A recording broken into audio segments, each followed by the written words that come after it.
Breaking news, there was an announcement for everyone to see. Someone with blue eyes opened their eyes. It was 8 in the evening, and the announcement went out that the S-rank mage Lee Seojin had been killed while on a mission. Oh, this was terrible news. The person could not believe the news that he was watching. Lee Seojin was not supposed to die. That particular S-rank mage was fighting the evil dragon that appeared in downtown Seoul, Kruas, when he was caught up in the incident. The 25-year-old Lee Seojin debuted as a mage in the year 2034, and he was a beloved mage, known to have solved countless incidents. He had earned the love and adoration of the public, so this was indeed very tragic news. Memorial altars for Leo Seojin would be set up all over the country, and people who heard of his death were currently suffering in deep shock. The boy had to turn off the television because the terrible news was getting to him. The boy stared in disbelief because this could not be happening right now. The protagonist was not supposed to die at this point in the story. This had to be some kind of sick joke. Unfortunately, it was a joke that was not even slightly funny. The Lee Seojin that they had just shown on the news was a 25-year-old genius mage. He had amazing monster slaying talents, cutting down multiple beasts at once with his exceptional skill. He was the young hero that everyone in this era was watching. However, what mattered even more than that was the fact that his old classmate also happened to be the main character of the novel that his world is based on. It is called The Modern Wizard. That awe-inspiring mage was the protagonist. If everything had followed the original plot, it was supposed to end in a happy ending, and he believed that he would be able to return to his original world. However, that huge dragon had suddenly appeared in the dungeon, and it had cut off the normal life that the main character had planned for. He could not understand why the protagonist would die at this point in the story. Even scarier was trying to figure out what would happen to this world now that the protagonist had jumped ship. That dude was supposed to at least stick around long enough to keep everyone alive. The fact that he was gone now was troubling. The main character feared what would happen to the story. He had been looking forward to seeing his friends again once the novel ended, but with the protagonist gone, could there even be an ending? The main character recalled how easily and casually he had laughed with his friends back in the past. One of them said that if they possessed a background extra in a novel, then they would either hog all the lucky chances, or they would not touch them at all. He asked which side the others were on as they laughed over mugs of beer. The beautiful lady beside him giggled and said that the obvious path was to go for it. The brunette sighed and said there was no way that he would do that. For instance, if they stuck their nose into the story's plotline, then the main character could end up dying, and everything would fall apart. His friend laughed, asking if the brunette would truly never step up in the story ever. The brown-haired boy insisted that they would have to go through every hardship imaginable if they did that. That was not an easy thing to suffer through. Besides, the brunette was not confident that he could work as hard as the main character. All of that effort to grow stronger and fight more demons sounded like something that would tire him out. Even the blonde had to admit that was true. It seemed they were coming to an agreement. Even when he was right, he had to say it in such an annoying way, as expected of Kim Seonwoo. The friends happily raised their glasses in a toast and drank down. That was when the brunette got the message that he had won some kind of award. The friend beside him was excited and asked what event it was. Apparently, it was some kind of weird message from the author of Modern Wizard, and Seonwoo had won a very unfortunate event. This was a travel ticket to a very special place, and he could choose to claim it or not. That was interesting. The boy excitedly showed his friends this lucky win, and even his friends celebrated that he was going on a trip. This sounded like so much fun. It was insane for him to cash out from so much luck. They asked when he had even entered something like that. Excitedly, the boy clicked yes as his friends tried to guess where he would be sent to. They were about to get the shock of their lives. They were thinking the boy would get to go abroad, and they happily cheered and drank in his honor after he hit the accept button. Just like that, 7 years ago, the atmosphere around him began to get brighter, and he found himself transported into the middle of a magic circle as a young teen. Some of the teachers were yelling that students should not climb on top of the magic circle while it was being drawn. Well, our boy had now fallen into the novel that he had loved reading, The Modern Wizard. Fortunately, it was a book he loved, or that situation would have gotten ugly pretty fast. Still, he could not believe that his favorite novel could not even follow the script that it had designed for itself, or at least the path the author had created. Since the original plot was not allowed to change, the boy had only been acting outside of the main story. He had ignored all the major characters and had made sure not to draw any attention to himself. Now, he wondered where it had all gone wrong. If everything was supposed to unfold according to plan thanks to his minimal interference, then how on earth was the protagonist dead? Suddenly, the television in front of him started to glitch. He was sure that he had turned that off. It seemed the glowing picture box had a life of its own. Leaning forward, the main character wondered what on earth was happening now. He waggled the screen a bit, trying to see if the television was just having an average malfunction issue. However, he was soon surprised by a sudden loud noise and the universe breaking apart in front of him. Now that was terrifying. Anyone who looked out the window and saw the sky falling apart would naturally be terrified. The main character looked outside and was even more horrified to see that the people out there were legit, just melting away like they were no more than an illusion. Of course, the death of the protagonist meant the death of the world.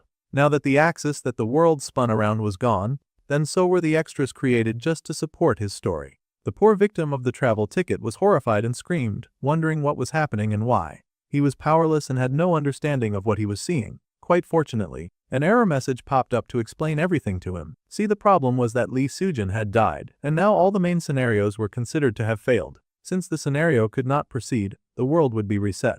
Now this was terrifying news. The boy was sweating as he saw the world around him start to shatter and crack, everything rearranging itself like a resetting game, except that he was not an element of the game. His eyes widened as he began to crack too, and he was in for a very painful and earth-shattering surprise. This poor kid also immediately reset.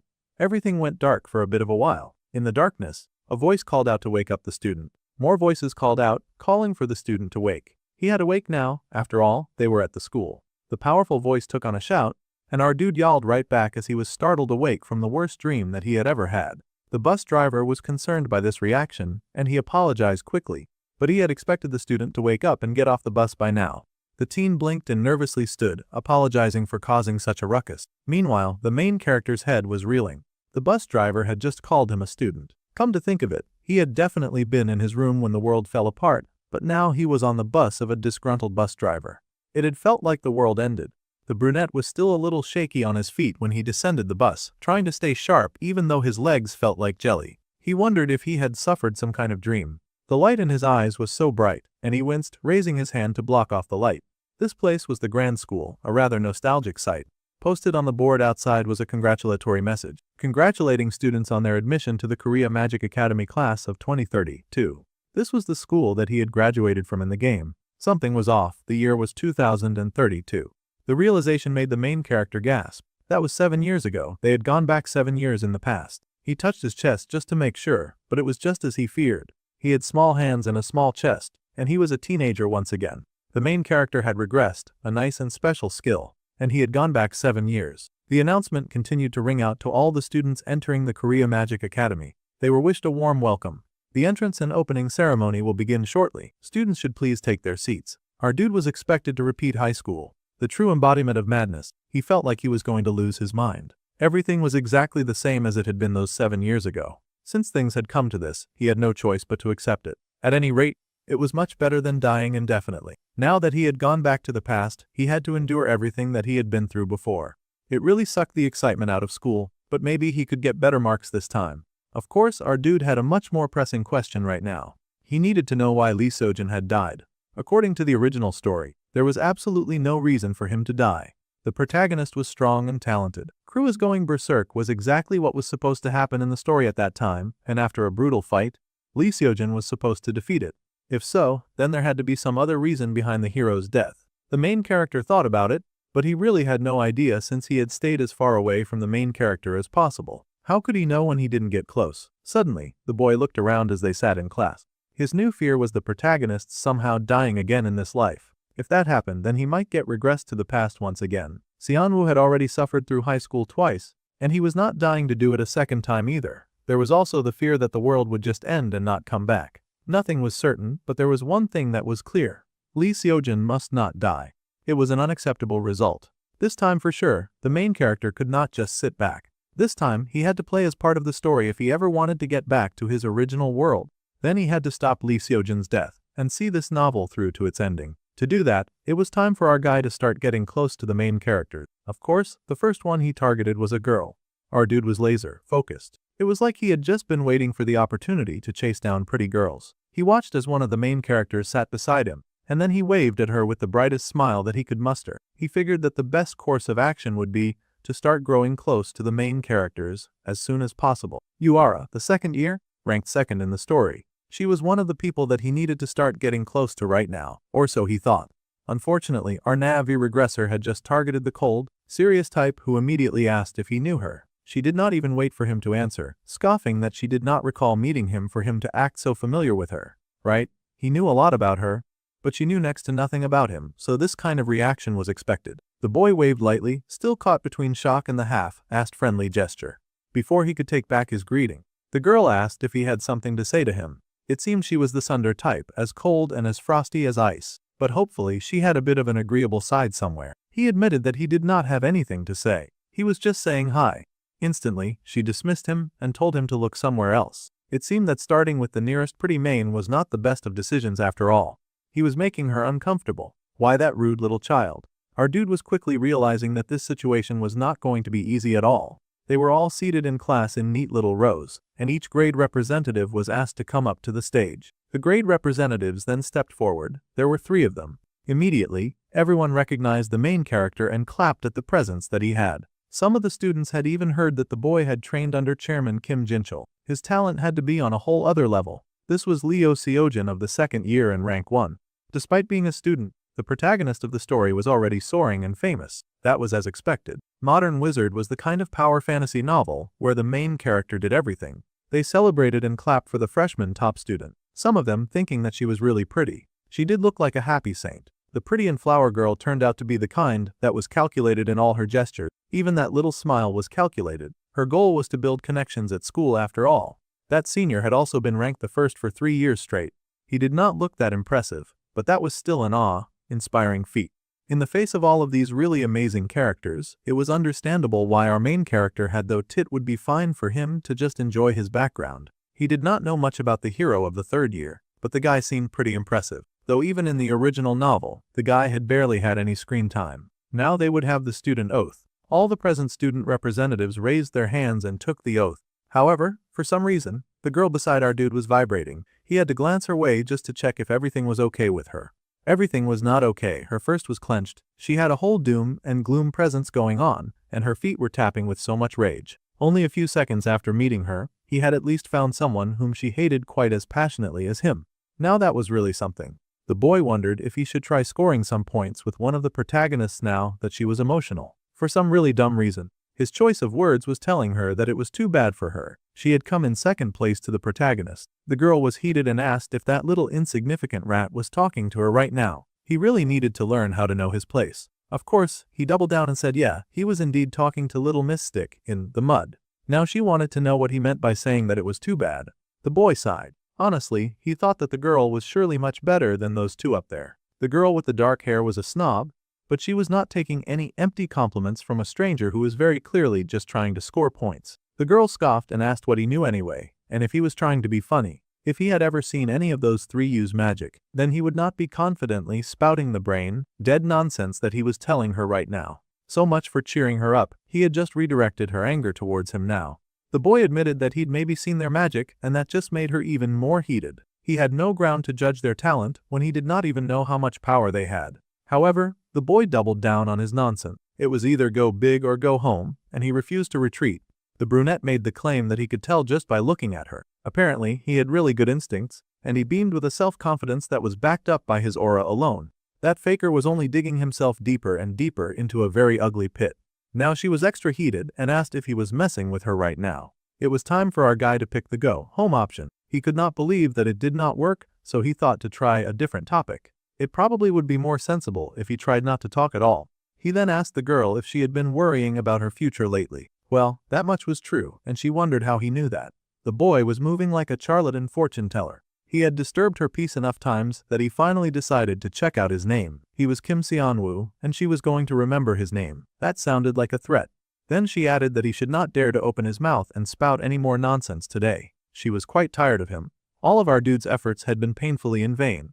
And now the protagonist girl was stomping away from him. That was definitely not the reaction that he had been going for when he had started the conversation. He had already messed up, and he had just started his mission. The Magic Academy's new semester began with an evaluation test on the first day that determined everyone's ranking. It was an initiation ritual where students revealed themselves in front of the entire student body. Some of the students were already panicking about the test. After all, some of them didn't really have the skills and all that. Meanwhile, our dude was smirking and calling those kids cute. His new goal anyway, was to rank in the top 10 of the second year. In his previous life, he had gotten offers to be promoted to B rank several times, but he had ended up staying at C rank though.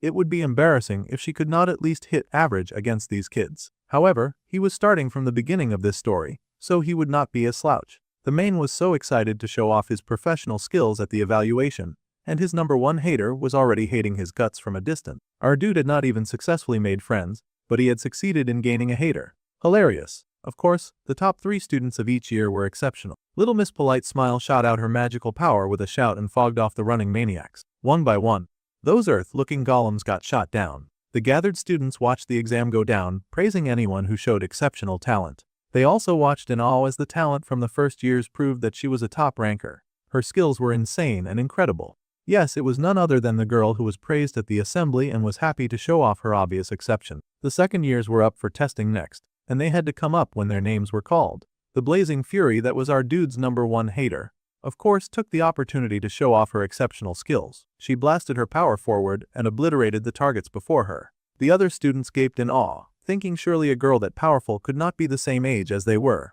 It was insane as she had professional level flame. That fire was impressive, but of course, since they shared schools with Leo Sojin, the hero boy overpowered the light of those flames. Then again, Uara was legendary too. The hero boy stepped up, and within seconds, he had zoomed to the targets. Those little stone creatures tried to run, but in an instant, they were cut down and defeated, sliced to pieces in an instant. With the golems fallen, the hero beamed with satisfaction. The boy sure was impressive, so impressive that the heated girl could not stand him. Our dude had sense now, so he was not going to try to offer her any comfort, when she clearly did not need it. The brunette thought that Uara was pretty good, too, even though she did not care about his opinion. It just so happened that Lee Seojin earlier was basically on par with a professional active mage. The girl had always been in first place, but that had been snatched by the pillar of natural talent that just happened to shine brighter than hers. Her frustration was understandable. Then, it was time for the second year Class A, Kim Seon-woo, to show off his power. The boy was told to come up and display in front of all the other students. The boy stood with a proud smile now that it was his turn to play. The others gathered to watch wondered who Kim Seon-woo was. The lady had been in charge of last year's first years, but she did not really remember the name. A man smiled because he remembered. The boy was in their class, but he did not have much of a presence, so it made sense if people did not remember him. Looking at last year's records, the boy had a talent for reinforcement magic. Reinforcement was great, but the boy had come out to fight empty-handed. That was curious. It looked like the boy had switched to manifestation magic along the way. Well, sometimes they have students like that. Now, our main character stood before the golem dummies and prepared for his evaluation. He stretched out his hand and a portal opened up in the palm of his hand. Because of course it did. The ones who specialized in what they loved rather than what they were good at. The boy was more ordinary than he had expected. However, a lady at the back recognized the boy before her. It was not that she recognized his face, but she recognized the magic swirling in his hand. That child was using the compression manifestation technique. The first stage of manifestation magic was, of course, materialization. Compressing the materialized mana slowed a person to finally control the next stage, projection. That advanced technique was also called the compression manifestation technique. It was a technique that only veteran mages would use. Both the hero and the protagonist girl stared in awe as the boy used that magic now. It made no sense for a second year to be able to use a technique like that. However, this second year also happened to be a regressor, and he could not wait to wow them. With a bright smile, the boy fired out a blast of something right at the golems, and it shot out in a large boom, flowing around the standing mannequins into something that wowed the class in a way that was different from what was expected. Everyone was speechless, and for a moment, there was silence in the class. Then rang out the painful mocking sound of laughter. It seemed there had been a collapse of what he had tried to summon due to mana exhaustion. The students laughed because he could not even use his own powers. There was no point to materialization if he could not even project. Those awful jerks. Our poor dude was already going through a lot, but now he realized that he was well and truly in trouble. He was just wondering what the heck was going on with his abilities when multiple system windows popped up at once. The boy stared in shock and then horror, wondering why it was opening now. There was a very tired side, and our dude sat sulking in his room, wondering why the window had opened so belatedly. The last time he had opened it was at this time of the day. Something had changed with his power, and our dude Seonwoo needed to understand what had gone wrong. Back then, multiple windows had opened at the same time, informing him that outsiders' benefits had been unlocked. The main scenario had now begun.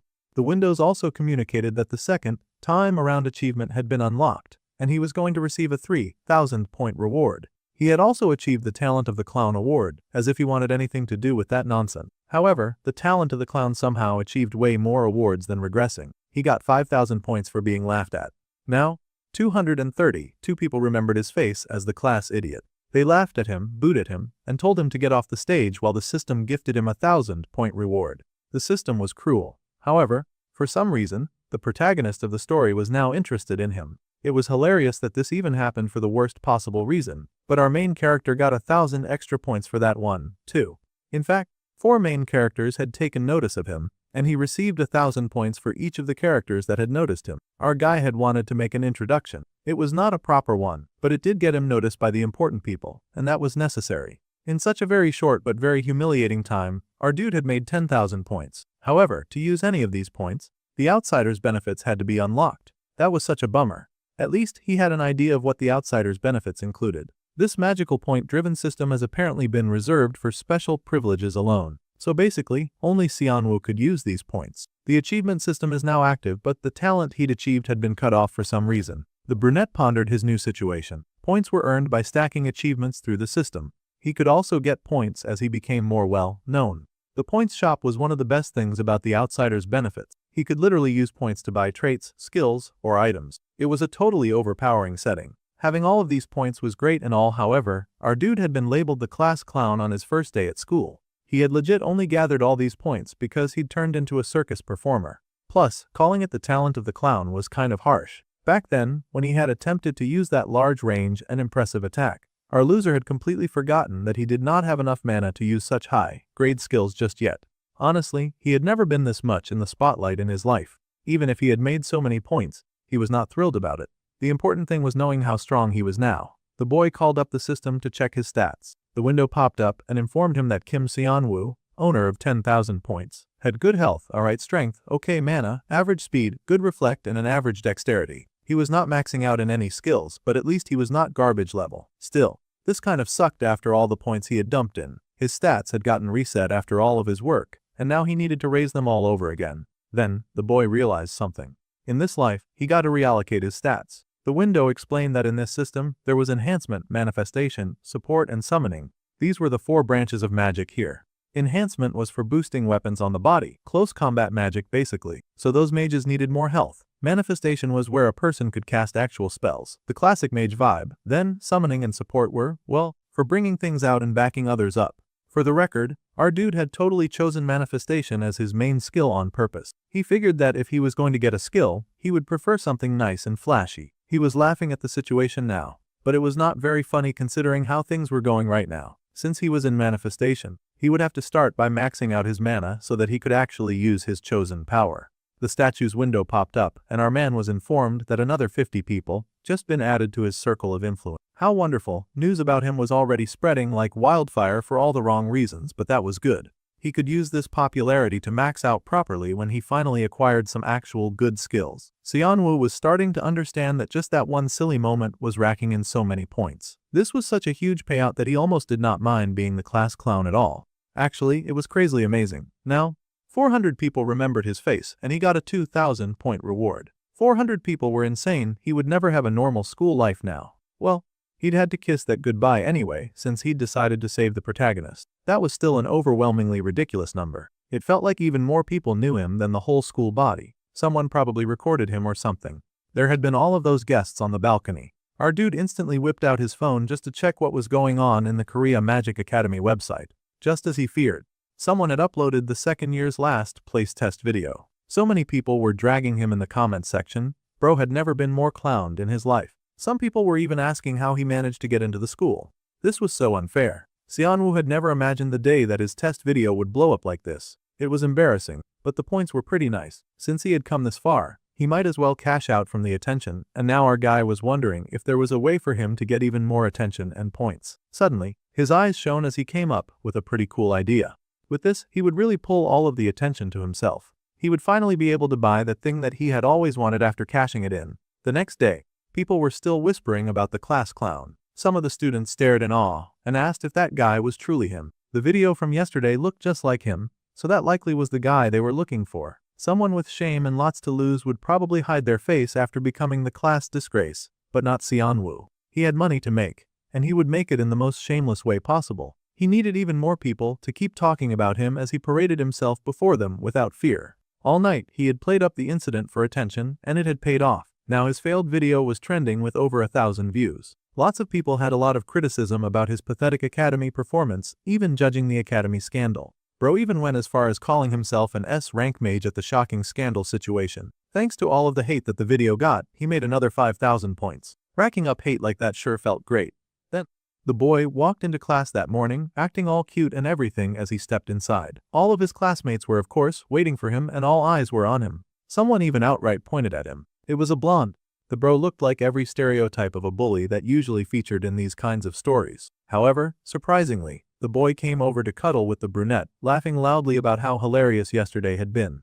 After the boy came out, everyone could no longer stop laughing. The other kids were in high spirits too, and they kept asking how the boy had run out of mana like that. His family had to have money, or he would never have been able to get into this school. It was funny that they thought that, considering his involvement in this school was a total unfortunate accident in his life. Well, the main character at least recognized yet another of the protagonists. The blonde's name was Park In-won, and in the novel, this dude was the resident loon in the beginning. It was never good to get involved with someone like that, so our dude would just not get involved and keep quiet around him. Unfortunately for the main character, the blonde now had his eyes fixed on him, and he grinned. From now on, he would be calling the boy a blockhead, and from now on, whenever he called, the boy would come running.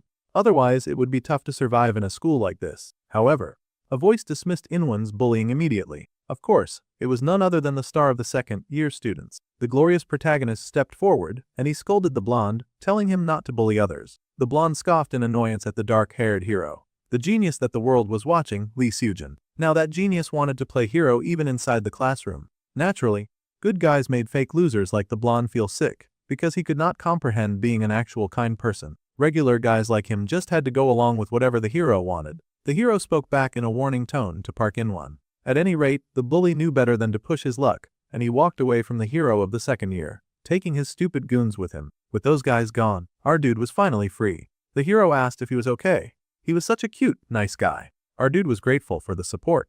Without even trying, he had gotten the attention of the person that he needed to protect the most. Now, the hero looked at him, recognizing the boy as the class clown who had debuted yesterday. The clown tried to assure the hero that he was fine after all. He had really cashed out thanks to all of that attention and laughs. He then figured that he should at least have some shame. Normal people would have shame about things like this. So, he sighed and whimpered that he just had to accept it since that was how things were. That video was everywhere already, so he had to accept his fate.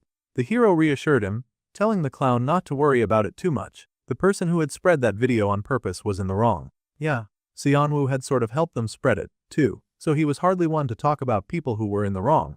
At any rate, the hero wished him a great day and was about to bolt. However, our guy could not let a good opportunity go just like that. Instantly, he latched onto Lee Seojin, and he started mumbling as he tried to figure out the correct way to make his request. See, he needed to stay as close to the protagonist as possible to keep the boy from dying. So, our main brightened up with a sparkly smile as he asked about the semester's dungeon class. He wanted to team up with that hero for the dungeon class. That was a cute offer, but he was kind of a liability. The hero had no idea what to tell him and asked why the boy was asking him. Well, with the sweetest expression that he could muster, Seonwoo explained that it was because it would be really good for the hero too. The hero considered the pros and cons of taking dead weight like the class clown into his team. After a moment of thought, he hit the poor guy with a bolt of instant rejection like a shy Japanese girl rejecting a romantic letter. It turned out that he had never really thought of Seonwoo as a teammate. However, fortunately, our guy was the kind who did not back down when he made up his mind about something, which was why he had successfully done an entire run-through of the game without ever interfering in the main character's life. There were two things that the hero needed to know before he made the rejection official. Alright, the hero agreed to hear him out, and it was time for our guy to market himself for all that he was worth. The first thing that the hero needed to know was that he was dead last in the entire second year. Yeah, that was not really news. Everyone knew that our dude was garbage, and honestly, that should not even be a talking point in this conversation. The hero was stunned by the boy's shameless audacity. He could at least pretend that he had some level of self-respect. The hero asked if this was really his reason because our dude was really making it hard to buy into the case. The main character explained that everyone knew that every group test had an adjustment score. This meant that if the top student in school teamed up with the very last place like him, then the hero's score would surely come out higher. Well, the good boy had not expected for the class clown to be pushing for this level of self-sabotage. His words did make sense, but the risk was too big considering that the guy beside him had shown no skill whatsoever. It felt like he would only be a burden in a place like the dungeons. The second reason was sure to make the hero agree. Yuara, the second best in their class, had already picked two low-ranked students for her own team. Clearly, she was thinking about the score balance as well. As the hero knew, the girl specialized in some wide area of magic. Even with 2 low rankers, she would manage just fine in the dungeon. This was a statement that even the protagonist accepted as true. Third, because it turned out that there was a surprise third reason, even if our dude had said that there were only 2. The boy beamed and then happily pointed to himself. He was the third reason. For someone in last place, he was still a pretty decent fighter. Well, there was no actual combat proof to back that up, but he had been about to use high-grade summoning magic, which was the only thing he had going for him, considering the wild stunt that he had tried to pull. The hero could not help but laugh at this whole display. The protagonist was such a sweet and jolly guy that finding motivation to protect him was going to be so effortless. This class clown was really seriously funny. He had seen his potential right from his debut. Alright, since the boy had amused him so much, the hero agreed to team up. However, he also had one condition because he was a nice guy that actually cared about his teammates. The protagonist smiled and said that he would pick the remaining teammate. With the high chances of him picking other main characters, that was a highly acceptable part of the deal. The hero was still sweet enough to check with the class clown and ask if he minded. Our boy did not mind at all, and he shook hands with the character Lee Seojin, who had now taken a deep interest in him. Our dude gained 2,000 points as a reward. He was so happy to have gotten this far. Alright, so now it was back to serious topics like class and study. The origin of magic goes back to the 14th century. Back then, it was divided into 2 branches, not the 4 that they have now. However, it did not take long for that solid 2-branch system of magic to collapse. Now, the teacher paused to see if anyone could tell her the reason. Our boy surprisingly raised up his hand. Of course, no one was expecting much from the class clown, but he'd done this entire class before, so he knew the answer quite easily. The 2 magic systems broke down because of Bloodsword, the first enhancement type mage to appear in the 18th century. Xianwu might have been a background character B2. He had done his homework well, surprisingly the teacher and the students. The teacher congratulated him on a good job. For manifestation-centric medieval mages of the time, Bloodsword's appearance was a huge shock. Manifestation mages back then couldn't even stand up to Bloodsword. From that turning point, research into manifestation magic exploded. The teacher continued to give an important lecture about the history of magic, while our dude listened on with a bored look on his face. Even for someone like Lee Seojin, classical magical theory and complex formulas were kinda hard.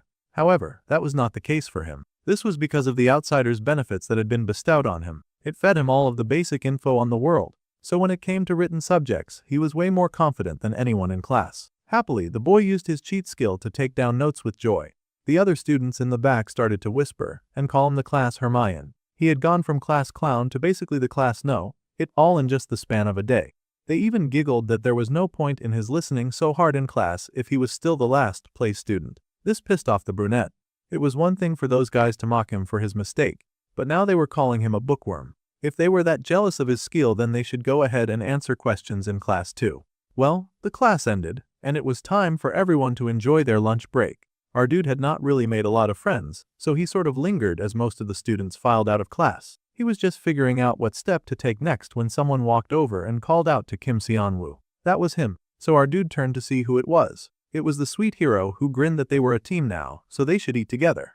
That was so cool. They went and got their trays of food, and they walked together in the cafeteria to find a nice place to eat. Honestly, the hero was so jolly and smelly he was quite an easy person to like. As they searched for a place to eat, an excited boy waved over for Seojin to come and sit beside him. That dude was Shin Youngjin. The hero happily headed over to that guy, and they both laughed and teased each other. So, for some background, Shin Youngjin was one of the main characters in this world, and he was Lee Seojin's best friend. If all of the top rankers teamed up, their scores tanked, so it looked like most of them had split up this time. The Shin guy then noticed our brunette hanging around. The boy beamed, saying hello to Kim Seonwoo. Of course, he had recognized him on sight since everyone had seen that stupid video. Getting points was one thing, dealing with the aftermath of all that attention was another. Still, our guy took his seat, and the best friend happily asked when the loser suddenly became so close with the protagonist. The hero explained that it had just happened earlier, and they would be going into the dungeon together the day after tomorrow. The best friend had never heard anything crazier in his entire life. He was so shocked that he nearly stopped smiling. Bro had to slide right up to the hero's ear to whisper if he was that confident that he would get first place even without the last place buff. If they were that strong, then there was no need to carry this deadweight with them into the dungeon. The hero sighed and explained that Yura looked like she was out for blood. The best friend was surprised that she was a motivation point. Apparently, the second place hero was not playing around with the battle for first place, and she had put 2 bottom rankers in her team. That made the best friend flinch. That girl really was not playing around with how much she wanted to win. At any rate, they had already decided that Seonwoo would join the team, so they should just eat for now. The best friend agreed that he had been starving anyway. Ardu did not particularly appreciate the way the entire conversation had been had about him, but excluding him, but okay. They continued to eat together, and the gossip around them grew. Students were talking about the person who posted in the forest of the great sage. Seo Yuna, the poster, perfect girl for the first-year class, had been staring in their direction when her classmate called her attention. The girl was surprised and quickly dismissed the concern. She insisted that it was nothing. However, the first-year fairy was still curious. She had no idea how the class clown had suddenly gotten close to the second-year hero. Later that day, a bunch of the students were training in a little center with dummies and other practice tools. This time, our dude was going to have to practice his magic so that he would not become an inconvenience to the protagonist who had been so kind as to take him on. He would work with the amount of mana that he could control right now. Carefully, he generated that power in his hands, preparing to manifest. Slowly, the blue portal opened up in his hand just as before, and magic began to bubble in his hold. Now that he had a decent amount of mana, he controlled his project, and then controlled, raising his hand at the nearby dummy. This time, he actually managed to hit the target, and the other students who had been watching were kind of impressed. It was not something top tier, but it was not the worst attack that they'd ever seen. The boy was doing better than they had thought. He could totally hear them gossiping, and they did not even have the decency to gossip at his back properly. He could totally hear what they were saying. Well, that did not matter as much because he was finally making progress. Before regressing, he used points to buy stats, and he had happily bought whatever he wanted while living his own jolly life by himself on the sidelines. However, he eventually got a warning that the more he bought, the more the cost of buying things would ramp up, so he had to spend a bit wisely. Base stats went up in price by 10 points for every 10 purchases. Our dude considered that situation. It was the same logic as how level ups got harder in games once a player was on a high level. In the long run, instead of dumping points straight into stats, it was better to use traits for items that boosted mana growth and could build stats over time. Our dude decided to use the search function. He opened a window and searched around for the skill that he wanted to learn. He needed that one trait that showed up mid-novel right now, since he had increased the difficulty level on his life by teaming up with the protagonist. Finally, he found the Blessing of Great Nature, which was a skill that absorbed mana from nature. Now this was about to be excellent. When training mana, our dude would be able to gain mana depending on the environment. He could gain up to 150% of additional mana, and his mana recovery speed would increase by 50%. That was a whole promising bargain. He scanned through the passive effects to be sure that it was what he wanted and everything lined up. Then, the boy looked at the wristwatch that he had on his wrist. The returner's wristwatch was the kind of equipment that boosted health and mana regeneration by 200%. Bro was just buying cheat codes left and right. In this life, he sold and bought skills, trading lesser skills to gain even greater skills. He could sell traits to earn points too, but it was such a shame to let some amazing items go. Like the Master Chef skill that he had sold to buy the watch. He would really miss being able to cook that well. However, thanks to buying the Blessing of Great Nature and the returner's wristwatch, his starting point was way better than before the regression. Suddenly, his phone began to ring. Now this was odd because bro had very few friends, so he couldn't imagine who was calling him right now. He picked up the phone and stared in awe at the screen, wondering what he was looking at. This was a group chat for some reason. Jung Jinte had invited Leo Seojun, Kim Seonwoo, Yoon Hae-young, and Sheon Jaek to the chat. Jung Jinte happily told everyone to do their best for the next 2 months, and Hae-young happily agreed. A whole group chat. Now this was curious to the class clown. Apart from Yoon Hae-young, he didn't really recognize the members of this group chat. He wondered if they were all somehow low rankers. Yoo Hae-young was the kind of girl who would become an important character later on, but she had not realized her own ability yet, so right now, she shouldn't matter much. Anyway, it would make it easier if all of these low rankers just said what their speciality was. He already knew a few, but he was not sure about the others. Jian was in support of the sub-speciality of manifestation. Yoo Hae-yeon was in manifestation with the attribute office and the subspecialty of support. Jinta was in enhancement, with the sub-speciality in manifestation, but he sucked at it, apparently. Yeah, it was definitely a team of low rankers. Our dude also admitted that he was in manifestation with no elements since he was still at a beginner level, and all. The jerk Ji-yeon laughed that there was no one at the school who did not know the class clown's speciality was manifestation. The boy growled because he had just been trying to be nice and to make sure that everyone was on the same page. There was no need to be blatantly rude by bringing up his failures. He was well aware of them. In that case, it would be the best bet to put Seojun at the center, and the rest of them would focus on supporting him. If they were aiming for first place, they had to do better than Yu-era's team. First things first, he needed to find out who she had put on her team. So the training continued as everyone prepared for the dungeon raid. It was very important to get ready in order to score the best in the evaluation. As they trained together, Some of them had training guides advising them on whether they were focusing too much on control and neglecting projection. They needed to put a bit more power into their mana and then release it faster. The girl followed the advice and gathered the energy in the palm of her hand. With a whoosh of her hand, she released the great blast and it swung, taking down a huge load of enemies before her.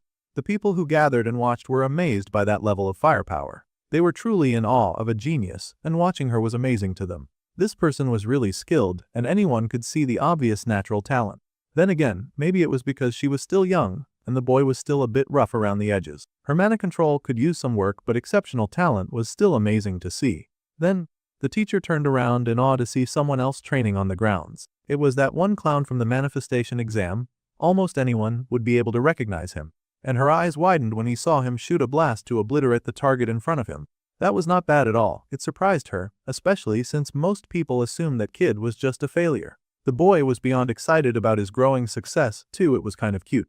Back then, the young clown had gotten so hung up on materialization that he could not even manage a proper projection. Now, with the bare minimum mana that he had, he was being sure to balance two skills, managing both projection and materialization. He was even pulling off perfect projection and control. Figuring out his own weak points at that age was no small feat. The lady was impressed. She could not help but smile as she watched the children working hard at training and growing around her. After some time passed, the special lessons came to an end, and the happy lady thanked everyone for trying their hardest in the training.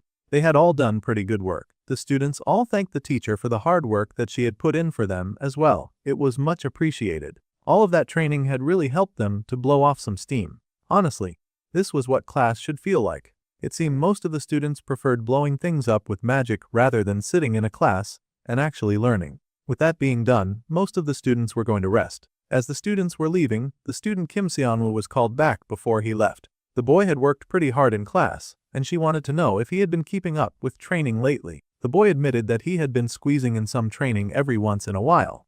Then, she asked how his mana training was going as well. He was doing extraordinarily well with it. He was not about to admit that he had been high-key cheating with that one. And he was just buying some extra mana off the market and borrowing another half of it from nature. The boy was a bit hesitant, since the teacher had definitely noticed that his mana pool was lacking for his current level. The boy admitted that he was definitely growing it. Well, there was no rush, and the teacher assured him that he was doing well overall. In fact, his mana was really on the low side. There was no shortcut to building mana, so they just had to keep at it. The boy beat his chest and happily said that he would do his best. With a happy smile, the lady gave him a chain bracelet, telling him to take this. It was an item that helped with mana breathing and keeping their condition stable. The boy had not expected the sweet gift. He did not know if he should accept something like this. There was no need for the boy to feel pressured. It was just an F-rank practice item. It did not cost much to make, and it was not a big deal that she was giving this to him. The boy was excited and happy, saying that he would make good use of it. The class was over, so it was time for him to hurry along now. The boy could not believe the unexpected score that he had gotten, and he smiled with joy at the bracelet he held. As he was walking home from practice, he could not help but pause when he saw a lady lingering around near the wall. It was a dark-haired girl with laser-red eyes. She greeted Kim Seonwoo, and he wondered why she was even talking to him. She had made such a big deal about not speaking to him before, but now he seemed worthy enough to talk to. She was the one who told him not to talk to her ever again. She clearly remembered that, and she was clearly pissed that he was even reminding her. At any rate, she had heard that the loser had somehow joined the same group as Lee Sejin this time. The boy asked how she even knew that.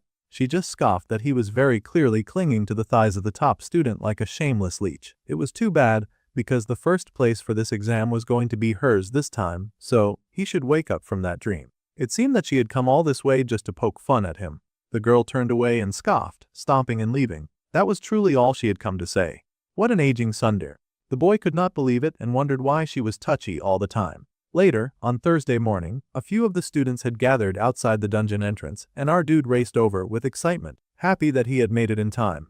There was the shining hero who was also happy to see him. It was the first time that all of the team members would be gathering in person, so it was best for them to do their best this semester. Everyone agreed that they would work hard and do their best, much to the hero's joy. However, there was always that one guy who tried to make a big deal out of everything, and he scoffed, saying that their team was kind of weird. They had got together with the top student and the very last of the class. The main character was wondering if that was supposed to be some kind of jab at him, or if the idiot just did not know how to talk. It was very clearly a jab, and that piece of nonsense was jabbing even more, asking the loser of their class to actually pull his weight during this exam.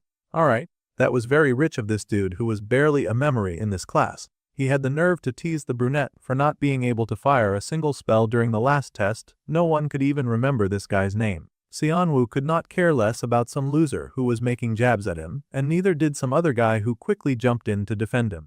The other guy said that it did not matter if the class clown had failed so hard in the first exam since Xianjun was the one who brought him along, so he was fine with it. Since the hero brought him, then the hero would carry him. It was that easy. It was very unfortunate that our dude's defense team was made up of a dude who was clearly just trying to ride on Seojin's coattails. He started to wonder if there was even anyone useful on the team. Well, there was at least Yoon Hae-young. Her big moment in the story was still a long way off, but at least she was actually useful. She was happily asking the hero if he had slept well. The boy was wondering if it was because he had joined. The team that the hero had formed was completely different from the one he had formed last time in the story. Yoo Hae-young was one thing, but he wondered if the rest of this group would really be okay for this test. There were not a lot of heavy hitters around after all. As they walked, someone in front of the gate caught everyone's attention. It seemed to be a teacher, and now he would explain the day's dungeon exploration. This class would run twice in the morning and the afternoon. Since it would be the first day, they would only explore the basement level 1.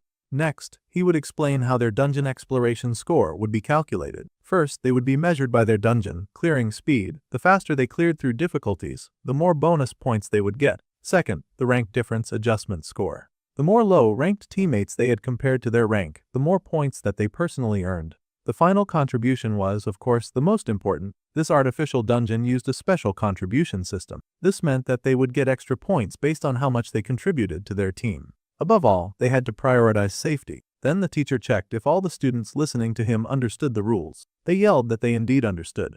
Alright, if all of that was properly established, then it was time for the teams to enter the dungeon. Most of the kids were so hyped, and the others encouraged them to have some fun in there. The monitoring room was full of teachers keeping an eye on the students. They were not joking about safety first, and they would make sure that every single member of the dungeon would succeed. Teacher Jang was also there, and he waved, saying that he had come right after sending the kids in. The other teacher had been waiting for Mr. Jang to get there. They had to place their best on which team would get the highest score, though they did have to pick different teams for it to be a proper bet.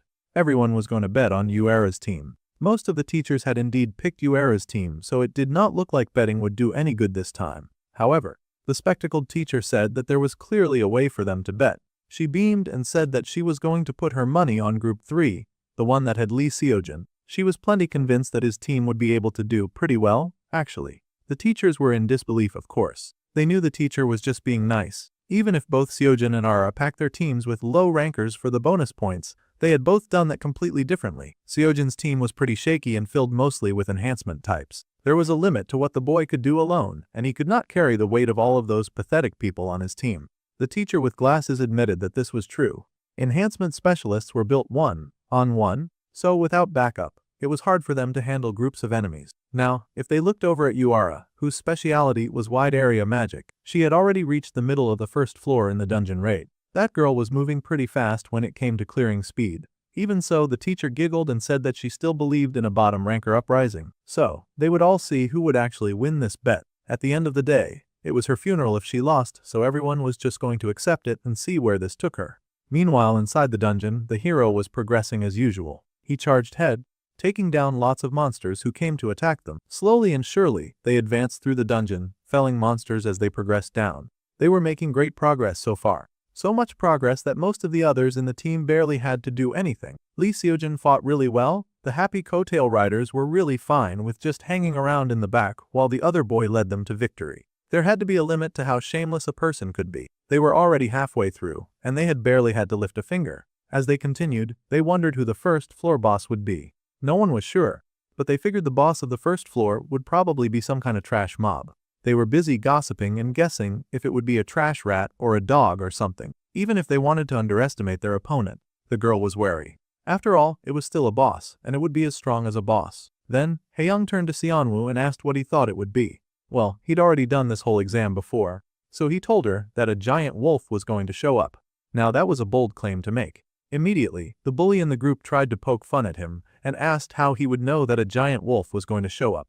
The boy was not about to argue or reveal that he knew more than he let on, but he just said that he had his ways. A giant wolf was going to show up, so they should be prepared. He had been here and done this many times before, unless this part of the exam had changed. Of course, that shameless bully just scoffed at him and called him a compulsive liar. It really made Xianwu want to beat that trash up. That jerk could believe him or not, and the bully said that he did not believe the clown at all. In fact, he was going out of his way to be annoying on purpose, and it took all of our dude's willpower just to resist reacting to that filthy piece of trash. The hero laughed and told his teammates not to fight now. He wanted them to keep moving through this dungeon as fast as possible. So, the fighting calmed down, and they kept walking. Before they progressed further, someone asked them to stop. It was the hero and the team who wondered why they were stopping now. The bully jerk even teased that the top of the class was scared. That was hardly the case. There was something on the floor in front of them. They all looked forward, and sure enough, there was a large magic circle on the floor. They had no idea what kind of magic circle it was, but it would likely activate something as soon as they walked through it. The other students were hesitant because they could sense the danger from the magic circle. They worried that the teachers would throw something really dangerous at them when they were just students. Xianwu came a little closer and bent to study it, though the hero warned him to be a little careful. They did not know what could come out of it. The boy said that he was fine. He was just taking a look at the runes and stuff like that. He studied it carefully, trying to remember why a magic circle would appear on the first floor. From what he could tell, it was not anything major, just a simple barrier. However, there had to be a reason a barrier would be here at this point of the test. Of course, the clown recognized it because he had seen this exact same barrier trigger in his previous life. He stretched out his hand and touched the barrier that surrounded the little magic circle. They could all clearly see the shifting magic of barrier air. Then he turned to look at them very pointedly. The bully was very annoyed that the clown was correct, and he muttered that he knew that too. Alright, since all of that was established, they could not pass like this. The coattail rider wondered if they would have to turn back. It would cut their time in half, and there was no other way through. The hero prepared his weapon, deciding to just cut through the barrier with his sword. He got ready as he summoned his magic, his power growing and glowing, and he charged at the barrier in front of him. The others who watched were excited, thinking that it would surely work. However, only a small dent had been made in the barrier. They had been so close. The others had really hoped that would work. The hero sighed and wondered if they could do it with the right approach. It seemed that it was now the bully's time to shine. The boy smirked and said that he was a support-type fighter after all, so he just needed a little time. He bent before the magic circle and started generating his magic. The bully touched on the magic circle, and it looked like he was actually going to be useful to this group for once. However, something was not working. Oh, how embarrassing. This was pretty complicated, and he realized it was going to take a while for him to solve this problem. Like 40 minutes too, even if he tried his best to hurry up. 40 minutes was crazy. Our dude grabbed his hand immediately. If he was going to spend all of that time trying to fix one problem, then it was time to try some other ideas. The class clown said that he would just break it. A crazy statement from Xianwu, who was seen as the weakest member of the group. The bully, of course, was not having it and tried to challenge Kim Xianwu. The clown ignored the bullying entirely because they were wasting time. He placed his hand on the circle on the ground and got busy as he put some work into it. The unique trait, Outsider's Benefits, was activating. The magical formula of the barrier was decoded, and it was pulled up before our dude for him to read. A collection of magical characters that he could rearrange and decode. Since our dude was so good at reading, he easily got the gist of what he was seeing in front of him. Once he rearranged the right letters, he tapped the circle in the right way, and it glowed. The barrier dissolved right in front of the team. It felt good when the deemed useless one was able to solve a problem that the bully insisted would take 40 minutes. The clown was done in like 5. Happily, the brunette turned to his team and said that he had won it. Even the hero was surprised that it had really worked and was very fast too. The bully was in such shambles that he could not think of a thing to say. The protagonist Lee Sojin was now quite astonished by him. In fact, the protagonist's interest in him had increased. Our dude could not help but smile. Now that the protagonist's interest in him had gone up again, our bro got a reward of 5,000 points for his hard work. It seemed this relationship was benefiting my way more than the 5,000 points. Even our dude was stunned. He now had an interest level system and the protagonist's interest had been stroked all the way to level 1. Suddenly, there was the sound of great chaos ahead of them and the echoing sound of a large paw hitting the ground. Just as our dude had predicted, the big boss had emerged, and it was, of course, a giant wolf. The boys and their one girl all stared at that terrifying creature, and the boss stalked forward, growling and drooling as it targeted the boys before them. The co-tailor was beyond impressed now. The class clown had been right about the boss too. It was a big wolf, just as he had said before. The large creature charged right at the hero, but the hero was ready and stood to fight the beast. The wolf roared and attacked, but the protagonist's eyes glowed a brilliant gold, and he sliced through the big boss creature in front of him. His attack was merciless and immediate. The hero had a different look on his face when he was fighting monsters. Even though he was a pretty good guy, He also loved the praise, and he beamed, blushing as his teammates praised him for his good job. He had taken down the boss in one swing like it was any regular mob. The door opened immediately, and the students cheered, happy that it was over. They came out of the dungeon, and the teacher congratulated Group 3. They were in second place for week 1. The hero was in shock and asked who was first. Of course, Group 7 was in first. They had cleared the dungeon 30 minutes faster. Of course, that was Uara's team.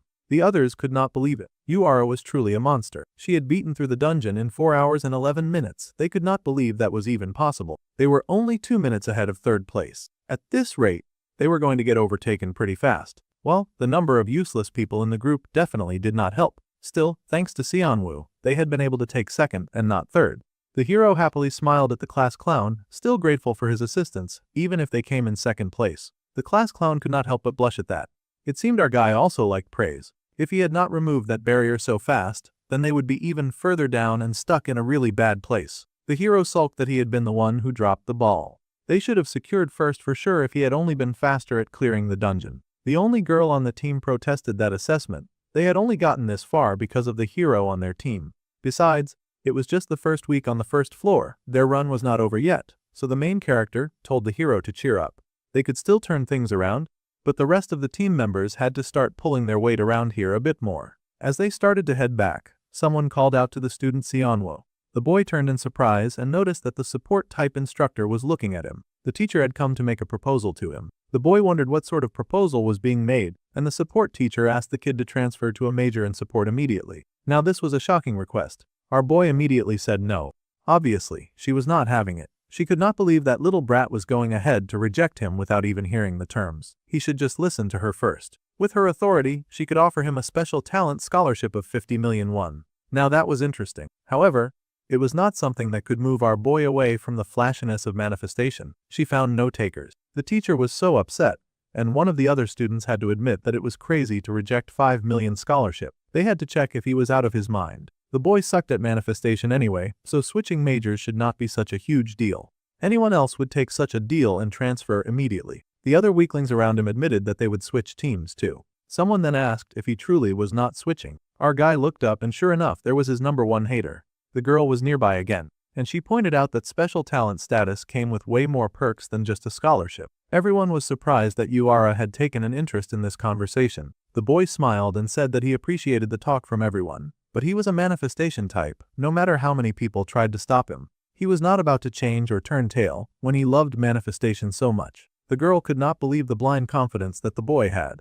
Later at school, time passed and the talented first-year student was just casually walking through the halls. She paused when she saw someone also walking around the halls, wondering who that was. She paused and said hello, almost instantly recognizing the class clown. It was Senior Kim Shinuk and she said hello.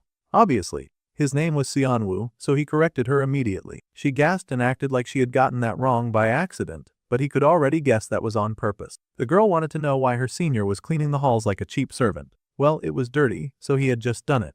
When people had hands and they saw dirt, they tended to clean it. That was what good people did.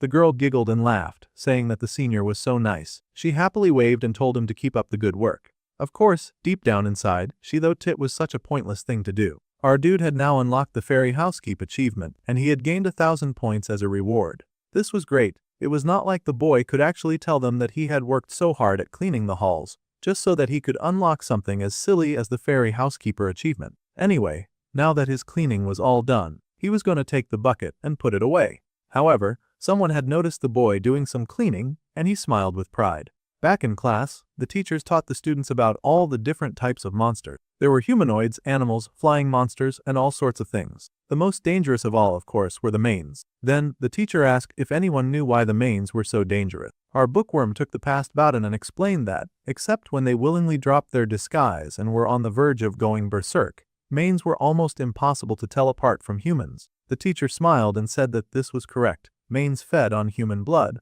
and they controlled monsters. They were the root of all evil, and they had already deeply infiltrated their society. Due to the fact that there was not a lot of physical difference between humans and mains, it was almost impossible for civilians to identify mains without any equipment. However, in the situations that he mentioned earlier, the main eyes would turn black. Our dude listened to the lecture about mains, and his eyes widened. Right, this weekend was when the episode of the first main appearance would happen. It was the story where Lee Seojin, despite being a student, would defeat a man and get attention again. Seojin would handle it just fine on his own anyway, so there was little reason for the main character to interfere in this part of the story. However, considering how disastrous the crew's incident had gone, he would check in just in case there was any danger around him. If he wanted to go out with Seojin, he would need a bit more money, and he wondered what to do.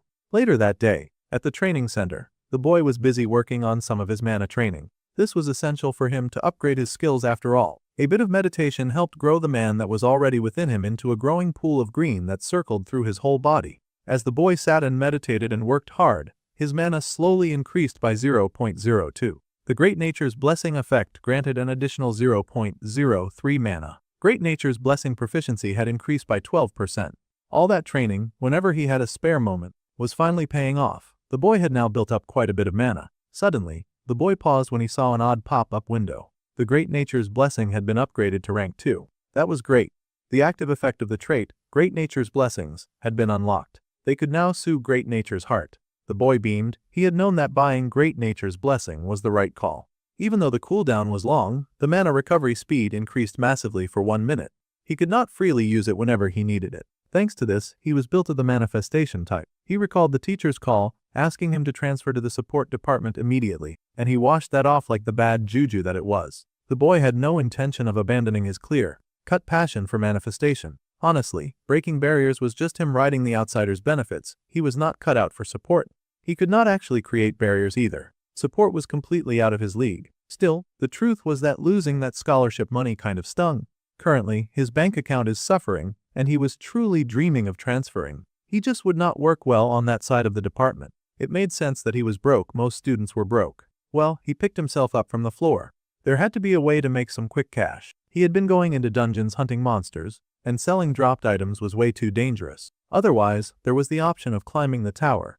He could handle the lower difficult towers, but he was still a student, and he would get wiped out once he so much as touched any higher floors. Our dude was in a very difficult position. Since he was still a minor, he could not get a license to go to any significantly higher floors. Our boy rubbed at his head as he considered the options available to him. Suddenly, he got a pretty good idea. The sky shone with bright stars, and the teachers talked about the really admirable student that they had seen in the dungeon that day. The trash student Kim Seon-woo from the second year was proving to be more than just trash after all. He had come to school early in the morning to clean too. The other teachers admitted that the boy focused well during theory class as well, and he answered actively in class. His attitude to studying was excellent, and it really motivated the teachers to do other jobs. The teacher with the glasses, of course, was happy to hear people singing praises about her student, and she beamed that this was just how manifestation-type kids were. Someone had tried to poach her precious student, but they had failed woefully, and she threw her head back and laughed. It seemed the lady could be malicious in her own ways. Of course, the teacher had always believed that her precious student Seon-woo was not the type to fall for something like that. Anyway, it was such a relief to have a student who was so diligent and upstanding these days. Most students were entirely focused on nothing but power and money. However, our dude was not really a student now, was he? The class clown was beaming today, feeling like an absolute genius. He had achieved the student beloved by the teacher's achievement, and he had gained 2,000 points. This was amazing. He had barely even been trying to get this achievement, but it was his now. He was so happy to have extra points now. He immediately entered the point into the shop, activating the search function. The price to purchase the item that he wanted was the 1,000 points. Now, he was going to get his money's worth and make some great cash too. The beloved student so loved by his teachers was now cackling madly at the back of the class. It was making the other students feel very concerned. Later, on Saturday morning, someone in gear marched out to meet another who was dressed in uniform. The man in uniform stretched out his hand to ask for a mage license. The person reached into his pocket and pulled out the license. It seemed there was a visitor to the tower. It was clearly our dude dressed in the shoddiest and fakest disguise ever known to man. He just slicked his hair back, wore some fake glasses and called himself Kim Jin-woo, age 25. And it was really amazing that the person in the ID was dressed in the exact same way as the idiot standing beside the security guard. The guard looked at the card, and then he ran it through his checker. It seemed that the student had not at all prepared for the chance that there would be an actual verification item at the gate. However, much to everyone's surprise, the seat-rank mage Kim Jin-woo, who was 25 years old, was somehow confirmed as a legit hunter. That had to be some kind of crazy glitch. The security politely greeted him and handed him back his card. No way, security was really lax around dungeon areas. The boy had known that he would not get caught, but he had still been super nervous. Wow. Bro really trusted in a faulty and corrupt system just to get access to what he wanted. This was the new identity that he bought from the points shop a few days ago. So, apparently, he could just buy an identity, too, from his silly little shop. That was crazy. He had even been given the opportunity to set the details of his new identity as he liked. A mage license could be issued together with it, too. The price was, of course, 10,000 points, so that was what he had spent all of that money on. Now that he had the points he needed, he got the fake identity card immediately, and now he was sneaking into low-tier dungeons. The mage licenses in this world were pretty special, and they contained a unique magic formula so they could never be forged, except through a magical cheat system, like the one that he was blatantly using right now. Plus, he had gotten these amazing color-changing glasses on, so his disguise was pretty flawless. Now, he would go ahead to clear the tower and go straight to the Han River. Lee Seojin's fight with the main would start at 9:30. And he needed to be close by when that went down. Our dude hurried into the dungeon, admiring the nice decor around the area. Kim Jinwoo was welcomed to the Tower of Proof, and he was currently only allowed up to the 27th floor, given his current power level. The boy stepped forward, and the tower asked him which floor he would like to go to. Our dude was ambitious, but he was not an idiot. He asked to go to the 10th floor. Unfortunately for him, the 10th floor had already been cleared. Even if he cleared it again, the reward quality would be lower. However, the main character surprisingly did not mind. He would go to the 10th floor anyway. He had a different goal anyway. The portal was pretty convenient as transport devices were found in every tower. There were several types of towers in this world, and the monster's strength and the difficulty of the traps were mostly determined by the level. In the side story of the original, the Tower of Proof, they had both entered the 10th floor. It was a place that most guilds would avoid because of its unusual difficulty. The brunette appeared there and found himself facing a strange wolf-like creature with many eyes. He stepped inside the tower, and the creature growled at him. Of course, it immediately charged, but the main character was ready, smacking that thing with a good blast of mana right in the face. The monsters that appeared were usually on the weaker side, but they made for good practice points. The main character had now achieved the extra title of the first hunt, and he had gained 1,000 points as a reward. The floor was packed with traps and great difficulty magic formulas. This was practically a tailor-made tower for him. At this rate, he had plenty of time to clear it. Alright, our dude prepped himself, and he was ready to keep going. Later, near the Han River, people were going about and doing their daily business. There were so many people there, and the hero was hanging out with his best friend. It was not even a festival, but so many people had gathered around the area. Since they were here, the best friend excitedly wanted to take a picture with his friend. The hero was a little hesitant about taking a picture, but his best friend insisted that this was an important part of making memories. The hero did not buy it, but since his friend was asking, he did not see why not. So, they came close together, and they prepared to take a picture together. As those two were busy having fun, our dude had knocked down the latest monster. He had even been able to get a magic crystal. It seemed that luck was on his side today. Well, that would cover the ride money, so it was time for him to get going. Carefully, the brunette walked around, searching for something that should be close by, his hands running over the surface of the door before him. Sure enough, he touched on a bit of gold before him and beamed. He had found what he was looking for. The gold on the door began to expand and sparkle as he placed his hand down on it, and his eyes widened when he saw the change happening before him. The main character had achieved the Barrier Breaker achievement, and he had thus earned 2,000 points as a reward. The door opened wide before him, and he had now entered the hidden floor of the Tower of Proof, the inner world. The Tower of Proof focused on him as mystical mana filled the air. The room that he had just walked into was rather nice too, a very beautiful looking area. He had now achieved the Mystery Explorer achievement, and he gained 5,000 points as a reward. Our dude grinned because he had hit the bullseye, and he had found exactly what he was looking for. Oh, Challenger of the Tower of Proof. The statue before him spoke and made a request. She wanted him to prove himself. An immense aura suddenly blasted from the statue and hit our dude full force. He groaned as he struggled to deal with that immense pressure. Such strong heat directed right at him was indeed a lot. Suddenly, there was a lot of giggling as the flowers soared around him. Then there was the flutter of wings, and little fairies made themselves known, laughing and kikiing around him. Flower fairies had appeared. They were only C-rank monsters, so they were not that strong. A bunch of tiny flying C-rank monsters sounded like they could be very troublesome, though. Immediately, these seemingly sweet fairies suddenly bared their teeth, and they flew right at our dude with the intent to cause harm. These monsters were not very strong, but they were the crazy type that would lose it the moment they saw a human. Fortunately, they were tiny, and they flew. So Xianwu got to work blasting them out of the air as fast as he could before they were able to close the distance. It would be way too annoying having to fight those ants in close range after all. He didn't want to shoot his foot by accident. When it came to taking down these annoying little bugs, speed was everything. At least one of them would get hit. Instantly, he fired shot after shot at the little flower monsters. taking them down with merciless efficiency. One by one, they faltered and fell until the other fairies got spooked. The boy summoned up a magic circle because he was not even done just yet. Even if he defeated every fairy, he would not be able to clear this floor. The statue had asked him to prove himself, but that was a little difficult. His individuality was not something that he could prove by just taking down all the fairies. So, he activated the unique trader off the outsider's benefits and decoded the magical formula before him. The formula popped up on the screen, once again like a god-given cheat code, and our dude read through what he had to do. All he had to do was prove himself after all, and he was going to do just that. The magic was read all through the garden, and he read the secret to the room that was highlighted in all the blue mana around. It was time for Xianwu to fulfill the room's request, and he grinned with excitement. His individuality was the same as decoding this formula. It was every ability that he had gained as an outsider in this world. So, using his special power, he proved himself and thus achieved the recognition by the Tower of Proof achievement. The boy gained 10,000 points as a reward. The garden cleared away, and he found himself before the pillar of two female statues standing together. The Tower of Proof bestowed its blessing upon the main character, and the adaptive trait, Proof of Tower D, had been added. The gifts that came with clearing this level included the Red Dragon's Soul, the Magic-Imbued Book, the Sacred Herb Seed, and 5 Sacred Herbs. Our dude was also blessed with plus 5 mana, a 20% mana recovery speed, and spell power by 10%. This was great news to Xianwu, who cheered at these results. The tower congratulated the main character. There was a huge spark that shone through the environment, and a firework exploded, telling him that he had successfully cleared the hidden floor in the inner world. The two boys who were chilling at the Han River looked up and realized that the festival was starting. Then, the hero asked his best friend to check something out. It was the photo that they had taken earlier, but there was something else that the hero was pointing out. Behind them, there had been a dangerous-looking man who had watched them with dark eyes. The best friend gasped with shock when he saw what his friend identified. Those eyes, there was no way, and yet it was true.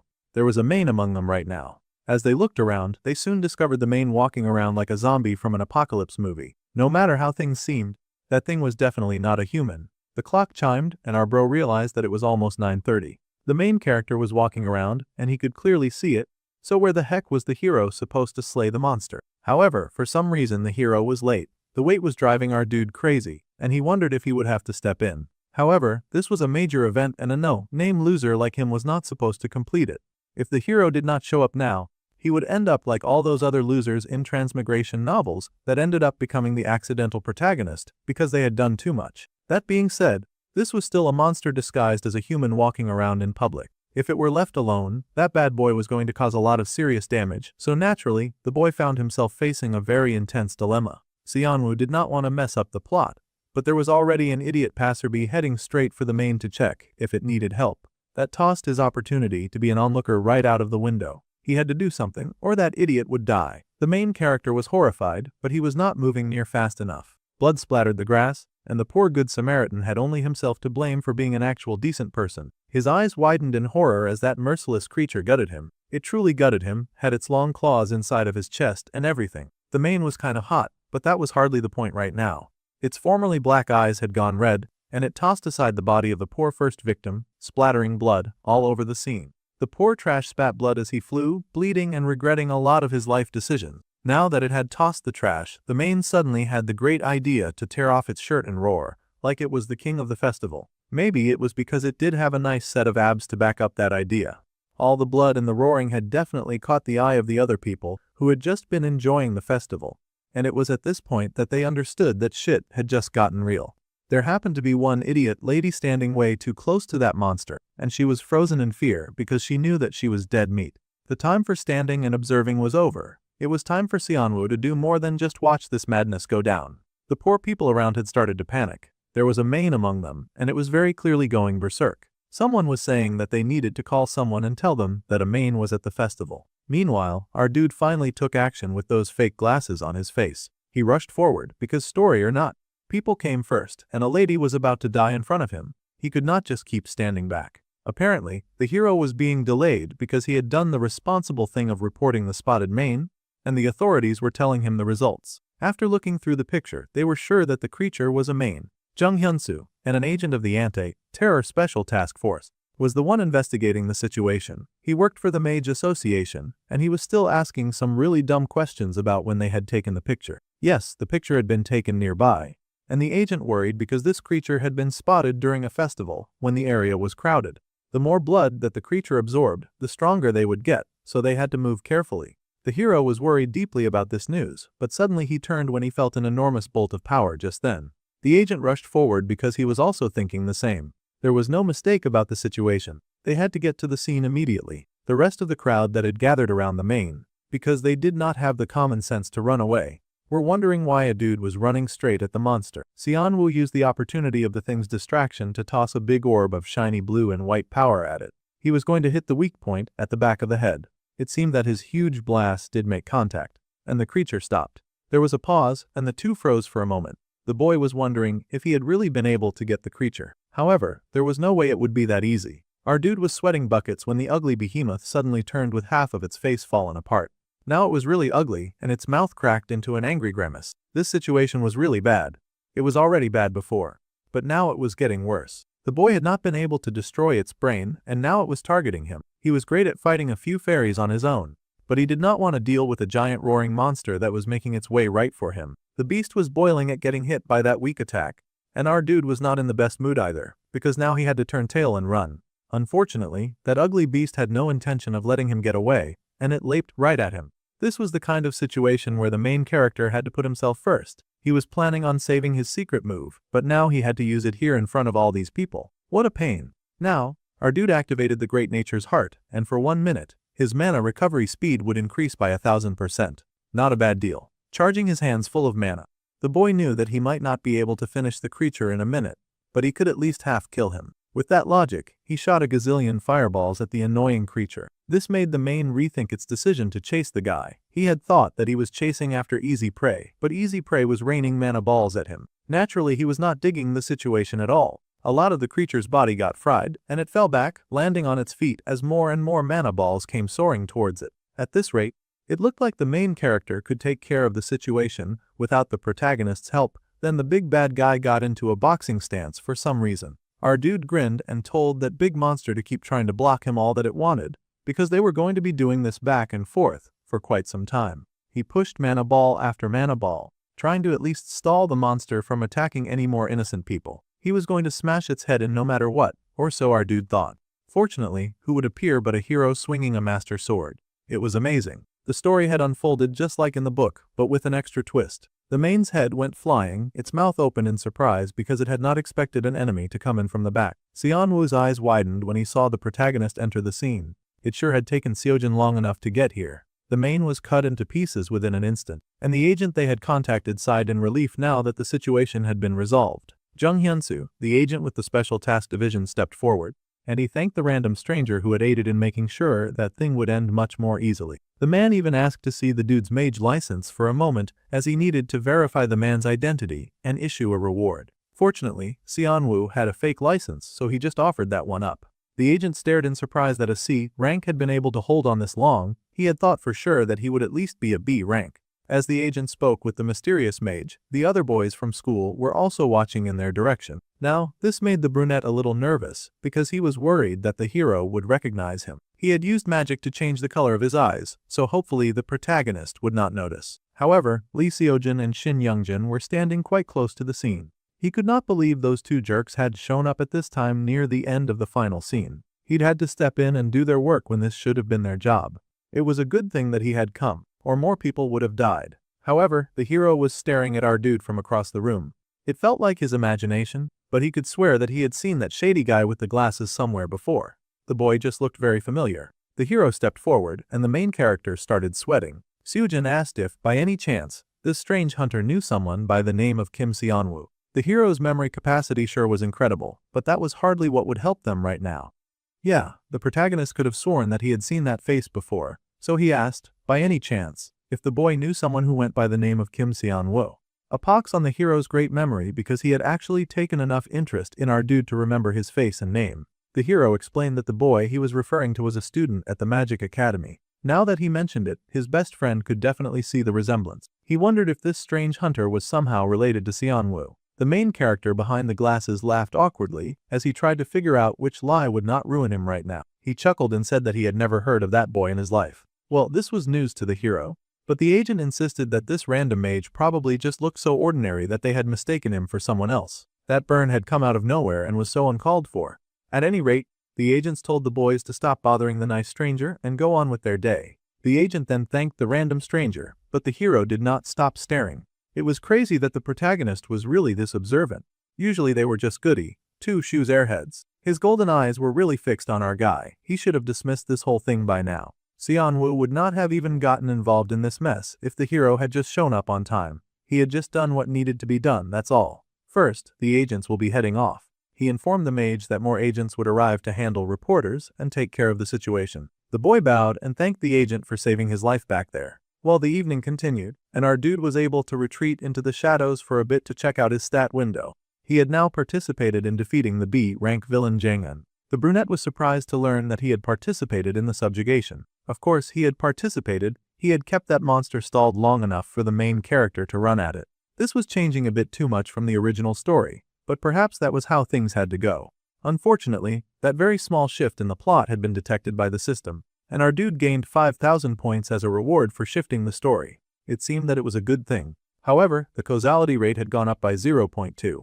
This really interested our guy, and he wondered what the causality rate was. Stuff had definitely changed because he intervened. Causality was earned by resolving major events in the main storyline. The more the story changed, the more the causality he could gain. They could then spend causality to activate powers. Hot dog, that sounded like a banging good deal. Then, he realized that if Lee Seojin died in his unaltered first life playthrough, then he wondered if it meant that he could have intervened and saved him by getting involved. Under powers, there was a whole list of possibilities, and even the opportunity to achieve whatever he desired. This meant that our dude could get whatever he wanted, and he was rather excited about that. The Deus Ex Machina 100 causality meant that he could achieve anything that he wished. There was one desire that the main character had. He wanted to go back home to the real world. He wanted to laugh and joke around with his friends again. Our guy was one of the few people who actually enjoyed the life that he lived before getting isekai'd. If that was the case, then there was no point in hesitating. He would charge full speed ahead into changing the story as much as he could, and upgrading until he could gain the success that he desired. If he wanted to protect Seojin and also gain causality, then they needed to actively intervene. Suddenly, a 15 million won reward came in for defeating the main. That was a lot of money. Sneaking around with a hunter's license had a lot of cool benefits. The brunette could not believe that he had cashed out just from accidentally participating in an event like this. He had not been sure about bringing his fancy trident straight back to the dorms, but that worked well. After everything today, he was going to treat himself with this money. Bro went into the excess of treating himself like a shameless teenager who did not know the purpose of savings or investment. He went into a 5-star, mage-exclusive hotel Hansung. The Hansung Group was a global corporation, and they were all about power, influence, money, and they even played a major role in the original. Attendants greeted anyone who checked into the hotel, and our guy whistled at how fancy everything looked. It turned out there was a rich hot mage visiting today, and it was none other than the Hansung Group Vice President Han Sajin. He was the #1 pick to inherit the company as well. Mr. Shin, rich and handsome, was busy chuckling with the gathered people around him, living his great and perfect life while many flocked around for his attention. Someone even mentioned that it was confirmed that his sister would be joining them for dinner this evening. His sister Sa Yen would be joining them, and the man did not mind since it had been ages since he had met up with his beloved sister. Now, Han-san was another interesting character, and she seemed to be a main character too. Later, the main character found a little private room, and he looked at his fancy weapon, admiring it very thoughtfully. It was a truly wicked-looking artifact, but carrying something that bogus around would attract the wrong kind of attention, so he needed to fit that thing to size. The spear drew too much attention, and he definitely needed to sell it. The magic book he could save for later. As for the herbs, he would take them to Sion, because he was planning on meeting her for some reason. To do this, he needed to wait until tomorrow.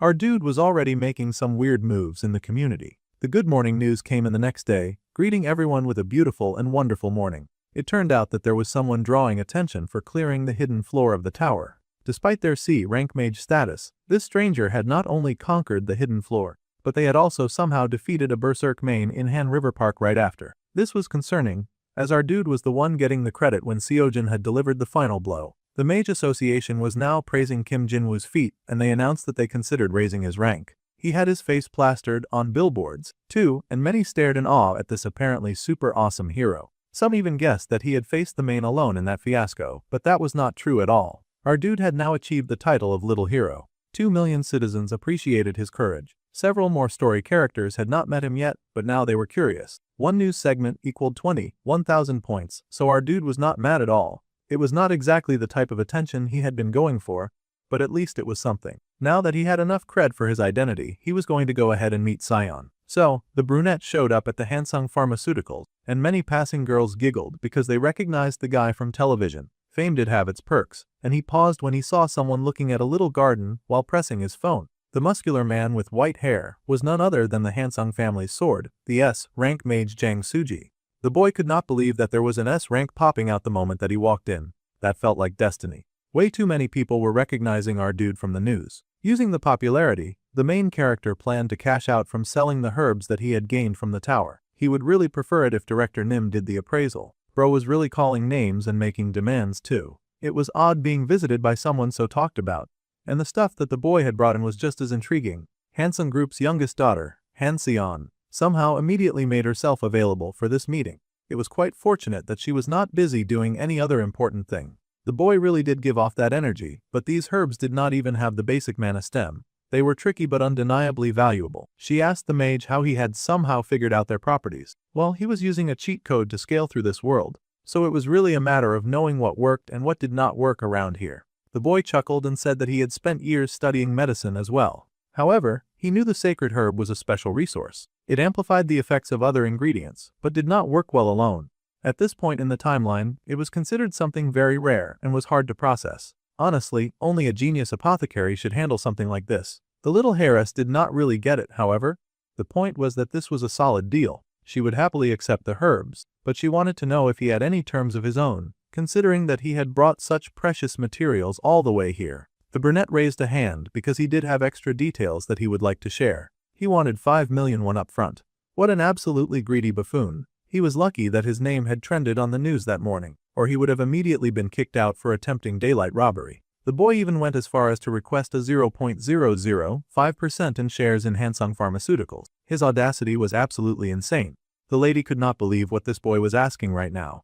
Guess he did not know how big their group was. The boy just smiled and said that stock was what mattered. If the sacred herb got commercialized, Hansung would own pharma. As cute as he was, there was no way the young heiress was giving him shares, so she asked him to name another condition. As expected, he figured she would react that way to the shares request, which meant she was more likely to grant something else if he asked for it. He then requested a VIP underground auction membership. Please. Plus, he wanted her to make potions and to deliver items when he needed them. He would pay for the service, of course. Bro was making a lot of crazy demands for someone who had walked into the shop with just a few magical herbs. Sure, they were rare, but since this was their first time meeting, one would think that he would come in with some pretense of humility at least. The lady, however, was rather amused by his behavior, and he smirked. It seemed that this mage was asking to run her errands. In exchange, he would tell her the weak spot of the vice chairman Han Sejin, who was the older brother of the division head.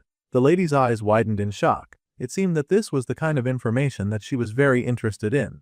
The lady had the intention of taking over the Hansung group, and she would even mess with her own family for that. He knew all of this about her since he already knew the original story. Wow, what a family of vipers. The news had reported all about Kim Jinwoo's exploits, as if nothing else was going on in Magic Korea that day. The Dark Guild was also able to get the information that Jangin was dead. They were not exactly happy to hear about this. They could have stopped it for sure if only they had moved in during the rampage. The speaker was a man with dark eyes, and his forehead throbbed in rage to hear that his colleague had been felled by a mysterious mage. He screamed and threw things around in a rage, yelling that this could have been prevented. The man who'd just been sipping tea told Baekkyung to calm down. It was an order from someone above them. If they had helped a main who was running wild among humans, they would only put themselves in danger, and then they would be exposed as mains too. The redhead cursed in anger, his bad energy radiating around him in waves. He cursed and asked how long they had to keep living like this in hiding. Bro was so vexed that he swore to kill that Kim Jinwoo dude. The other guy was a human, and he asked if that was really going to be okay. The mage seemed to be near the main's client. The redhead scoffed and said that, of course, it was fine. They knew what his client was like. That person was the kind to cut off even his own family with a smile. It seemed that the head of the Hansung family did not have pure hands. He greeted his sister with a smile, and she happily waved to him, saying it had been a while since they had hung out, unaware of the evil that lurked in her brother's heart. They both got into the car together and talked about how nice it was to catch up after such a long time. The man asked how work at the company was going for her since she worked in a pharmacy. The lady smiled and said that work was hard and dealing with people was indeed exhausting. She guessed that he could say that she was a bit mentally worn out. Father was a little hasty when he handed over so many company shares to her when she was still young. Well, we know she's an ambitious crook, so those were fighting words from her brother. He even said that if it was much too difficult to handle on her own, then she could just pass that on to him. The disrespect had her internally seething as he added that once he became chairman, he would even make her the vice president. All men did was lie. The girl curled her hands into angry fists, barely containing her anger. Her brother was a joke and should really not make her laugh. Meanwhile, our guy was in his room and was busy handling his own affairs. Now he had the information saved by using 2 accounts. Meeting Sion really was the right call, and she had sold the spear for him, too, so that was really convenient. Thanks to her, he could happily return to his dorm room with his mind at ease, without worrying about drawing any attention to himself. Sion should have pretty solid intel as well, and she had immediately perked up when he had revealed that he could so easily tell her about her brother's weak point. He wondered if she was checking whether that weakness was mentioned and if it was actually useful. It was the Hansung family after all. Suddenly, our dude got a message notification. He got a message about a month ago from Han Sion. She would be his errand runner for just that long. The character Han Sion now trusted him. She would send him the upfront payment and the spear money within the day. Then she asked if the boy needed anything else. The boy had now gained 1,000 points as a reward for the lady's trust. As our dude was a point junkie, this was great news to him. It was faster than expected, but that worked just fine for him. Also, he would like the talented pharmacist to make him some potions, and he needed an admission ticket to the underground arena. The potions would take some time to brew, and the lady would contact her newest partner once they were ready.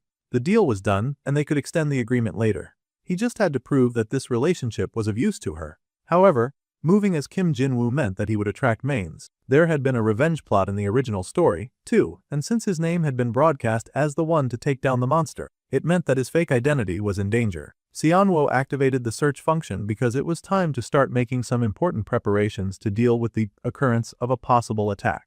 The detection search results popped up, and he scrolled through a few of the available skills underneath that. He found the one he was looking for, the ability to detect killing intent aimed at him up to a 500-mile radius. It was an expensive $50,000 fee. That was insanely expensive. Our dude would need to harvest a whole lot of admiration to be able to buy that. He was gonna have to risk a lot of the points that he had already gathered. Still, he needed to buy that skill. It was the price of staying alive after all, so he closed his eyes and pressed purchase. A few days later, the main character was living his life, and he was able to retrieve the potions that he had requested for. The lady had made them with a sacred herb mixed in. All he had to know was that the side effects had been amplified along with the effect. The amplified mana elixir potion was a kind of increase in mana recovery speed by 500% for 5 minutes. However, our dude would then suffer mana exhaustion for just 30 minutes. That was almost a fair price to pay. Then, out of nowhere, he complimented the beautiful damsel in front of him, telling her that she looked pretty good right now. Yeah, she was not falling for such easy rage bait, and she arrowed her eyes at him, changing the topic suddenly. Everything about this mysterious young man was suspicious. He was a capable mage who wanted such a high-ranking potion. Plus, she wondered how he even knew about the conflict between her and her brother when they appeared amiable and loving to most outsiders. Now that she had fulfilled her half of the bargain, she would like to speak on the weak point of her brother's that he had mentioned the other day. She had dug through her own channels to investigate, and it was honestly shocking what she had found. Her brother had always seemed rather shady, but she would have never suspected that he, of all people, would somehow have killed someone, and it looked like a whole lot of someone's. There were also traces of contact with someone suspected of being a main. All of this was terrifying information. Everything about this situation was suspicious, and she wondered how on earth he had found this out. Well, obviously, it was thanks to the original novel, but he could not tell her that. Han Se-jin was a high-risk character who was driven by greed and sided with the mains. As time passed, he would slowly turn into a full-blown villain. However, he could not tell her that he had gotten his information from a fantasy story. So, he just said that he would tell her if she would give him 5% of the Hansung pharmaceutical stock. He was making an audacious request again, expecting her to turn him down. The girl was annoyed because she could tell that he was just saying that because he did not want to tell her. The whole thing made her so upset, but it was rather amusing to him. Their discussion was concluding, so he asked her about the arena ticket that he had asked for. She had gotten it, but it was apparently not transferable, so he would have to enter with her. He could see that was why she was dressed so weird and shady that day. She yelled that it was his fault that she had to wear such gaudy and silly clothes in the first place. She had spent money and risked so much to follow his demands that she just had to ask what on earth he was planning to do at the arena anyway. The boy explained that he had made some money, so now he had to grow it. That was Ariel's fancy way of saying that he was just going there to gamble. She could not believe that he was going there to blow all of the money that she had just sent him on gambling. Youths of this day and age were so irresponsible. He was not about to get scolded by another adult when he was cosplaying as an adult. Besides, he was 2 times her senior from regression and dimension jumping, so she should at least pay him some form of respect. Well, she did not support his life choices at all, and she told him to consider their deal over at the end of this month. The character Han Seon was now deeply disappointed in him, and her interest in the boy had sharply dropped. She was so disappointed that our dude would probably not get any more points from her for a moment. However, that did not matter to Seon Woo. He took up the fancy mask that he had brought and quickly put it on his face, knowing that by the time they left the arena, he would have earned even more of her trust. The evening sky darkened, and the two made their way into the special place. There were guards at the door, of course, so they had to check if they were authorized to enter. They got the very important person banned, and then they stepped inside. It had been a while since the people had welcomed a VIP. The brunette was about to keep stalking in, but he gaped in awe when he saw a familiar-looking dark man with a mask. However, he could not entirely disguise himself to our guy who knew so much, and he instantly recognized the man as the S-rank main and top-tier villain, Ha Ryong. Now that was frightening. Bro's eyes did not look even slightly dark at all. The main character was sweating as he realized that it made sense for a man this important to be here. Ha Ryong was the host of this very arena, and the man smiled, asking them to please enjoy their time. He walked past them with a polite smile, but Seonwoo could not help but stare after him in awe. That dude was terrifying, and he was not at all on the level to handle him. He had to make sure that he did not get tangled up with him. They proceeded into the arena, and the stands were packed with people, of course. Everyone had on masks as they eagerly watched the games that would take place on the stage below. There were quite a lot of people in the area, and the atmosphere was pretty hyped too. That was probably because of Yang Hongju. The lady asked who that was because she was not very familiar with the name. That dude was the most popular fighter right now, and he was a mage who held the champion spot for 3 years. In terms of combat ability, the guy was basically 8 rank. The heiress easily guessed that there would not be much money made off a consistent winner then, because there was a huge possibility that everyone would bet on him. Our dude was well aware of that, but he had an easy trick for making money. The boy happily waved to the officials and informed them that he would like to place a bet. They asked how much and on whom. With the biggest and proudest smile that the boy could muster, he put a whopping 530 million on Yang Hongju's opponent. Now that was insane. Even the lady could not believe that the boy would do something so reckless. The official could barely believe his ears and asked the main character to repeat himself. The lady begged him to reconsider. They did not know anything about Yang Hongju's opponent, and he was placing such a large amount of money on something so casual and stupid. The main character just smiled. He had a few ideas about the man's opponent, because he knew that a rookie would be having their debut match today. The rich heiress could not believe that this idiot was about to place his bets on a rookie who had not even debuted yet. Meanwhile, inside the room, the main had taken off his mask. He had already heard the rumors that someone had bet a whole 530 million on Yang Hongju's opponent. This was correct, of course. Immediately, the main wanted to know what idiot had that much money to spend. The answer, of course, was a dude wearing a rabbit mask. Too bad for our guy, who had not wanted to get the monster's attention because he had it now. In fact, the monster remembered that he was the VIP from earlier. Now this was an interesting turn of events. To a very important person like that kind of money was likely just pocket change. A rich weirdo with weird tastes, something that could be overlooked. However, a different sort of information was leaked to different ears. The redhead had just heard that Kim Jinwoo had shown up at the underground arena. He heard that he had come with Han Seon for the event. This was perfect, as the red mane had been so frustrated for way too long. He had been pissed about having no intel about that guy. Now, it was time to get the car ready. Tonight they would be avenging Jang Han. Meanwhile, there was a battle going on between two men. They were monitoring the proceedings in the pit, and the fighter inside was begging for his opponent to spare him. This seemed like the kind of fight to the death battle. Gruesome, ugly, and bloody. No wonder a lot of mains were hanging around the area. The poor fighter begged that he was surrendering, but his bloodthirsty opponent just mocked his whining and said that he should have surrendered from the start. With a swing of his ruthless weapon, he cut that man down, and the man gasped, choking on his blood as he was knocked down. They had a winner for the first match, and it was none other than some crazy jerk with long hair. The people could not believe that the crazy person whom he had been fighting against had actually surrendered in that battle. They had bet so much money on him too. Of course, people were not happy about the garbage that had lost his match, and they yelled really mean things at him because they valued their money way more than his life. The underground arena was definitely ruthless. Still, the main character informed her that the host would not actually let any of the fighters die. Well, that was a relief to hear. Now, in just a moment, the strange rookie would fight against the arena's champion. The match between Liang Lang and Yang Hongju was about to begin. This match had 2.8 billion on the champion, Yang Hongjun, and a whopping 530 million on the rookie Liang. Apparently, no one else had bothered to be on Liang. Everyone had played it safe and put their bet on Yang Hongju. This meant that he was about to cash out big time. Some people around him whispered, of course, judging whatever stupid lunatic had been dumb enough to place a bet of such a large amount on the Liang Lang. After all, reverse odds were great, but there was a limit. If that rookie lost, that idiot would get nothing.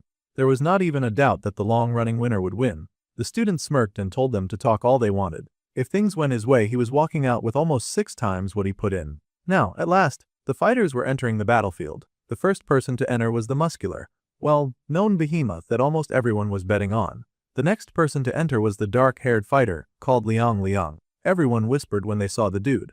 Dang, our guy was not feeling confident anymore, even after laying his eyes on him. The first noticeable thing about this fighter was that he was kind of small. The difference in weight class alone almost made no sense. Xianwu tried to play it cool. Sure, the fighter was skinnier than he had expected. Perhaps it was because he had not grown yet. In truth, he was not here only for the money. The villain group that played a huge role in the main story was called Jaein. The fighter that they were going to display now was someone who was going to end up joining the Jaein group.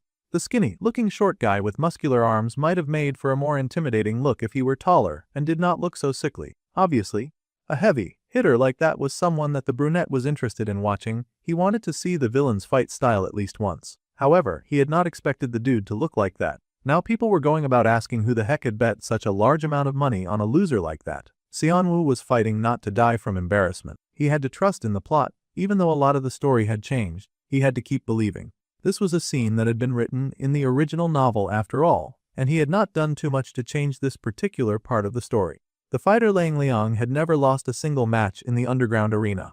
Of course, the big winner took one look at that sickly-looking short pathetic rote, and he laughed, saying that the man was so low-level that he could not even bother with it. It was an insult to him that he even had to fight a guy like this. Bro was just radiating all the colors of arrogance. With a scoff, the muscular fighters powered the sparks all over his body, and he burst forward at maximum speed, flying forward to take down the opponent standing in front of him.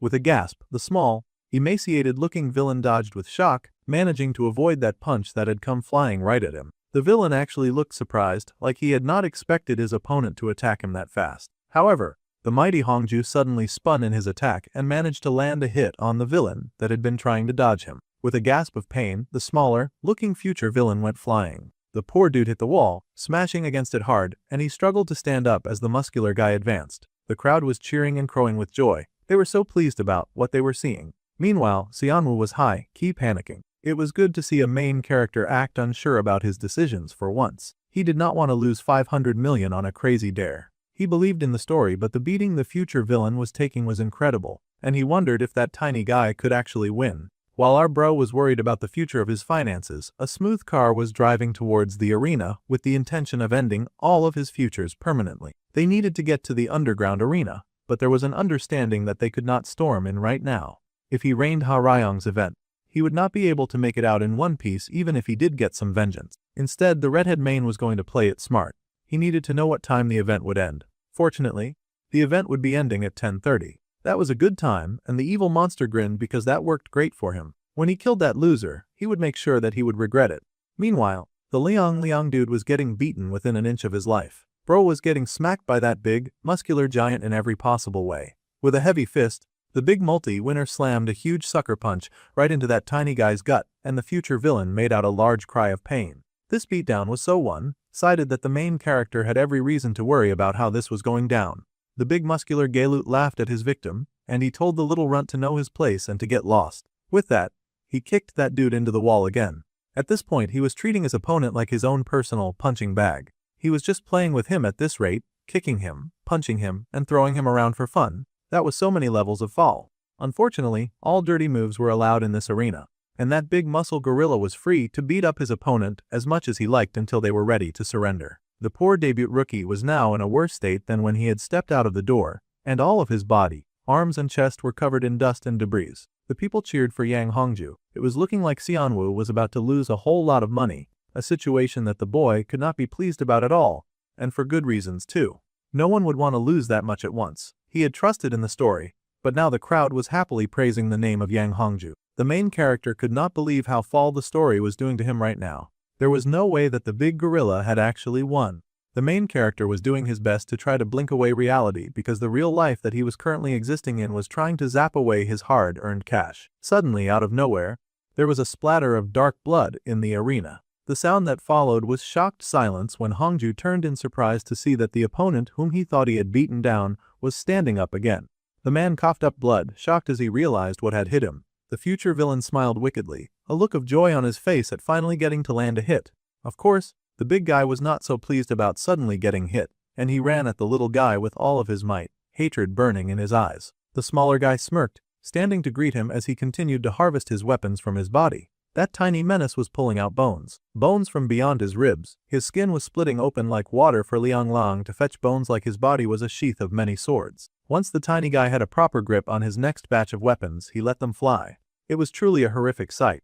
Each of those bones flew forward and struck him, piercing different spots of the big guy's body. They arched through the air in dangerous purple power and stabbed the big guy in many different places. More blood trickled down his chest, and the many-time winner screamed in agony. The man stumbled, falling off his usually stable feet, and his body toppled to the ground. It was a pretty hard ask for anyone to stand up with about 5 bones buried inside their gut.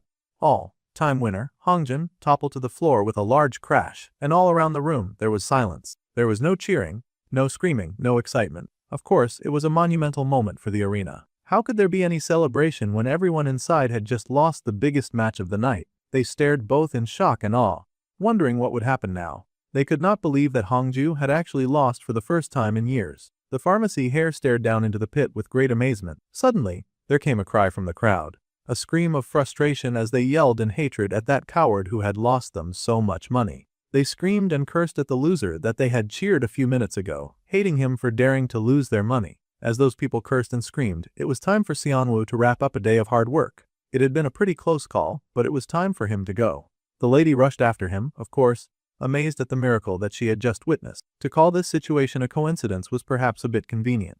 A very important person had visited their arena on the one night that their all-time winner had lost while betting a huge amount of money on a whim. There was definitely something going on, and of course, an S-class villain was able to detect that. Liang Lang had won tonight because Yang Hongju grew too confident he had gotten careless. However, that large amount of money bet on a first-time rookie clearly had an intention behind it.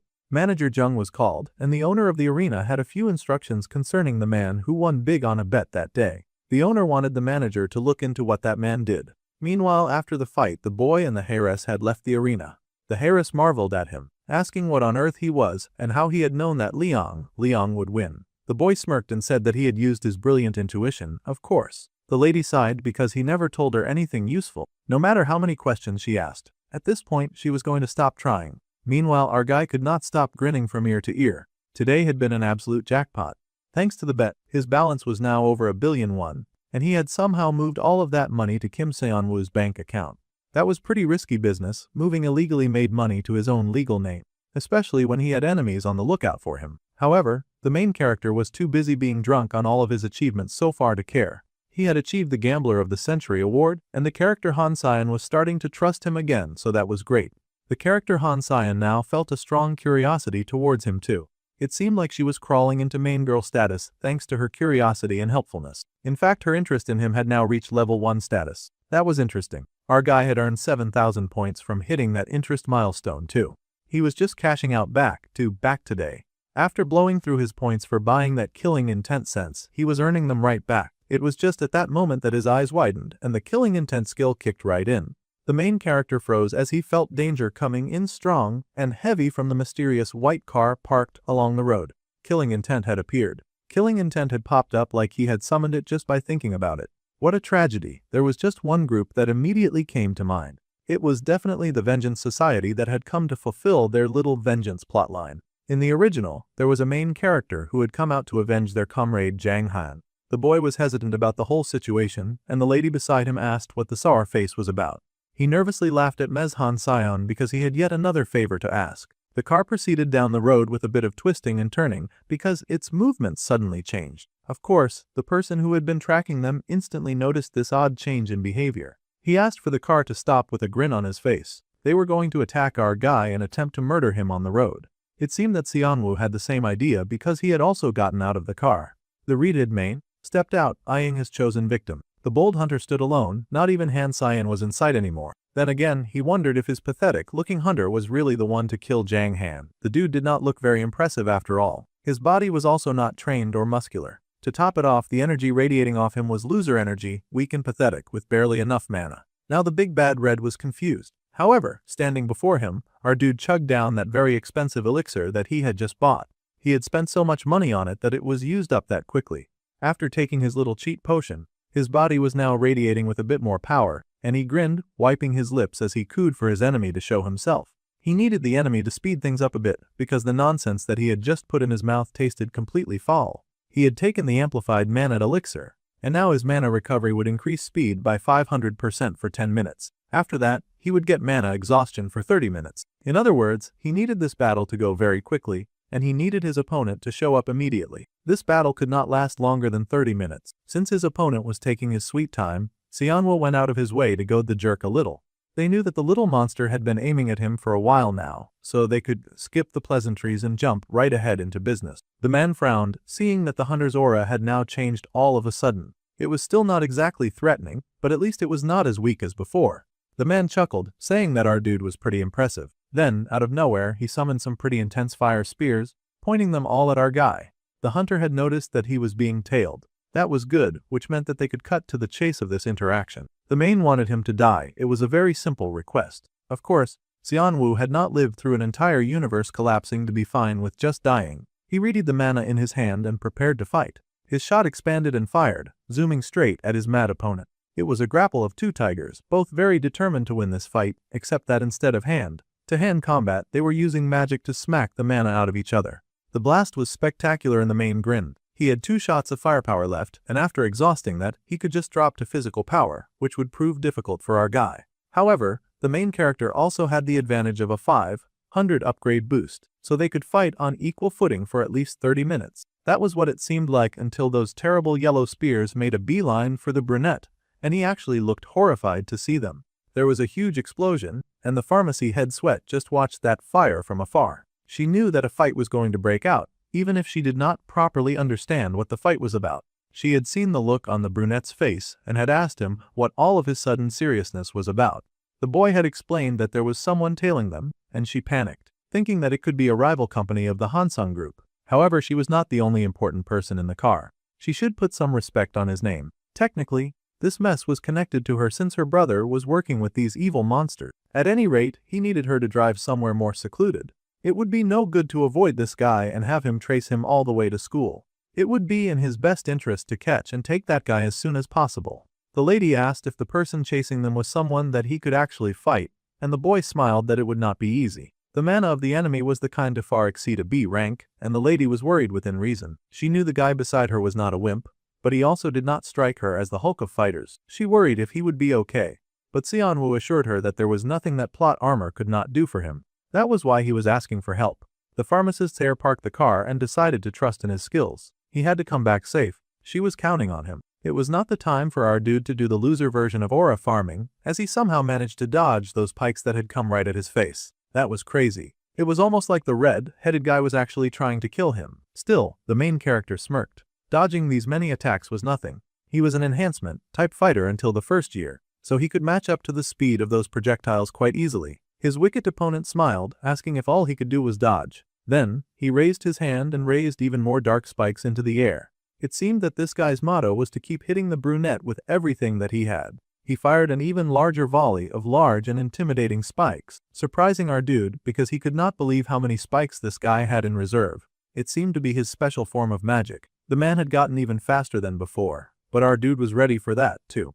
There was a blast of fire, and he dodged that as well. It seemed that his intentions for the beginning of the fight were just to continue dodging. The redhead was not pleased, but our dude suddenly had less than 2 minutes of the effect left. That was insane. They had barely started fighting. This skill was clearly such a rip-off. It was about time for Xianwu to do something incredibly foolish before all of his power ran out. He needed to settle this fight once and for all. Immediately, the brunette activated the amazing effect of Great Nature's Heart. For 1 minute, mana recovery speed would increase by 1000%.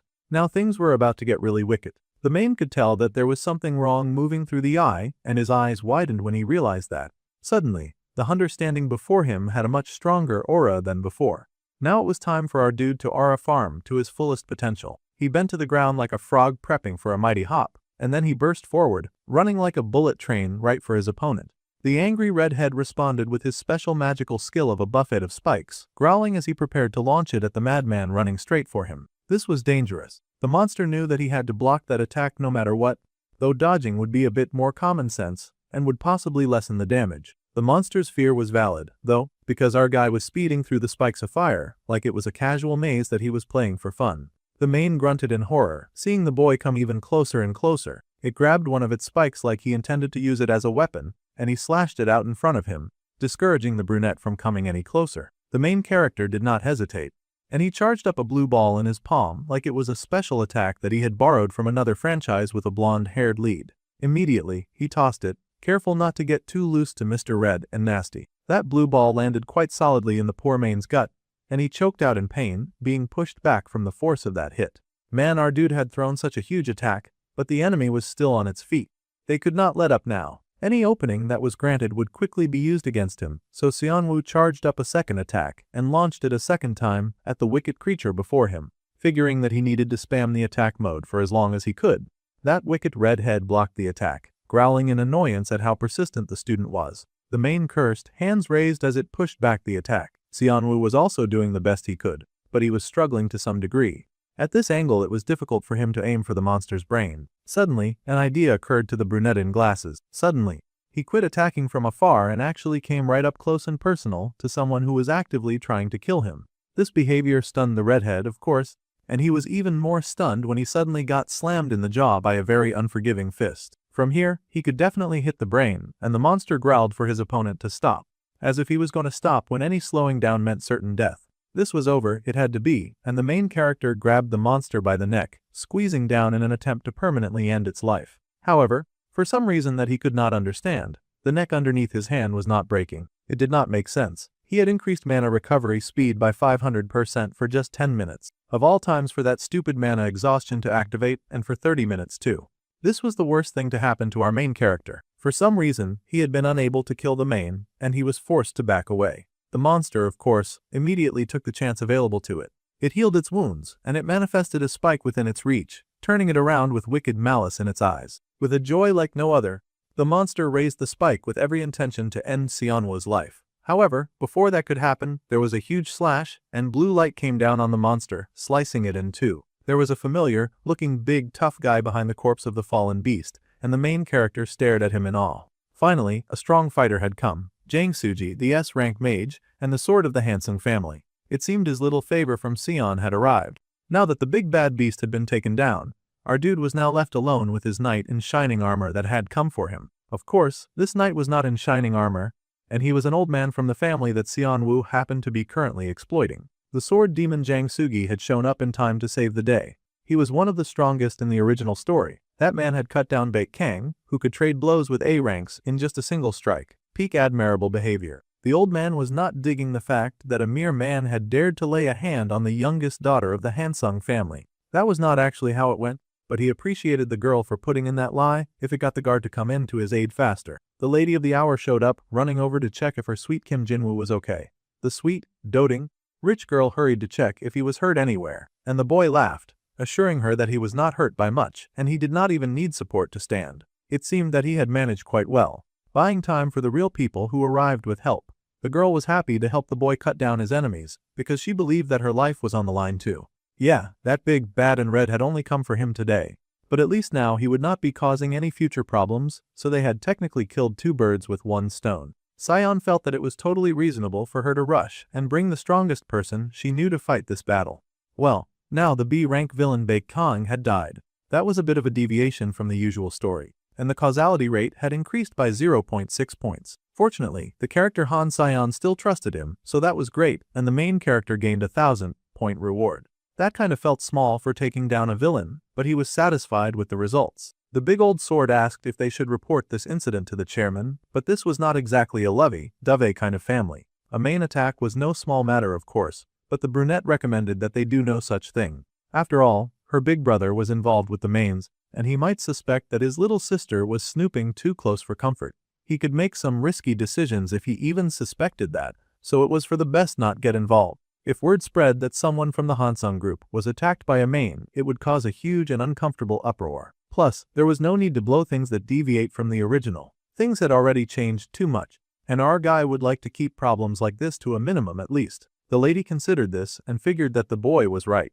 If this leaked outside, it would drag an annoying trouble, and she needed to lie low so that she could scheme in peace too. So, she informed their hero that they would be keeping the incident between them. It was in their best interest if their uncle Suji also said nothing. The man understood and promised silence. He was way too old for gossip anyway. 3 days later, our guy was chilling in his room and casually looking through things on his phone. As thanks for saving her during the Baekkyang incident, even though honestly, she had been the one to save him, Han Sion offered to find our guy any information that he needed. In that case, what he had then asked her for was the timing for when sacred herb potions would go commercial. For this very moment, he had gone all in, and he had bought up Hansung Pharma stock with everything that he had. He watched his phone very diligently now, waiting for the perfect time that he would get the cash out from what he wanted. It was 8:59, and as soon as it hit 9 o'clock, the market would be open. Our guy dove into that market like it was his birthright, and the shares skyrocketed. The boy screamed and cheered because it was time for him to move up in life. Before regression, even a lifetime of dungeon runs would not have bought him a house. Back then, the main character would have never believed that money could really be this easy to make. He was cashing out in style, and he was giggling and happy about it too. It almost felt a bit bittersweet considering how hard he had worked to stay out of the main narrative back then. There was a notification on his phone, and that made the boy sit up. Han Sion was now surprisingly in regular contact with him, and she even invited him out to lunch. He was immediately intrigued because she had mentioned that she had a present for him. At the Café Veller they met up, and the boy was surprised to see that the lady had arrived rather early. She was even sipping a drink by herself and acting all sweet and dainty. The lady smiled up at the boy, saying that it was a habit, as expected of a businesswoman, to always arrive on time. Hansung Pharma's stock shot up quite a bit, and the boy chuckled that he'd had quite some fun thanks to her. The hare asked how much profit the boy had made, and if he had made 500 million. The boy smirked that he had made 3 billion in a single day. Now that was something truly admirable. She almost could not believe it. Well, they should just think of it as a small token of appreciation. It was all thanks to the director. Now that he had come all this way, the boy was, of course, really excited to see this gift that she had mentioned. The lady then got a little serious and explained that she had found the identity of the main that had attacked them. Yeah, he already knew that, but it was not like he could tell her that. So, he decided to roll with her little exposition. The lady revealed the man's name was Baekkyang, and when he was disguised as a human, he was usually a very notorious hitman. However, during the investigation, they had learned that there was someone who dealt with Baekkyang frequently. That person was, of course, none other than her own dear older brother, Han Sejin. The main character already had the idea that the big bad brother was dealing with mains, but he had not guessed that the big red would be one of them though. He was not surprised about the whole thing all the same. This was all very interesting, but Xianwu had to wonder how all of this information would somehow benefit him. The girl smirked because the boy was so calculating even after they had saved each other's lives. At any rate, she was going to show him the real gift. It was a way of saying that she would be depending on him. Happily, she presented a box. He had asked the boy to meet today because she was about to become very busy for a while. The boy stared at the mysterious black box curiously, asking if something was going on. Now that her brother, no, that man was too despicable to even be called kin anymore, so she preferred to call him Han Sejin. He was now closely linked to Baekkyang, so it was pretty obvious who was behind the attack, right? The Hira still believed that the attack had something to do with her. Since our dude had not revealed that he had just been using her advantageous fighter. The lady scoffed that she could not stand being in anyone's debt. In truth, he was probably in her debt, but he had settled that score by helping her find out about her brother's nefarious acts. Whether it was a favor or a grudge, Sion preferred to pay back as soon as possible. With that, she got up and left, leaving the main character alone with the storage and a very mysterious box. Sion's assumption that Han Sejin was behind Baekkyang was still just a misunderstanding. However, the fact that her brother was a villain would not change. That man was evil, and it was probably better to end him as soon as possible. Sooner or later, that man would get in Sion's way too. In that case, taking down Han Sejin through Sion was not a bad idea. Then, the lady stopped to call Kim Jinwoo for a final thing. She smiled and said that she hoped it suited him, making him even more curious about this mysterious package. After all, she had worked really hard to pick up that gift herself. The boy smiled and thanked her, showing gratitude that she had gone the extra mile to be kind. Then, he carefully opened the box and found within it a silver band. It was a mana alloy bracelet, the type of sturdy bracelet that was imbued with mana and had an SS durability rate. How kind of the rich heiress to buy him such an expensive item. It was almost like she was flirting. The boy beamed with joy at getting such a sweet item. He sat there staring happily at his wins when he suddenly got a notification. The boy looked up in surprise and saw that the character Harayong was curious about him. He was now gaining 1,500 points. That could not be a good thing. Inside his office, the big boss of the mains was looking through the files that he held, studying as much as he could about this strange, masked rich guy. Someone came in and bowed, greeting Lord Harayong. It had been almost 10 years since he had known Qianhai, and he asked if the man had come to discuss the 10 Demon Council. Well, that was correct, but there was also another matter that the council wanted to address. There was something that the man wanted to ask first. With his head bowed, he talked about how he was sure that the main man had heard that his close friends Zhang Han and Baek Kang had been killed a few days ago.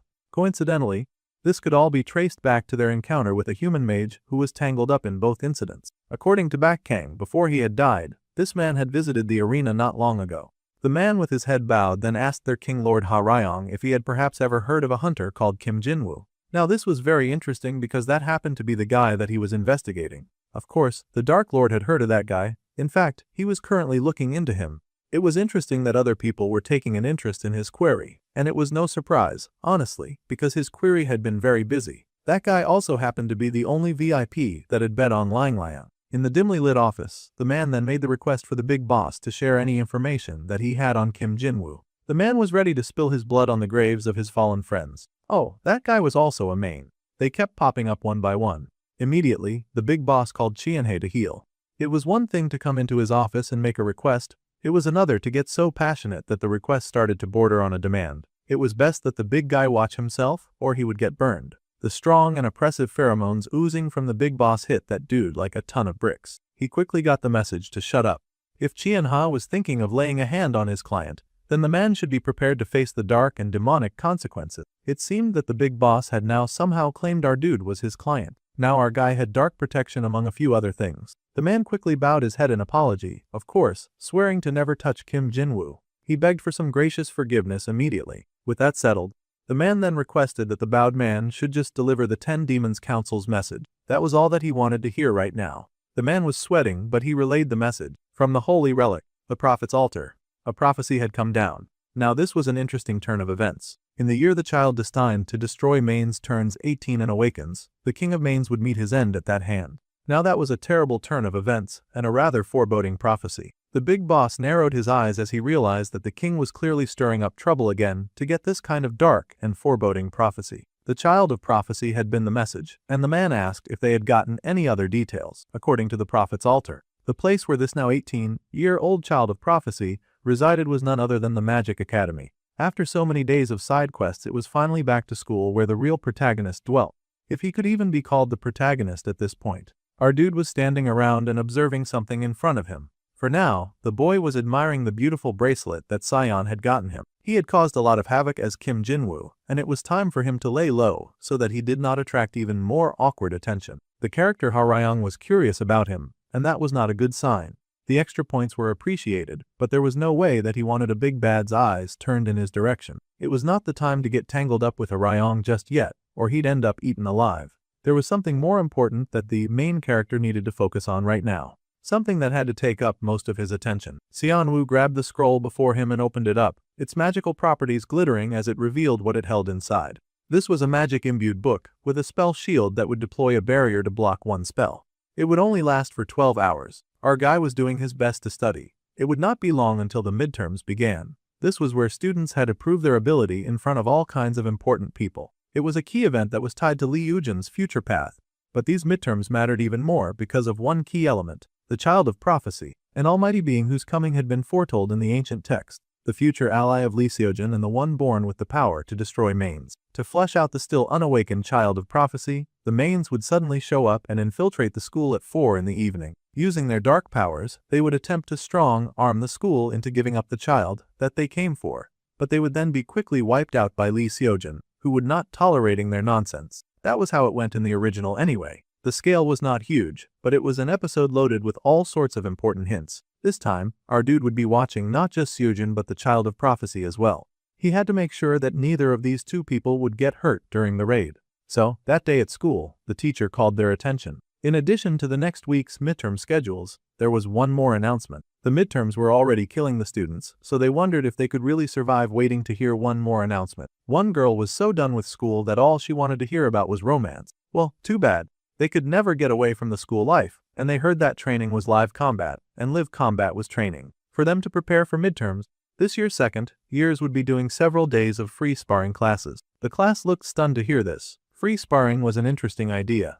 If they could not find a partner that day, then they could go ahead and watch or practice alone. For now, the group was dismissed. The announcement was barely over before Yuara suddenly started burning with some holy flames. That girl was obsessed with Lee Seojin. The hero was so over it. The main character already guessed that Seojin and Yuara would pair up together just like in the original novel, and the girl was already storming towards him. So it looked like that would play out as planned. Still, even so, the boy could not believe that absolutely no one wanted to partner with him. He had worked so hard to boost his deficient reputation during that last test, and still other students were going in every direction except towards him. How horrifying to be in that position. Well, it was not like it was that surprising that he was getting abandoned. No matter how good he was at theory and barrier breaking, nobody wanted to pair up with the student who was dead last in almost everything else. However, this did not matter, because the person who would be his partner had already been decided. It seemed our guy already had his eyes fixed on the person that he wanted to fight beside. A timid girl who was currently saying nothing.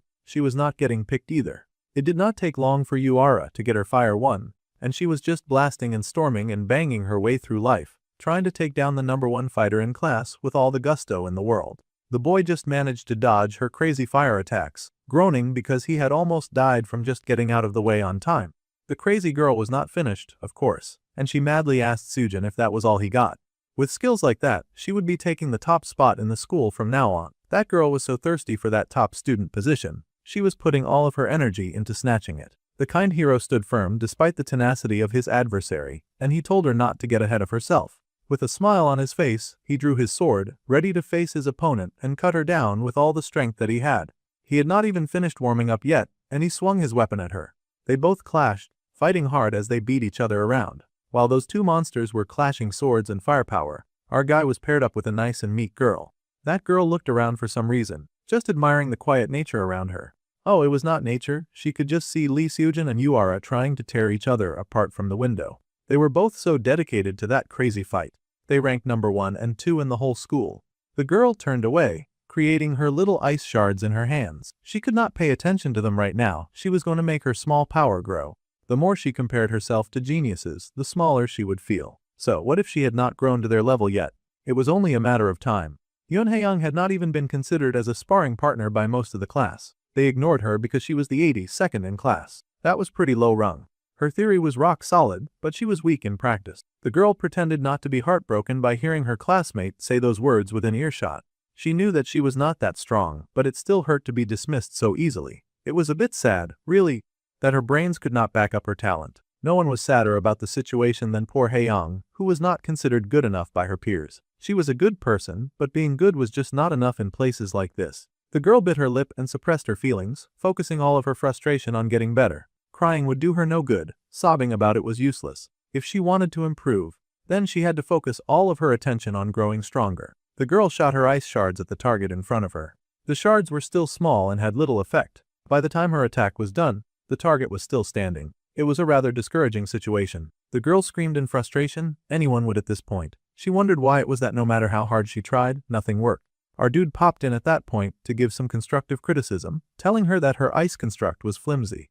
The girl was surprised to see Kim Seon-woo, the boy who was dead last in class. That was not just all. The boy stepped in and explained that her ice was not even that cold, and the accuracy sucked on top of it. Overall, it just showed that her fundamentals were lacking. See, our main character was doing all of this to take responsibility for what he had done. Originally, during the dungeon expedition, Seojun's advice would have helped the girl grow to the 6th position among the second years by now.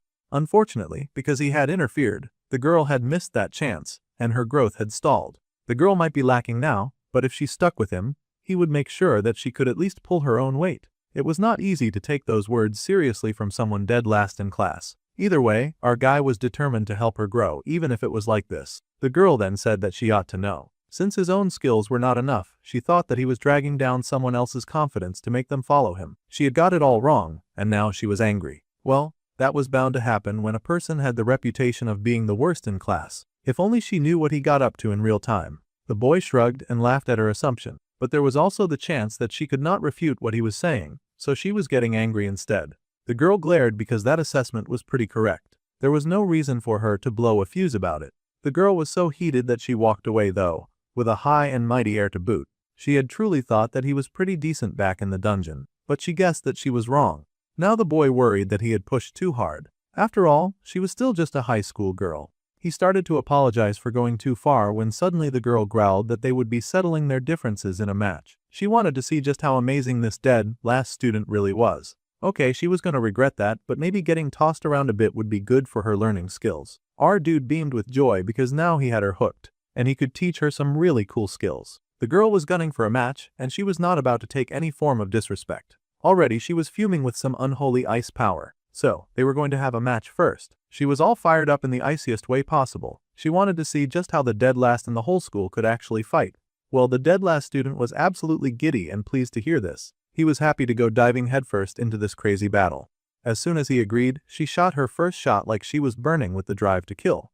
That shot definitely landed with a healthy amount of killing intent. It was crazy. Ice Girl was not playing around because many other shots followed right after, one after the other, all aimed towards our guy. It was time for Seonwoo to get serious because Haeyoung was done with acting cute and nice. That was great because our guy was definitely ready to kick this fight into gear. He launched himself forward with the right kick of his heel, dodging projectiles like he was fighting to survive the Hunger Games. The moment the girl got serious, the density of her construct had changed. That was interesting to see. Her technique was not bad at all. In fact, the main character found himself impressed by her drive. It would not be hard for a brilliant fighter like this to grow. However, her attack pattern was a bit too simple right now. She needed to try for something different. Ice attribute manifestation mages were supposed to shine in utility after all. The girl grit her teeth at the insult, and she growled, asking if the boy was really ready to see a different pattern. With that, her hand raised, and she suddenly summoned a giant ice spear. It was incredible. She had no business wasting her time with those tiny ice projectiles when she could pull something like this.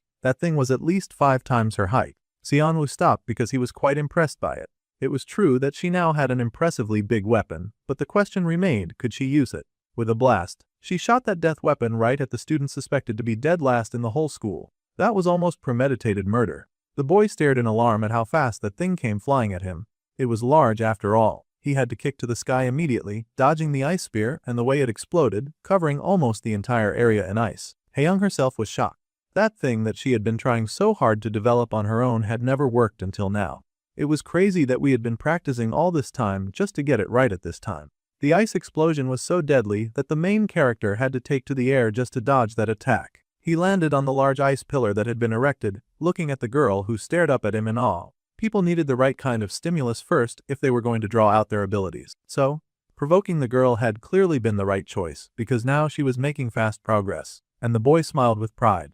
The girl, however, seemed to take that as an insult, but that was fine since this kind of provocation was apparently great for her growth and health. The girl asked how he planned to win if he was always going to run away. She raced at him with rage, asking if he really wanted to partner up with her when he was not even showing her his skills. The battle continued, and the boy stomped his foot on the ice. An inexperienced manifestation mage shared the same weakness as most mages like her. With a blast, he shot forward, reaching the girl in a matter of seconds, and she gasped, caught off guard by his sudden approach. He smirked because once it came to close combat, a lot of these high-power mages were instantly shut down. Still, the girl tried her best when it came to defending herself, and she raised her hand to block his attack. The magic power bubbled in her hand and met his elbow. It was time to see who would triumph when fighting so close. There was an explosion off ice and power, and the young girl got knocked off her feet. She had only just started fighting in big girl style, so of course, her footing got uprooted pretty quickly because she was not yet used to it. The poor girl fell, eyes widened in fear as his attack came close to her face. At this rate, she is going to get hit by his magic. Yet suddenly, his magic dissolved. In a show of power where the main character did not feel like he needed to hit a girl to prove a point, he smiled at the girl's surprised and relieved face. She got the idea of how to use her magic now, and the entire point of the demonstration was to help her tap into her magic. The boy smiled and told his classmate that it was a good spar. The girl was surprised, not expecting such acknowledgement or strength from someone who was supposed to be dead last in the class. The poor girl fell to her knees in exhaustion, a little shaken by everything that had gone down. She had lost this battle, but she had also learned something new about herself. Everything about this situation is kind of overwhelming. The girl was tired, but with a small laugh, she wondered if she really should be learning magic from the dead last class after all. The boy smiled and stretched out his hand, saying that she just did not know how to bring out her talent. That was all. He smiled and offered to help her, and they would try doing this together. The girl was surprised, staring at this outstretched hand, and wondering if the guy could really help her to use her talent. Well, she took that hand and took that gamble, willing to see what the future had in store. Since this battle had proved fruitful to some degree, the girl smiled and agreed to give Xianwu a chance, so he had better teach her well. After all, he was her teacher now. Once again, our main character had been able to level up. The character Yu Haeyoung had now gained some interest in him, and Yu Haeyoung's interest had hit a level 1. From now on, they would be doing some attribute adaptation training. The boy showed off something in his hand. All magic started with adapting to an attribute, and it was very important to be in tune with the right one. Adapting meant that the mage was able to understand the attribute, and that would determine how well they could manifest their magic. In other words, without basics, no amount of practice would actually raise their level. The young girl had an understanding of what attribute training was, however, she had never heard of doing things like this. The poor girl currently found herself in what seemed to be a huge pool of ice. The poor thing was probably freezing and very confused. Our dude was now moving like the Dark Lord and insisting that feeling her attributes with her whole body was the fastest and easiest way to grow. So, she had to hurry up and start adapting immediately. If she did not hurry, then the ice would melt, and that would be troublesome. Later that night, some dark rumblings were afoot, and some very weird and suspicious-looking shadows started moving through the place like dark spirits on a mission. It seemed to be sucking out the life from certain fallen beings. The dark shadow then settled into a barely identifiable form and asked if everyone was present for the necessary meeting that was about to go down. Everyone responded affirmatively to Lord Qianhai. As ordered, the mains had been gathered, particularly the ones that had been operating around the Magic Academy. They knew the ins and outs of the place, as well as any given weaknesses that the building might have. The infiltration date to find the Child of Prophecy at the school had now been set for next week. All the members listened attentively as their boss, Keonhai, gave them the details of this mission. Their contact inside had informed them that the security often got lax during the midterms, so that was exactly when they would strike. The time had finally come, and the gathered mains looked really excited about it. However, one of the gathered had a question for Lord Qianhai. They wanted to ask the Lord Harayong for some extra help so that they could end the Child of Prophecy once and for all. Well, that had not gone as planned, and the bigger boss had gotten stormy at the thought of harming his person of interest. The big boss had apparently said that there were more important matters than the fate of their race. Well, naturally, this news did not sit well with the rest of the gang, because they could not imagine what could be more important than possible extinction. But it was not like any of them were about to volunteer to go tell the big boss exactly what they thought. Still, they did not think that 4B rank mains would be enough to kill a Child of Prophecy. They were brutally outmatched on this field. Still, one of the other overconfident mains scoffed and asked if his colleague was scared and needed help to kill one brat. This rabbit was literally the child destined to end their race. It would be foolish not take the necessary precautions concerning this situation. Just because security was lax did not mean that they would face no problems inside of this prestigious academy. If they were not careful, they would all get wiped out. Scouts from every major guild would be swarming the school on that day, assessing the students for talent that they want to claim for their own. That was not the time for 4B class mains to go skipping in there like they could handle all of that firepower on their own. The boss before them agreed with the situation and the sentiment. However, it was different if they locked away anyone who got in the way. The man then raised a pink, magical, glowing orb and then expanded it over the mains gathered before him. They stared in awe at the rush of power that just washed over them. It was an incredible demon grand barrier. The foot soldiers looked around the barrier with wonder and wicked glee as their boss informed them that they were free to rampage as they liked. In fact, the boss Qianhai would be joining them in this mission. It was very important for the foot soldiers to ensure the death of the Child of Prophecy. Meanwhile, the next evening, back on campus, our main character was still training with his adopted student so that she could hurry and level up. First, she needed to master the attribute and then the form, solidifying the water before her. She needed to be able to picture the ice without actual ice present. Then, she would carve that sensation into her whole body. The girl focused as she created a single snowflake in her hand, pretty and gorgeous. Slowly, that flake expanded into her giant snow spear. It was large and formidable, and holding it up did not exhaust so much of her mana either.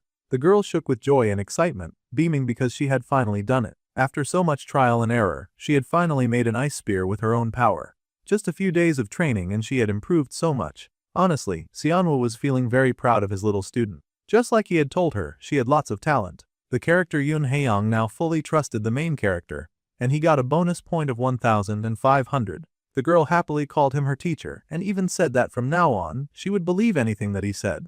Now he had a devoted believer, and he laughed, asking if the form of her weapon was bearable. The girl was beyond happy to throw more ice at any problem that came her way. Her cheeks were flushed and her hands were a bit bruised from all of the work that she had put in.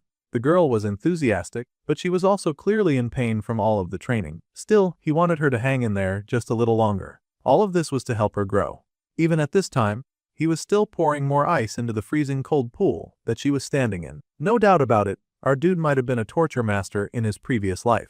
He was gonna help her work hard enough to become someone who could stand by Lee Seojin's side as his ally. The poor girl was drowning in cold. At this rate, they had to stop, or she would get rushed to the hospital. Meanwhile, there seemed to be someone overseeing all of the training going down. It was a lady, too. There was no idea who this mysterious shadow person was. The dark shadow watched the ice user as she shivered in her quest to get better. As the mysterious lady watched, she started to wonder if this was some sort of level of high school bullying. No matter how she looked at it, it really looked like that poor girl was being forced to stand in ice while that horrid classmate was bullying her. The bullying in the Magic Academy looked very excessive. The girl could not just stand back and watch this. She had to report to the teachers right away.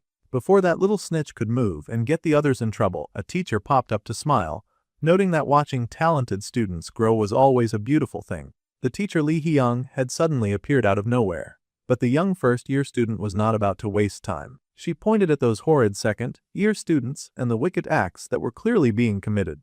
The teacher, who had a few more adult brain cells to understand how magic and growth worked, smiled that this was clearly an attribute adaptation training. Besides, she was well aware of the madness that was going down at the school. This was shocking news to the young girl. She had not expected this sort of harsh and mad movement to be training. The teacher had been watching the whole thing since day one. The student Haeyang was improving her mana manifestation, and she had grown quite a lot in such a short time. It was impressive, but what was truly remarkable was the judgment of a certain student. It was true that the ice girl was the one currently working hard and putting in a whole lot of effort, but her classmate had somehow immediately identified a friend's problem and guided her through it.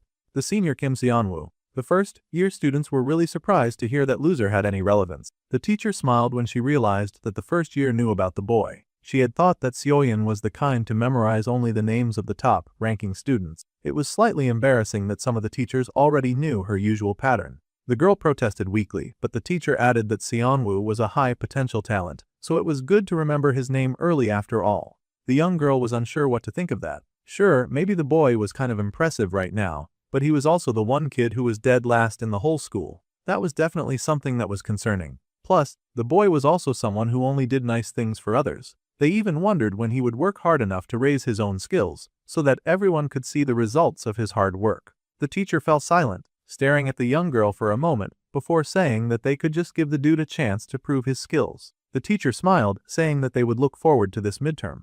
Meanwhile, the main character was not looking forward to the midterms at all, actually. Apparently, there was a special sale going on in his system shop for a subspace pocket, up to 30 kilograms on limited time sale, at a discount. He had 5 days to pull up with the cash and buy it.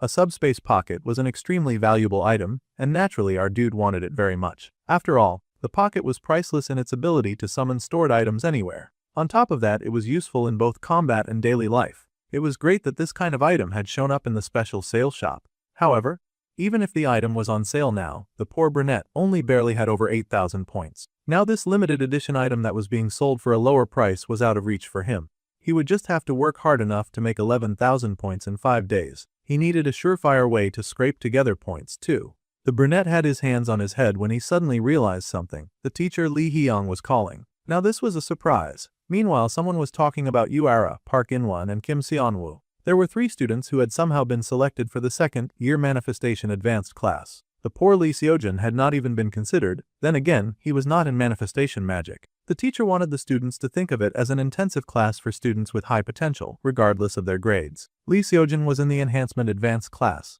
If our dude could somehow get in, then he would have more chances to be around him. This would be great for scoring extra points because no one gave points like the protagonist's attention. However, the blonde random in the manifestation class suddenly protested. He understood why the second best and his handsome self were getting recommended, but he had no idea why the teacher would have any intention of bringing a failure like him into the advanced class. Seonwoo did not know where to start with this guy. Park In-won was in his second year, and he was ranked 5th. The brunette was not really into him, and he wondered what on earth his problem was. The blonde insisted that he was 5th in the year, being grouped with a dead last loser was so unfair. The pouty blonde turned to the second best in class and demanded that she complain too.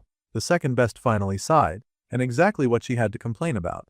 Whoever got into the advanced class did not matter to her, because all she had to worry about was herself. The blonde was annoyed by this faultless logic, and he cursed internally that this was exactly why that little witch had no friends. Then, the student Xianwu was asked what he thought about Inwan's opinion. The brunette smirked that if rank was the problem, then clearly all he had to do was raise his. The teacher was, of course, very pleased about that response from her favorite student. Then, before the young genius joined, he should prove his skills on the midterm.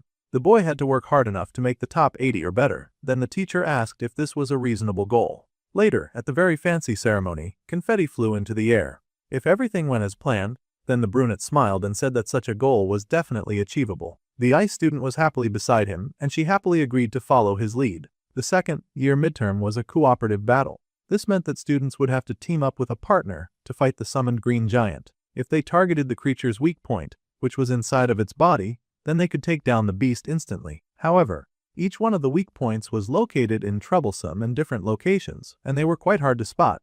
One was situated on the ankle and another was right on the head. So, most students got good grades just by surviving the monster's attacks. However, the truly skilled geniuses would blast fire from their hands. It was, of course, the team of the ever-tenacious Uera and the hero of the story, Lee Seojin. While the girl distracted the beast with long-distance attacks, the boy dove forward and sliced the creature into pieces. Those guys basically already had the cheat code for excellence, so they did not need to bother with the weakling approach of finding weak points, when they could just completely annihilate the big and scary creatures. The scouts were excited in the crowd, happily cheering for Lee Seojin and hooting with joy. The boy had great synergy abilities already at such a young age, and his partner, Uara, had such insane firepower. They were both truly the belles of the ball. With the geniuses out of the way, it was time for the two losers to step forward. It was time for Lee Xianwu and Haeyoung to step up into the top ranks. They were both super pumped and ready to succeed. Immediately, the main character rushed ahead, asking the ice girl to clear a path for him. Immediately, she got busy, channeling her attribute towards the floor, and the crowd watched in awe as ice spread over the floor beneath their feet. Her beautiful magic danced in different shades of blue, and the boy used the ice as a boost to push forward and get even closer to the big, ugly ogre in the ring. Meanwhile, the lousy talent scouts were busy laughing because they easily recognized our dude was the idiot who had embarrassed himself at the public ranking test. A lot of people were guessing that kind of kid had bribed his way in, and they laughed, wondering if he would run out of mana again. All of their mockery was working quite well in our dude's advantage, as he was informed that 254 people felt anticipation towards him. He would then gain 1,000 points as a reward. The boy smirked because he knew that the crowd was clearly expecting him to embarrass himself again. Unfortunately for them, this clown had done the necessary research and training to surpass the mistake that he had made, and he would no longer perform for their laughs. Outsiders' benefit immediately began to activate, and the main character quickly sensed where the weak spots were coming from. It was from the ogre's chest. The boy had even worn shoes for the weather, and he skated on that ice with the laser determination that this time, he had no intention of playing the clown. He shot out his magic at the beast in front of him, and the creature's body leaked blood. The gem that marked its weak point was instantly blown to bits, and its ogre friend cried out in what seemed to be camaraderie and rage. The big ogre launched forward and raced at the brunette, who was ready to take down ogre number 2. He was so invested in proving his haters wrong that he laughed and realized that this whole situation was going to end more easily than he thought. The ogre raised its fist, and suddenly the boy's eyes widened as he realized something. There in the stands was a face that he recognized all too well. It was none other than Qianha. Now this was yet another troublesome character in this story. The boy who had been preparing to take down the second monster with his mana blast suddenly made sure to miss the weak spot and hit only the creature's shoulder. Of course, such a clumsy shot was not going to stop the creature's charge, but the main character would rather be remembered as clumsy than noted to be a person of interest to yet another main.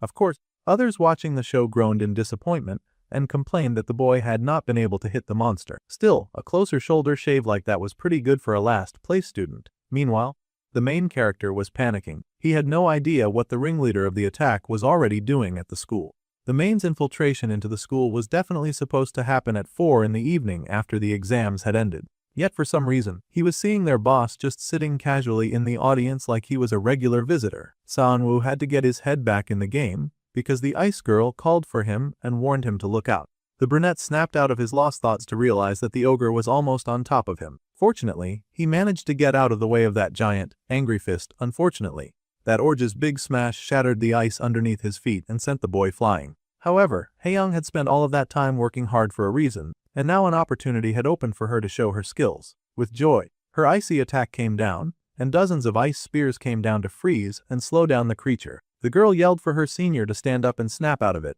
They had to win if they were going to advance in class. The girl managed to help him to his feet, and the boy groaned weakly, while that big leathery beast gave a large arena law. That scream of victory seemed to be enough to snap our guy out of his trance, because he was not tolerating that disrespect, and the creature being that happy felt very disrespectful to him. With a wave of his hand, a blue shot of magic pushed out from the boy's hand to the ogre's body, and he was able to slash that big creature in two. At a time when he should have been holding back, he was busy showing off his awesome and destructive power.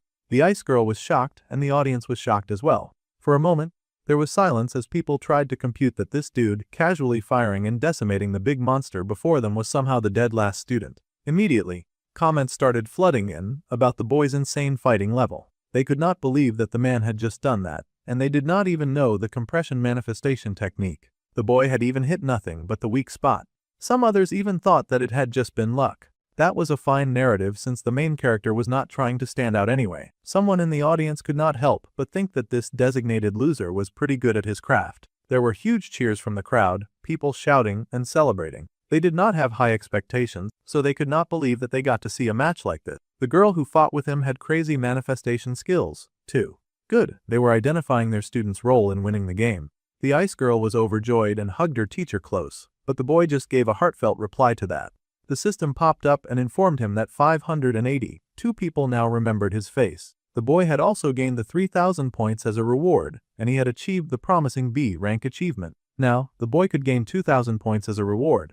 The character Kim Deokien was now interested in him, and the character Park In-won felt humiliated by him, and he gained 1,000 points. The brunette was feeling a little bruised, however the exam was the least thing on his mind right now. Even after such a victorious match, the boy's eyes were focused on that clock in the hall. It was 12 in the afternoon. The timing for the school raid plot had now deviated from the original. He'd even beaten one of the main villains with the help of another side character that was not supposed to come into play just yet.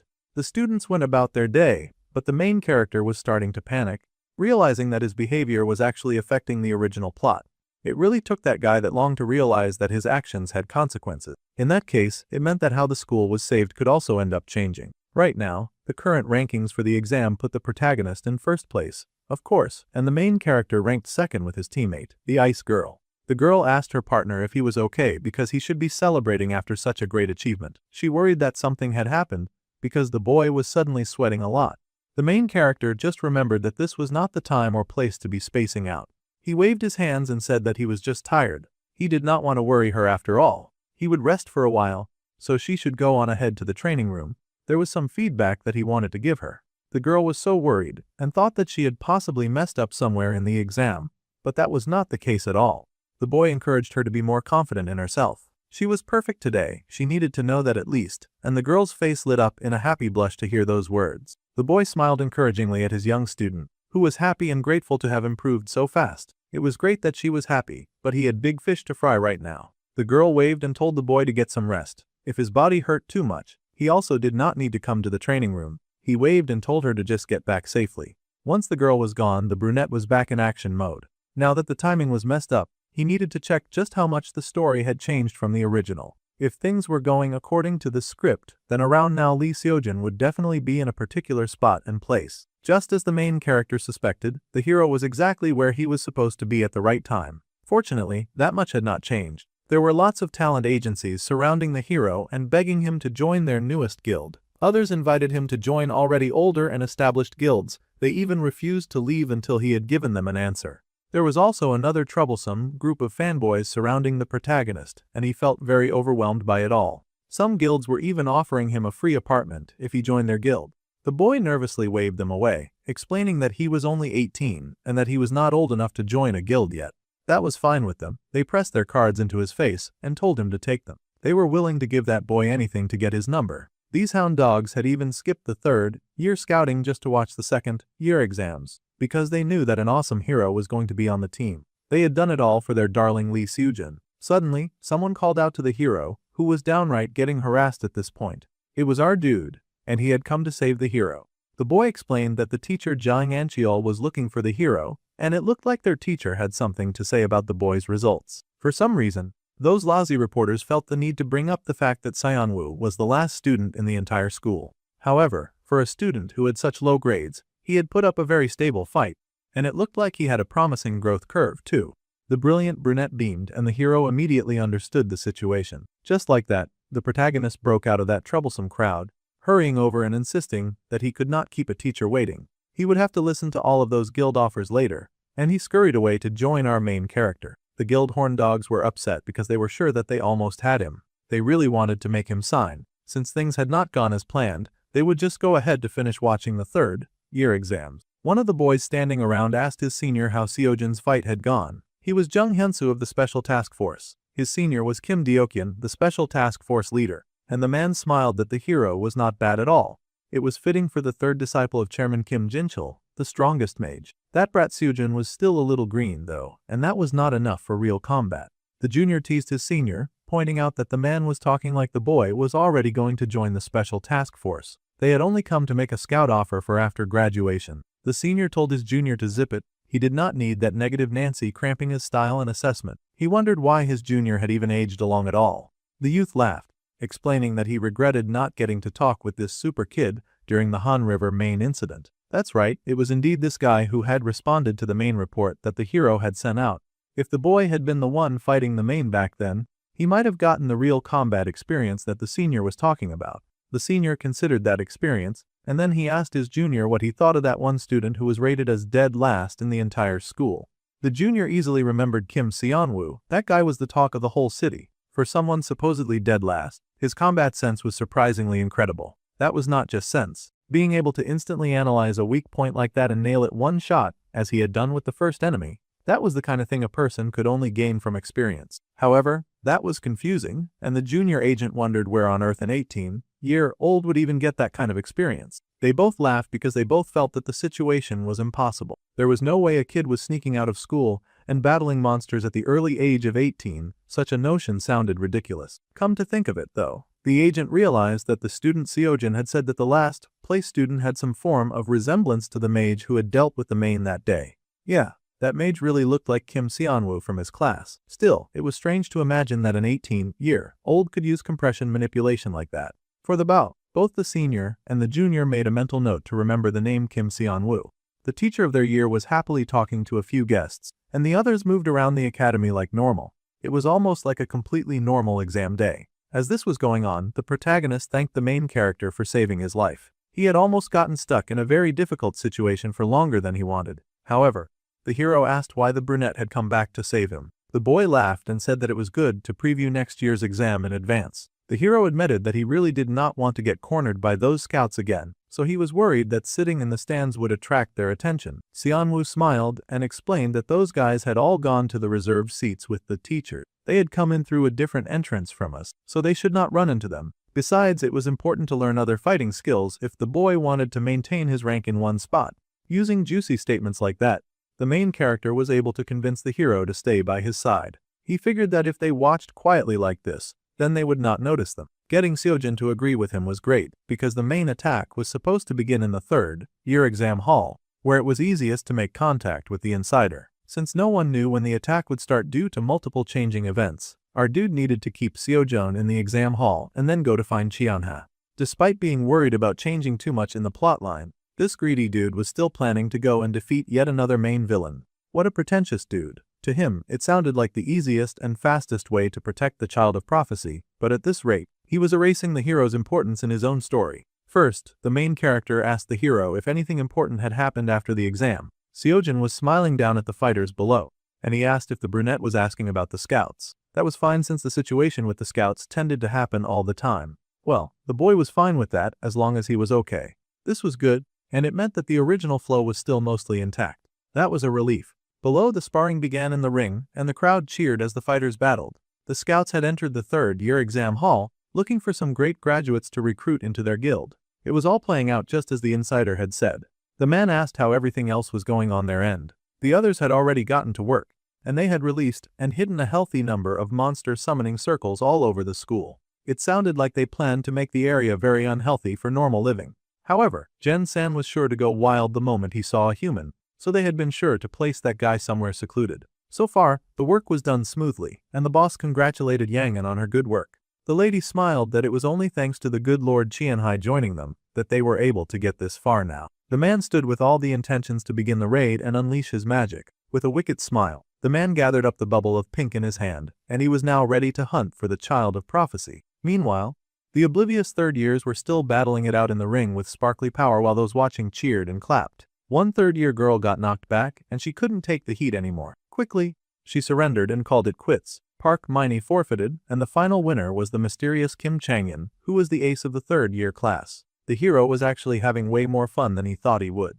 His eyes were glowing, and everything changed when he saw how fun the third-year exams were because they got to battle each other. Senior Kim Changyan was the textbook manifestation type, and the senior Park Miney's movements were so sharp. While the hero was being the biggest fanboy, our dude was very worried about the attack that was definitely going to happen in this area. He had scanned the area the whole match, but Qianhei had surprisingly never shown up. He had definitely seen that suspicious man in person, and the attack was supposed to start from this arena. The main character was sweating, wondering what was going on. Seojin easily caught on to Xianwu's distraction, and he asked who the boy was looking for. The little liar just happily said that he was wondering if there was any guild out there that wanted to scout him. The main character laughed that there was bound to be someone who would call from somewhere. Compared to the start of the semester, the brunette had grown like crazy. Anyone who watched his exam would have definitely been shocked. In fact, the hero was curious about how the main character had trained to grow so fast, but he paused when they both felt a dark sensation creep over the school.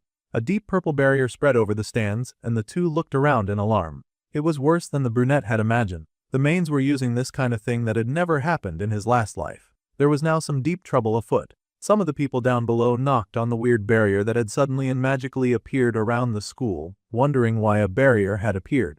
They wondered if someone was messing with the school, and their immediate plan was to call the teachers. No one knew what was going on, and some people were stuck outside of the barrier. Those outside wondered if some kind of accident had happened. Meanwhile, the mysterious monster summoning bags that those demons had left were starting to open, and monsters were starting to be summoned. It opened to a huge multi-colored portal, and the gathered boys stared in shock. Absolutely no one was happy to see the multiple red eyes staring back at them from the deep abyss inside of that churning and multi-colored portal. The wicked man smirked and then activated the portal, unleashing the monsters within. Goblins leapt out of those portals, filthy and hungry for violence. They immediately attacked the people standing around, who raced away in horror at the appearance of such monstrous people. The last thing they expected was to get attacked at a school event after all. They screamed that a monster was after them and then screamed for help for good measure. Monsters had invaded the school, and that call went out, seeking backup for anyone who could somehow get past that very thick barrier. All students and visitors were asked to immediately evacuate to the safe zones. The announcement was repeated that monsters had invaded the school. All teachers, scouts, and mages who could fight had been sealed inside the barrier. With nobody left to help, the child of prophecy would have to reveal themselves. That was actually a pretty neat trick. All of the actually equipped fighters had gathered to watch the third-year match, which meant that anyone with any form of capability was now trapped behind that stipulated purple barrier while monsters ran loose inside the school. It was genius. However, as the goblins ran amok, someone stepped out to stop them. One of the goblins immediately got sliced up, and the head boss cursed in annoyance, wondering who on earth was getting in his way. It was that senior agent and his junior. The special task force was here, and they had not gotten trapped underneath the barrier. That was kind of annoying and would put a damper on his evil plans. However, the Big C was not about to give up on his wickedness that easily. This was just a temporary setback. Some of the students cheered in relief that the special task force was here. Those guys had apparently come in to watch Seojin's match, but now they were fighting monsters and rescuing people. That was such a relief. Both the hero and the main character were kind of relieved to see him. If the task force came to see them, then that meant that Captain Kim Deokyeon was on the case. Once the barrier was lifted, the fighters would join them right away, so there was no need to be afraid, and all the students just had to trust their teachers. The main character was relieved because if the special task force joined them, then they could still turn things around. However, there was just one very annoying problem, and that was the fact that they had no idea how on earth they were going to break the barrier. The people outside were banging desperately at the mages who were stuck in there, begging them to somehow break out and save them. The place was a mess with monsters running amok. Some of the students were frightened and cursing the fact that they did not stay inside the arena. To dispel this barrier, they needed an A-rank support type mage to assist. The support type teacher Kim Yoonjin immediately kicked into gear to solve the problem. Unfortunately, they didn't have anyone like that there. High-rank support mages were really rare already. The woman yelled that they had to keep looking. It would take her 30 minutes alone, and they could not leave all of those innocent people stranded for such a long amount of time. The boy was listening to all of this, of course. 30 minutes was a long time, and they could not trust the defense of the entire school population to just 2 task force agents. They could not hold out for that long against a horde of monsters. It was not just that it took that long, this huge barrier was practically impossible to break. Qianhai's barrier technique was one of the best in the world. Even in the original, if it had not been a surprise attack, Sujun would not have been able to take that goon down. So in this case, the main character really needed to step up. Even the hero seemed to be watching him with the expectation to step up. However, before the boy could even speak, someone offered to help. It was someone who claimed to be an A-rank support type mage, and she was called Yang Yanjin. It was a good thing that she happened to be nearby. Except that this little devil happened to be the woman who was working directly with Qianhe. She was basically a huge part of the opposition, and now she was pretending to side with them just to slow them down. This lady beamed and said that she would take care of everything. That filthy liar. The main character knew better than to try to accuse this person of being a man here, and now, because he had no proof, it would make people suspicious, and that would only slow down the rescue. However, having this piece of garbage join their team was definitely going to slow down the rescue. The fake good Samaritan said that she would start from this side, so the other mage should please assist in breaking the barrier. Together, the two go to work with the redhead working from the inside and the other lady working from the outside. The Narvi and kind-hearted hero thought that it was a relief that the teachers had a plan. They would now be out in no time. Except that one of the assisting teachers was a total demon, so they could not count on that person. In fact, our boy needed to get moving, so he grabbed the ultimate plot armor powerhouse and dragged him along. They could not waste time waiting for a barrier that was not going to fall anytime soon. The two students left the two mages to work, but it did not take long for the redhead to realize that something about this barrier destruction magic felt off. When it was unlocked on one side, a second lock kicked in on the other.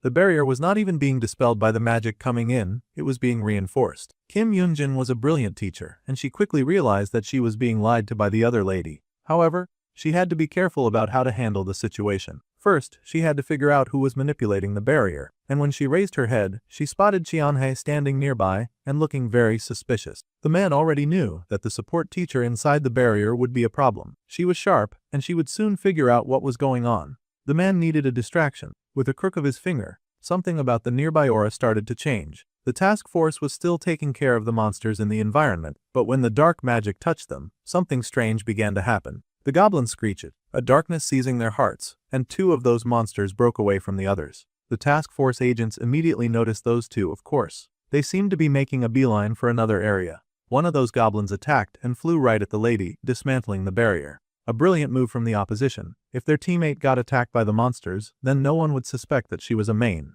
Fortunately, before that wicked goblin could make contact, a brilliant shot came in from the long range and eradicated that beast, flattening it to the earth in a brutal display of guts and destruction. The task force hunter retrieved his brilliant red weapon and asked the lady if she was okay. The lady smiled with joy that she had been saved. The task force man could now see that these two mages were working together to break the barrier from both inside and out. In that case, the task force agents would station themselves in front of the opposition and protect her, thinking that she was working so hard to try to help them.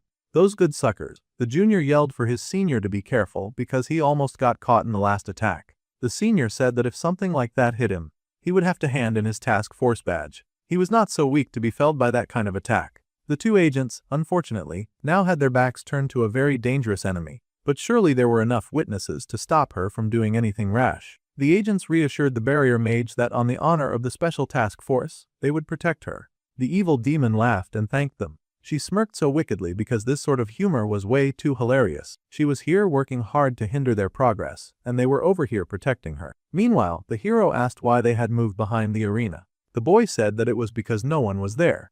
All the focus was on the other two mages at the other side. From here, they were going to break the barrier. They had to do so that they could find the child of prophecy. The hero was surprised that they were not just helping the teachers who were working at the front gate. The main character sighed, trusting only the protagonist with this information. The loser that had shown up pretending like he wanted to help them was actually a main, and they could not trust him. He was currently pretending to break the barrier while actually reinforcing it. At this rate, the barrier would not come down on time. The hero was horrified to hear this. He thought that they should tell everyone right away, but it was useless to do that.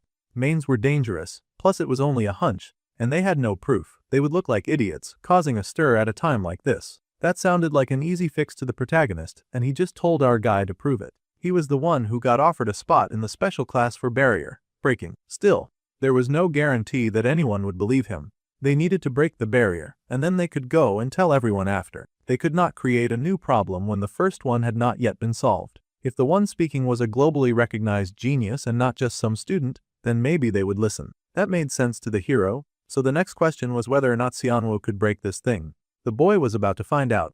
He turned his attention to the barrier while Seojin drew his sword. Carefully, the main character activated his ability to decode the magical formula. The system got into business really fast, reading as much information about the barrier as it could. The Demon Grand Barrier. The little Maine could not believe what was happening. The grand barrier that they had erected around the school had been pierced. Xianwu was relieved, and he dusted his hands with a sigh. He had taken down that huge thing like it was nothing. He had even done it in an instant. The hero could not believe what he had just seen. Right now, they had a situation to fix, and Xianwu told Sujin to hurry and resolve that. However, before the protagonist left, he needed this child to answer one question. He asked why Xianwu was hiding his role in all this. He had been the one to take down the barrier. Usually, a student would jump at the chance for the recognition of his strength. The boy just smiled that this was more than enough for him. His other personality was already causing him a great amount of trouble. He did not need trouble in his school life too. For now he needed everything that happened to remain a secret. That was Xianwu's one request. Meanwhile, back with the evil villains, the Chanhai was fuming and cursing out Yangyan. That idiot could not even keep one barrier locked, and now the whole plan had unraveled. The Big C could not believe it. He had worked so hard to seal the barrier, so now he wondered who on earth had brought it down. The teacher Kim Yunjin was congratulated for all of her hard work, and the mage Yang Yanjin was congratulated as well. Now, all of the high-spec teachers and mages would be taking over the operation. Well, the child of prophecy had not shown itself, so it was time for the mains to retreat if they had any sense. The fighting went on. It was way more dynamic and explosive now that the other teachers had gotten out, and they could swing their weapons around and take down even more of those filthy monsters. Those monsters refused to go down without a fight, though, and they attacked the fighters with everything that they had. The man in charge curled his fingers into a fist and punched the creatures in front of him, tossing them around. The teacher was also there, and she lit up those flying creatures as soon as they got within her range. With a determined look on her face, she electrocuted those troublesome foes, hitting some of them with a charge so deadly that they died on the spot, while the others went flying away. The task force member could not help but applaud this brilliant display. He thought that this was a clean finish from the teacher Li Hyong. Teacher Zhang Ankal was also praised for his one-hit power, which was as sharp as ever. Thanks to the cooperation of all the teachers and the fighters around, they had been able to clear this area quickly. The man smiled that it was an honor to see the special task force in action up close. The task force was not sure where the ringleader, who had started this chaos, was hiding, so it was advised that everyone stay on high alert. Once they regrouped, they would need to track that guy down first. However, the support teacher had one lead. She was not sure if it was the ringleader, but there was one person who was very suspicious to her. The lady stepped forward and grabbed the collar of her fake assistant, glaring at them and asking what exactly they had done while breaking the barrier. The others were surprised and asked what on earth had gotten into the teacher Yunjin. They started telling her to calm down, but she was not having it. Not when there was a great chance that this person could be a main. The lady, of course, feigned shock and hurt by such an accusation. She sobbed about the teacher talking to her like that, even after someone had just helped her. The others were also wondering how the redhead could make such an accusation, when the two teachers had worked together to bring down the barrier. The task force junior wondered if they should step into this argument, but honestly, his senior wanted to observe a little longer. The white-haired lady sulked and insisted that she had only taken so long because she had to slow down to match the other woman's poor skill level. That lying wiggly witch had the gall to accuse her of being low level when she was working for the enemy. The redhead was not standing for her blasphemy. She had definitely seen that little rat go against them. The barrier re-locked itself in a second layer every time the support teacher tried to break it. Everyone turned to this person who had made such a statement. It was Lee Seojin, and he was supporting his teacher Kim Yoonjin. The boy was also in the third-year exam hall. Taking his place as the main character, the redhead teacher was surprised that the boy had noticed such a complicated spell. However, that was exactly what had been happening. The boy then said that he had vaguely sensed that the barrier was acting strangely. He could not forget his promise to keep Xianwu's secret, so he was not going to reveal who had brought down the barrier. The boy then mumbled some gas about how he understood the theory of how the barrier worked too. He did not like lying to teachers, but there was no helping it, so he was making stuff up as he went along. If even Seojin, the genius, was backing up that theory, then it suddenly sounded very believable to the common people, who were now looking at the white-haired lady with judgment. Something about her story felt fishy. Come to think of it, there was no A-rank support mage named Yang Yanjin, At this point, the other mages were getting suspicious and the main was starting to panic. She cursed the situation and wondered what she would do now, hoping for Lord Qianhai to come and save her. The man just scoffed and told the lady to do what must be done. Just like that, the task force immediately recognized the ringleader, and they tried to attack him at once, shouting for others to get him. They raced for the guy and tried to chop him up. Instantly, they unleashed some brilliant attacks, but the man slipped away before they could cut him. The enemy had used the darkening technique, and it was clear that they were up against an A-rank main. Things were definitely getting bigger than expected, so they had to be careful. If the mission failed, then there was only one thing left for the white-haired lady to do. The hero's eyes widened when suddenly a bunch of humans in the area started to transform. It seemed that there were a lot more mains in the area than they expected. One would think that they would use the confusion to run away, but instead, they were rampaging and doing this. The white-haired lady had one strict instruction for her people. They were to kill as many humans as possible and then die. She swung her hand to take down the hero, and he unsheathed his sword just as fast. Seojin's sword glowed with its usual golden power, and he swung it through the air, slicing off that main's head immediately. Bro had the ultimate power when it came to one-shotting mains, and he was finally getting this story on track. If she wanted to rampage and kill people, she had definitely picked the wrong place. The task force agent had also helped in taking down that raging monster. The other mains were also killed pretty fast. After all, this was the Magic Academy, a place flooded with high-power mages who were trained to annihilate monsters. With everything over and done, the hero bowed before the captain Kim Deokyeon and thanked him for his kind assistance. It had been a year since they had met at the chairman's house. The young hero was shaping up to be quite the mage, and the captain felt very proud of him. He also told the youth to ensure that he collected the bounty for slaying the main later. The boy happily thanked the agent, but then he wondered if he should have asked for the account number in advance. After all, the one who really deserved the thanks was Kim Seon-woo. Meanwhile, our dude was racing against time to fulfill a different and important mission. He had to find the Child of Prophecy, and he was sprinting with all of his might. The brunette used his magic power to leap and fly towards the place that he needed to go, and an explosion before him signified that he was getting closer to his target. The boy cursed, hurrying over to quickly get to the Child of Prophecy, who amazingly seemed to be Yuara, the second year rank 2 at the Magic Academy. The main fighting her felt disappointed to think that the genius said to rival Lee Seojin was only this strong. Then again, perhaps the lady was being weighed down by dead weight, and she could not show her true skills. After all, she was trying to protect Taeyong. The girl trembled and wondered how on earth it had come to this. She had just been training with Ara, and suddenly, there were monsters and mains. The ice girl had hurried to help, however. The fire girl had told her that she would only get in the way, and that the best thing was for Haeyang just to run away. The fire girl had been determined to handle the situation on her own. The main laughed as it charged at them, asking if that was all that they got.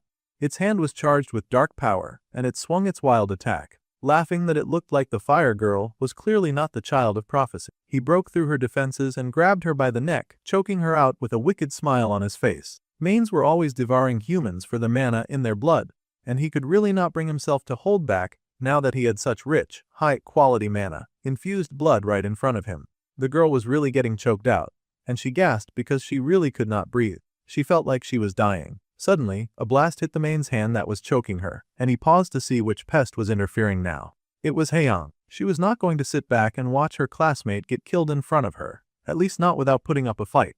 The girl insisted that she was the main's opponent. It was such a touching, tear-jerking display of friendship.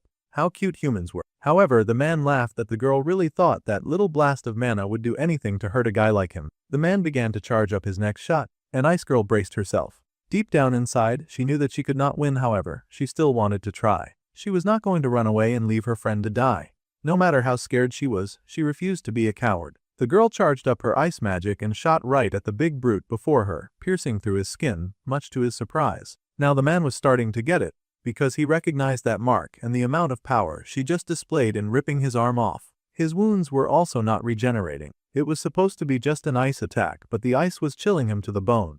The girl was also confused because it had not been her usual power that just blasted from her fingers. More importantly, the mana drain from that magic was insane. The girl collapsed from the mana drain, and the main groaned with exhaustion. They had finally found the Child of Prophecy, the mage born with the power to destroy mains. Now that they had found her, all they had to do was kill her with their own hands. However, our dude could not let that happen. The Child of Prophecy was a key player after all, and he refused to let her go so easily. So, Seonwoo activated the Great Nature's Heart as he declared that the main would be the only one dying here. Obviously, the demon man did not like that, and he growled for the newcomer not to interfere. He at least still had one working hand, and he used that to blast a huge bolt of mana over at the main character. Fortunately, Our boy put up the spiel shield that glowed blue and was strong enough to negate that evil juju being thrown at him. That flimsy spell was not going to work on him. The main cried out in pain as he got blasted by energy shots while Xianwu stayed hidden and safe behind that big shield. That man was distraught to get hit like that, and he groaned in pain. It was non-stop fire from the brunette because he could not risk letting his guard down for a second. He had to protect two defenseless people solo. It was not easy. The main groaned and writhed in pain, eventually falling to his knees. The man groaned, unable to understand how his opponent had so much mana. Yeah, our guy was just stealing that from his environment. Still, the poor man was shaken, and he wondered how a child could possibly be that strong.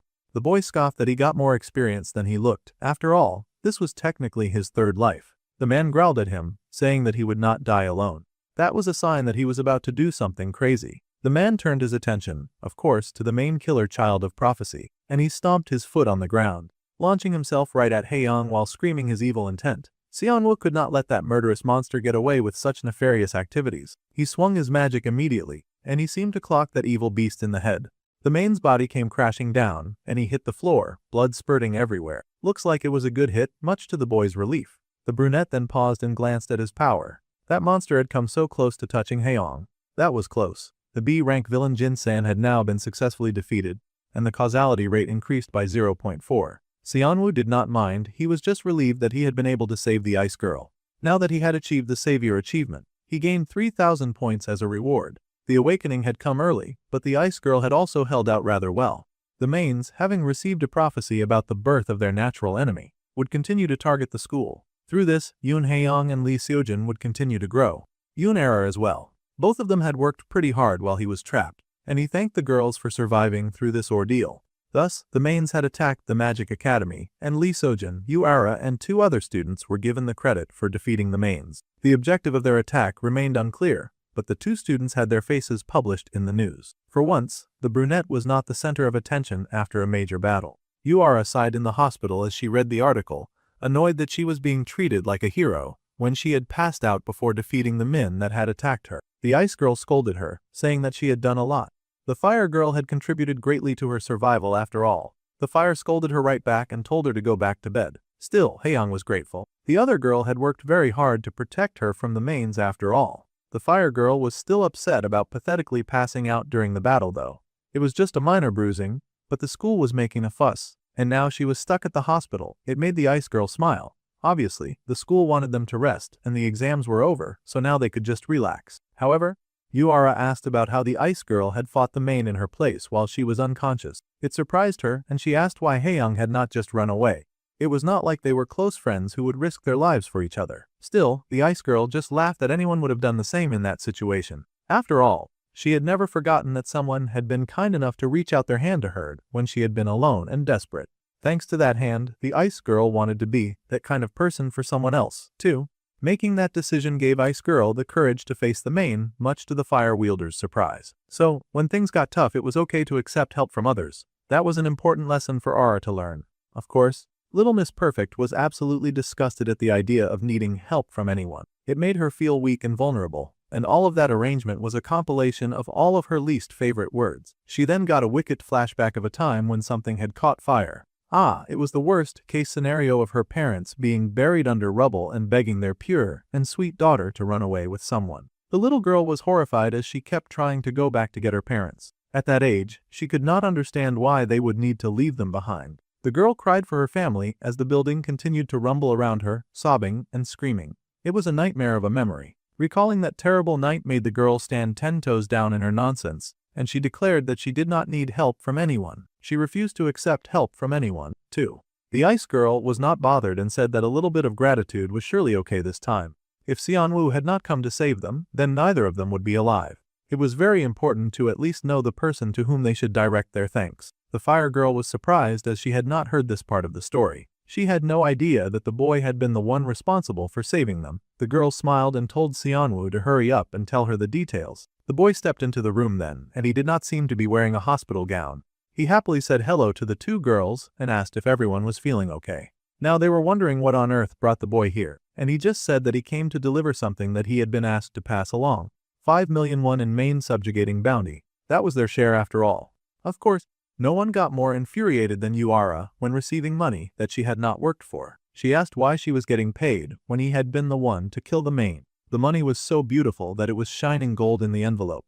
The boy laughed and said that by the time he arrived, the monster was already on death's door thanks to the girl's firepower and the ice girl's support. So, he felt that was a great excuse to just give them the winnings. Besides, it had been a seriously fierce battle, so they should just accept the recognition and all. All the main characters had done was deliver the finishing blow, so they were all getting a share. No matter what he said, Yura was not touching free cash. It was a stain on her honor to stoop so low and accept a handout from poor people. She was too embarrassed to take the money that she had earned from working with other people.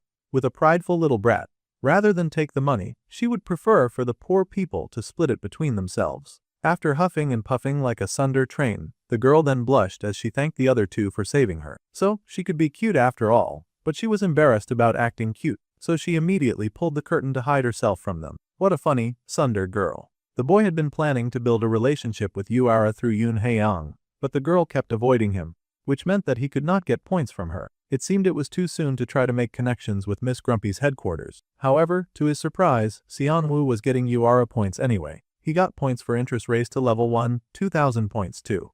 The ice girl laughed that their classmate was just a little embarrassed about the situation. After all, she had such great pride. After that, our dude got a pop-up message about a special sale being on for the subspace pocket. It cost 20,000 points at a discount, which happened to be the number of points that our guy currently had. The boy then beamed because he had got what he wanted, so he did not mind if Fire Girl was huffing and puffing after all. The girl had actually left the hospital room, but she was still thinking about the savior brunette. He had told such an obvious lie and she knew it. That Maine had not been anywhere near death's doorstep when she had passed out. It had not even gone berserk yet. That meant that the brunette had surely killed that monster alone. After all, she had no idea that one of her classmates had a main-slaying cheat power. He was a guy who was not a manifestation or support type, yet he showed talent in every area as if he were a genius. The girl was now reassessing her opinion on that loser who had spoken to her on the first day of school. Plus, Hae-young's outstanding performance at the recent exam was all thanks to that weird boy. It really made the girl wonder about Kim Seonwoo since a lot was getting done thanks to his help. If he had that kind of ability all along, then he wondered why he was living with such a low profile, barely recognized by anyone. At their age, she could only have one reason and purpose for hiding their power. Of course, the girl was thinking something nefarious, and her hands curled into fists as she recalled a group of evil people. Now she suspected that the boy had also lost his family to those awful people who had likely taken her parents away. Meanwhile, back with the main character and the ice girl, they were alone as the sun set, and he wanted to ask her a few questions. First, he asked if she had told anyone about her special power just yet. The girl laughed nervously, but admitted that she had told no one. It was probably better not tell others about the power that she had awakened. It would make her a target after all. The girl nodded because her senior had told her that drawing people's attention would make training inconvenient, and she valued all of the improvement that she had made under him. Besides, more than anything, she wanted to research her power on her own. A power that could defeat mains was exerting to her. The boy smiled and told her that she had exactly the right attitude. Compared to the original story, Yoo Hae-young awoke her main, destroying power about a month early. Even if she was still inexperienced, building up her power now would be a huge help in the far future battle against the King of Mains. With this, the brunette could now steadily raise one of Lee Seojin's allies. He would make her a training plan, so they would work hard together on it. If she was curious about anything, then she could ask him any questions that she had. The girl was nervous, but there was indeed one question that she wanted answered. Carefully, she grabbed her teacher's sleeve and asked. She had heard that the boy had run straight to the training grounds after the barrier lifted, and she asked if he had come because of her. She wanted to know if the boy had come looking for her. During the midterms and during the attack, too, the boy had spent the entire time looking out for her. In truth, he was just trying to score some points with the story and make sure that the protagonist did not die a second time. However, the girl was blushing as all of this running around to protect her was making her heart beat faster. The boy moved to fix up that line of thinking very speedily, taking the girl's hand and dismissing her worries. The midterms were just because he believed in her potential. During the main incident, he had run towards the biggest explosion. That was all that happened. Our dude was not about to allow a romance plotline to develop when he had bigger fish to fry. The poor ice girl was really disappointed, but she handled the situation like a champ. The boy then decided to make light of the situation by asking teasingly what she thought was going on. The girl was horrified and immediately denied all possibility that she had suspected that there was anything romantic going on. In fact, she was just kidding and she laughed that it was a joke, so he should not get the wrong idea. The tension was properly handled and now she was smiling. This was a win for our dude. It was not like this kind of situation had never crossed his mind. To be fair, Yun Haeyang was a bright, innocent type character, a real cutie. However, one needed to be where they're meant to be. The Ice Girl's place was at the front beside all the other heroes, while our guy continued to flourish in the background, helping them succeed. At least that was what he believed. He would handle the planning so they could do all the other difficult stuff. The Ice Girl blushed with slight disappointment, saying that she should not get the wrong idea.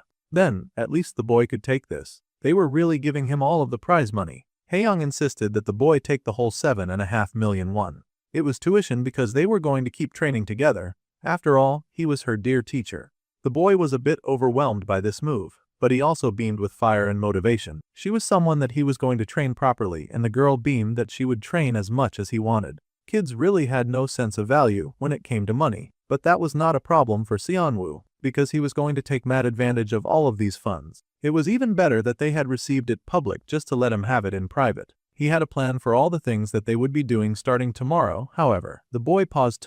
He noticed something odd. He stared in shock when he looked at something on his phone, absolutely horrified by what he had found. For some reason, everyone was falling over themselves because they could not wait to shove money at him. He was really suffering from success and everything. Even the hero had sent him money. Children really did not value the money at all. After the midterms, the hero finally managed to meet the condition that the teacher Lee Hee-young set.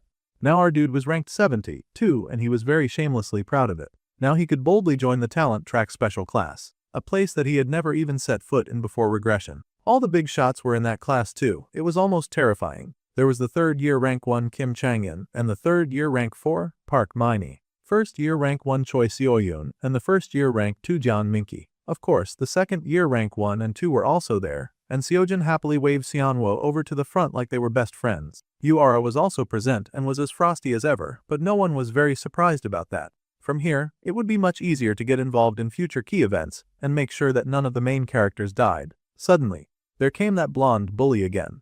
This dude was consistent in being annoying. He scoffed that a little rat had snuck in here, and he scoffed at the fact that the boy had landed the last hit on a half-dead main. The blonde idiot still did not think that Xianwu had earned the right to sit at the same table as them. The main character sighed because he had already met the teacher Lee Hee-young's conditions to raise his rank. Besides, where he studied was not the bully's business. The bully still tried to double down, growling that the brunette should have the sense to back out on his own.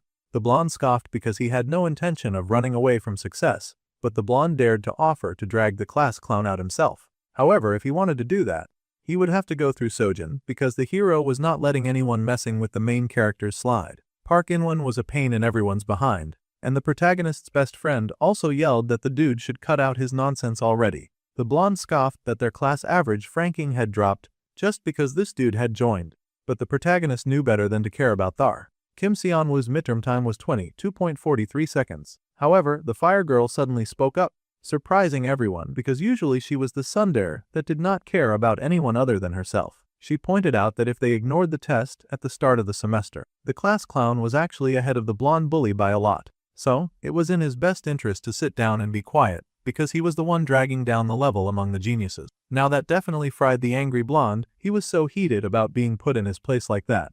The blonde tried to pretend it did not matter to him. Of course, scoffing that he had not realized that Yuara cared so much about this knucklehead. However, he was still planning on picking a dite, and he yelled that he would not obey because the brunette's very existence had him twitching for some reason. Seonwoo easily caught that lousy hand. He had battled with demons far superior to one angry blonde teenager, and he was not going to get pushed around by scum like that.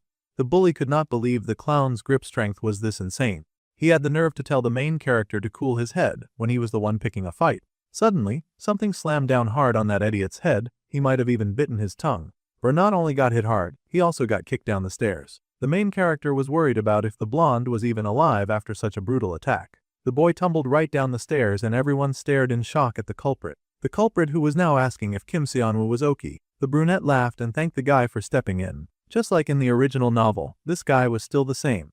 It was the junior agent from the special task force, and he smiled, saying that he had enjoyed watching the brunette's midterms because he could see the young boy's talent. The special task force had come to the school for the special class activities. That had also happened in the original. First, they needed to wake that stupid bully Park In-won so that they could start the class. It just figured that he had gotten beaten up like that after running his mouth so much. The agent now figured that he had come on too strong at the start. Kids were really fragile. The agent had been absolutely shocked when he had first heard the assignment that made him go to a school. Apparently, a bunch of mains who had been hiding separately all gathered and attacked the Magic Academy. There were too many suspicious points. It was true that most mains only move alone unless the king orders them. It was way too easy for those monsters to infiltrate the school too.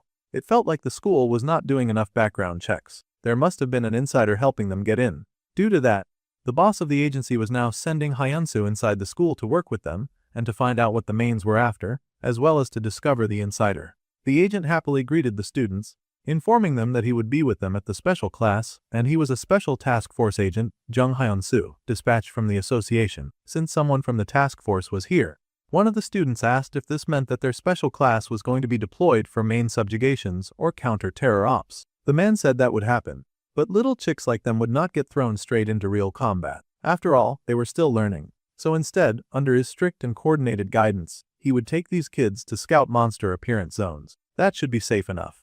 It could be dangerous, so it was important for them to report anything that they found suspicious. In truth, they were not going to be taken to a danger zone at all. It was just a secret training ground exclusively for the task force. There was on dungeon, but they had cleared that area out completely. Now that sort of blind confidence sounded like a recipe for disaster. Still, Hyunsu was sure that the surveillance and magic circles everywhere would let them pinpoint any suspicious individuals. The special class had much more freedom of movement than other students, so if there was an insider, odds were that it was someone in this class. Then again, this was all likely what the agent was thinking. The main character had experienced all of these plot lines before, so he could guess the agent's direction of thought. It was true that there was indeed an insider at the school. However, that guy was so sharp, so they would stay quiet for a while. What mattered right now was that our guy had to help Lee Seojin obtain an S-rank item from the hidden stage in the dungeon. Plus, he had to support Choi Seoyeon because she was about to start an important part of her character growth. She would be working with Seojin in this special activity class. With all of the introductions done, the teacher slammed his cane on the floor and said that teams would be in pairs of 2, and they would move out to their assigned operation areas. This time, the main character was sure that things would follow the original no matter what. He was just one extra student in class, that was no big deal, and he was so sure that there was no way that the team draw was going to change. Yeah. Seonwoo's hopes were dashed really fast, and he found himself standing in the forest in great disbelief as he stared at his team partner, Choi Seoyeon. It seemed something like this could happen too. He was not part of Team 14 with the chipper but slightly fake first-year student. The girl was not so crazy about being paired with the odd senior either. However, she could not believe the look on his face. He was acting like being in a team with her was that disappointing. Everyone else was dying to get closer to her, and yet he was acting like they had both been diagnosed with some kind of deadly disease. It was slightly off-putting. Some people were even jealous that Kim Seonwoo got to be aired with the beauty Choi Seoyeon. The two seniors were the only ones acting differently, with Seojin not paying her any attention at all. She could see why she would not be able to satisfy the number 1 in the second-year class. But this brunette was the loser and the biggest clown in his whole department, so she had no idea why he would be looking annoyed. It was ticking her off. For now, they would get moving. There was no changing the situation, so the main character would do what he could. The protagonist's best friend was so upset, whining about he wanted some quiet and alone time, a cute junior too. Seojin laughed, asking if that was really something to throw a fit over. Even Yura felt it was pathetic. Meanwhile, the two tops of the second-year class were, of course, in the same team. Fate kept putting them together, and the best friend wailed that it was easy for his friend to dismiss the situation, because the cute junior was actually interested in him. This was Choi Seoyeon that they were talking about. She was the pillar of perfection in their school and the only daughter of one of the 5 great magic houses, with both skill and looks. She was a catch and everyone knew it. Still, Seojin laughed and pointed out that Yura was also a magic noble. She did not want to get dragged into this stupid conversation. The other boy insisted that the sweet, magical and fairy, like Seoyeon, was completely different from the satanic Yura. It seemed he was whining so much because he got paired with the most muscular dude around, and he could not stop crying about it. That was the second-year rank 3, Shin Youngjun teamed up with the first-year rank 2, Jeon Minky. Youngjun should be much kinder to the sweet Minky. Meanwhile, the lucky Seonwoo was walking around the forest path with his junior behind him. The junior was also trying her best to make the situation work. If they were both unhappy about it, it actually made things a lot easier for her. This senior was an anomaly to her. He was the dead last in the whole school who had suddenly become buddy with Seojin, and now he had somehow slipped into the special class as well.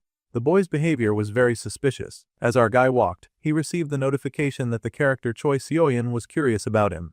he now gained a 500-point reward. Her curiosity was going to burn a hole in the back of his head from the way she would not stop staring at him. It looked like there was something over there, and the boy pointed randomly in a direction, asking if she was up for checking it out with him. The girl smiled and agreed. However, she was determined not to fall for any of his weird plots. Things would not go the way he wanted. At the same time, she was happily pretending to agree with him. The girl beamed and said that she would happily work together with her senior, while high-key plotting his downfall in her mind. As long as she was here, things would not go exactly the way that he wanted. The boy sighed as he looked at Choi Seo-yeon, and she dialed up her cute factor as high as it could go, beaming and blushing at him as he struggled to gather his thoughts. She definitely had the face of someone plotting something nefarious. At this point in time, the happy first year had become obsessed with recruiting Lee Seo-jin in the original novel, and she cozied up to him as much as possible. This was because having him close would raise her own value. The boy pointed in a general direction, saying that they should head that way first. If he used this as a bait to lure Seo-jin over, then he could make things follow the original plot. The girl was also using this opportunity to get inside his head.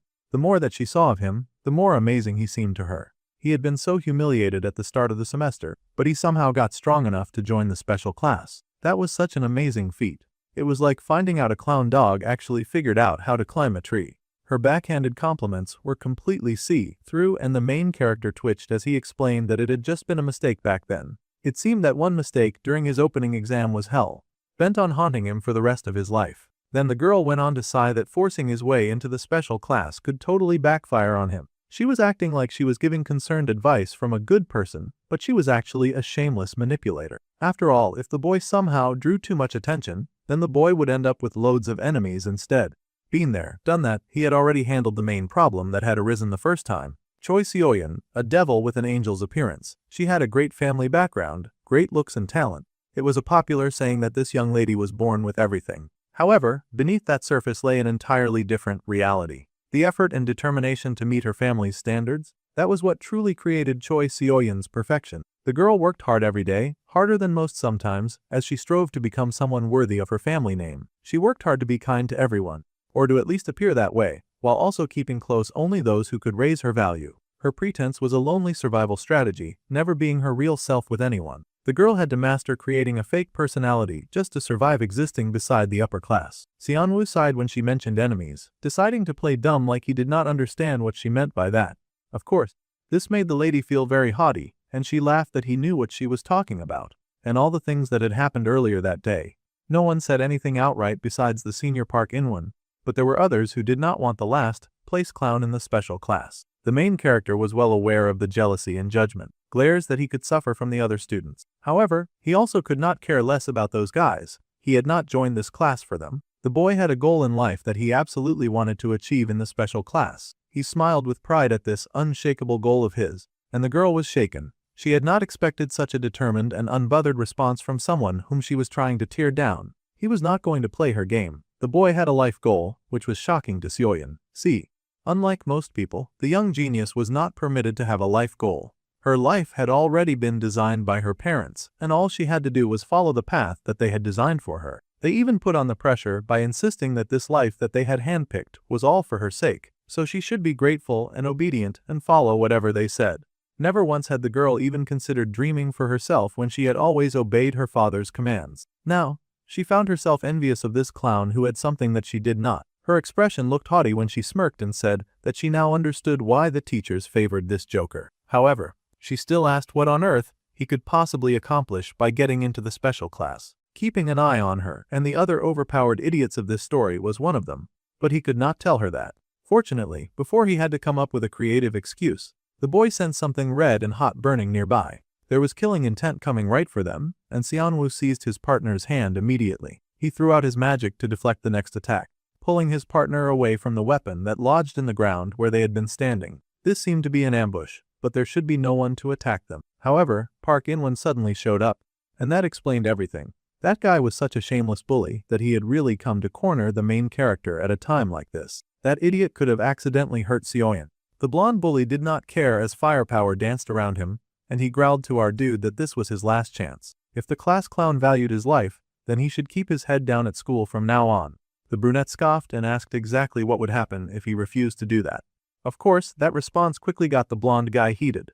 Bro was just spitting flames and rage unrestrained. He looked like he had no intention of calming down either. With a scream of rage, the blonde declared that the brunette should just die then, and he unleashed his next loud, large and explosive attack. That child was so full of rage that he did not consider for a second that he could accidentally hurt the first-year student standing beside the brunette. The two students leap out of his way immediately, because they were not stupid, and they were not going to stand there while this dude tried to kill them. A pink eye was observing them in the forest, and it drank in this sight well. Those eyes watched Yuara as she fought against monsters with her firepower. It also monitored the battle and teamwork between Youngjun and Minky. All of this observation was being done by a redhead who groaned as she monitored the students. She knew this was the captain's orders and all, but she still found it a little hard to believe that there really was a main spy among these kids. They were just students after all. She was the Terror Task Force support mage, Baek Yejin. Her partner asked how the observation was going, but honestly, not much had changed, just kids playing with training monsters. If there was a main spy, they would likely try to make contact when they let them roam outside, so they had to keep watching those kids no matter how pointless it seemed. Hyunsu told his partner to let him know right away if anyone acted suspiciously or left the training grounds. Suddenly, the redhead had a protest. She did not know if they were insiders or not, but one of her eyes had caught sight of something interesting. It was a group of kids fighting each other. Forget monsters, they looked like they were trying to tear each other apart. Fortunately, the agent was familiar with this particular group since he'd stopped the bully during class hours earlier.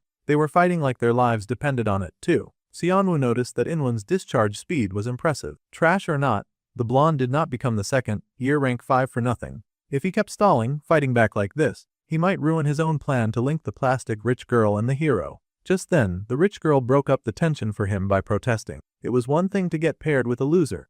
It was another thing to get attacked because of that loser. If her seniors wanted to battle like starved dogs, then they could do that during training hours. Seonwoo yelled out for Choi Soyeon to stay because the area was still dangerous and the lunatic was still rampaging. It turned out there was another lunatic on the ground, and she was not staying silent about this. This stupid behavior would only bring shame to their school, and Senior Park In-won should know better than to act like this. He should put away his inferiority complex towards Senior Seojin and Senior Seonwoo, in this instance before it becomes the ruin of their school. The main character could not believe that she had the strength for that outburst. Instead of taking the advice like a good boy and stopping his madness, In-hwan somehow just got even more pissed at all the people who were willing to side with the brunette. Perhaps it was because he was not acting like a mad person and rampaging outside of school grounds. Well, the idiot turned up his firepower and blasted it right at the boy and the girl. He was involving an innocent junior in his mad activities just because he was angry. It was a very pathetic behavior from him. Bro turned up the heat so high that the eyes in the area actually got fried.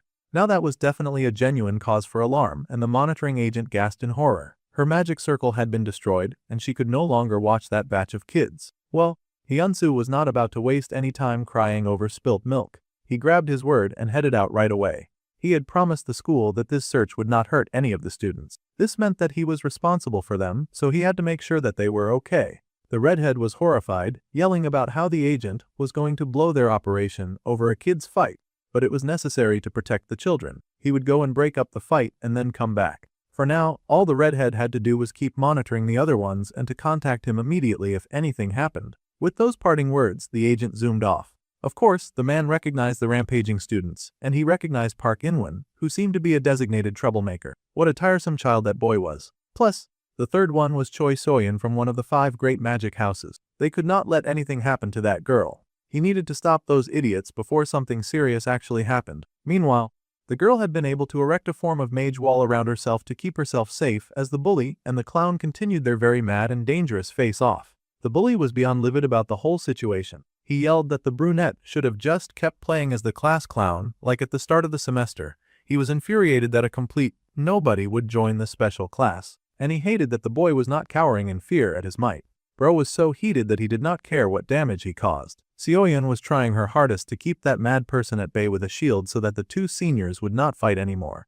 But she was quickly losing strength since she was working on defense instead of offense. Soon, the barrier would fall apart and they would be in trouble. Seonwoo had told the girl to stay back because it was dangerous. Her eyes opened slowly, and then she gasped when she saw her senior standing before her. The boy was wearing that special bracelet that had been bought by the pharmacy head that he had befriended, and he activated the spell shield. Since the blonde had taken things to this level, Seonwoo decided that he would handle this guy. Before regression, he had just stayed back and watched Park In-won's misdeeds. That blonde bully had terrorized many other weaker male classmates. Seonwoo felt like an extra. so it was not his place to interfere with the actions of the other characters, even the bad characters. So, he had let the blonde do whatever he wanted, and he had remained in the background, thinking that it was better not to interfere with the plot. However, this blonde jerk had not changed and was so dedicated to oppressing others that he didn't even care if he hurt someone innocent in the process. The blonde was a throwaway character who showed up early and had no real importance to the plot. He was just that random bully that everyone forgot after they graduated high school. In that case, our dude would do the story a favor by taking care of his trash early. He summoned the power of the great nature's heart. Mana of all kinds boosted in our dude's hand and he flung it at that stupid blonde. The bully hesitated, understanding that the brunette was ready to attack him now. He called foul that the boy was using enhancement magic, but Xianwu pointed out that, if the bully did not like it, he could just fight him and teach him a lesson. However, now that the bully had dragged someone else into this meaningless squabble, the brunette did not feel very charitable anymore. He grabbed that idiot's face and slammed him right into the ground. That was right. Our loser had been holding back so much power, and he had worked very hard to keep a low profile. Usually, he could ignore taunts from insignificant fools like the blonde, but he was not going to stand back and watch that eyesore hurt someone else because of his own stupid pride. Now the blonde was terrified, but Xianwu was in a listening mood.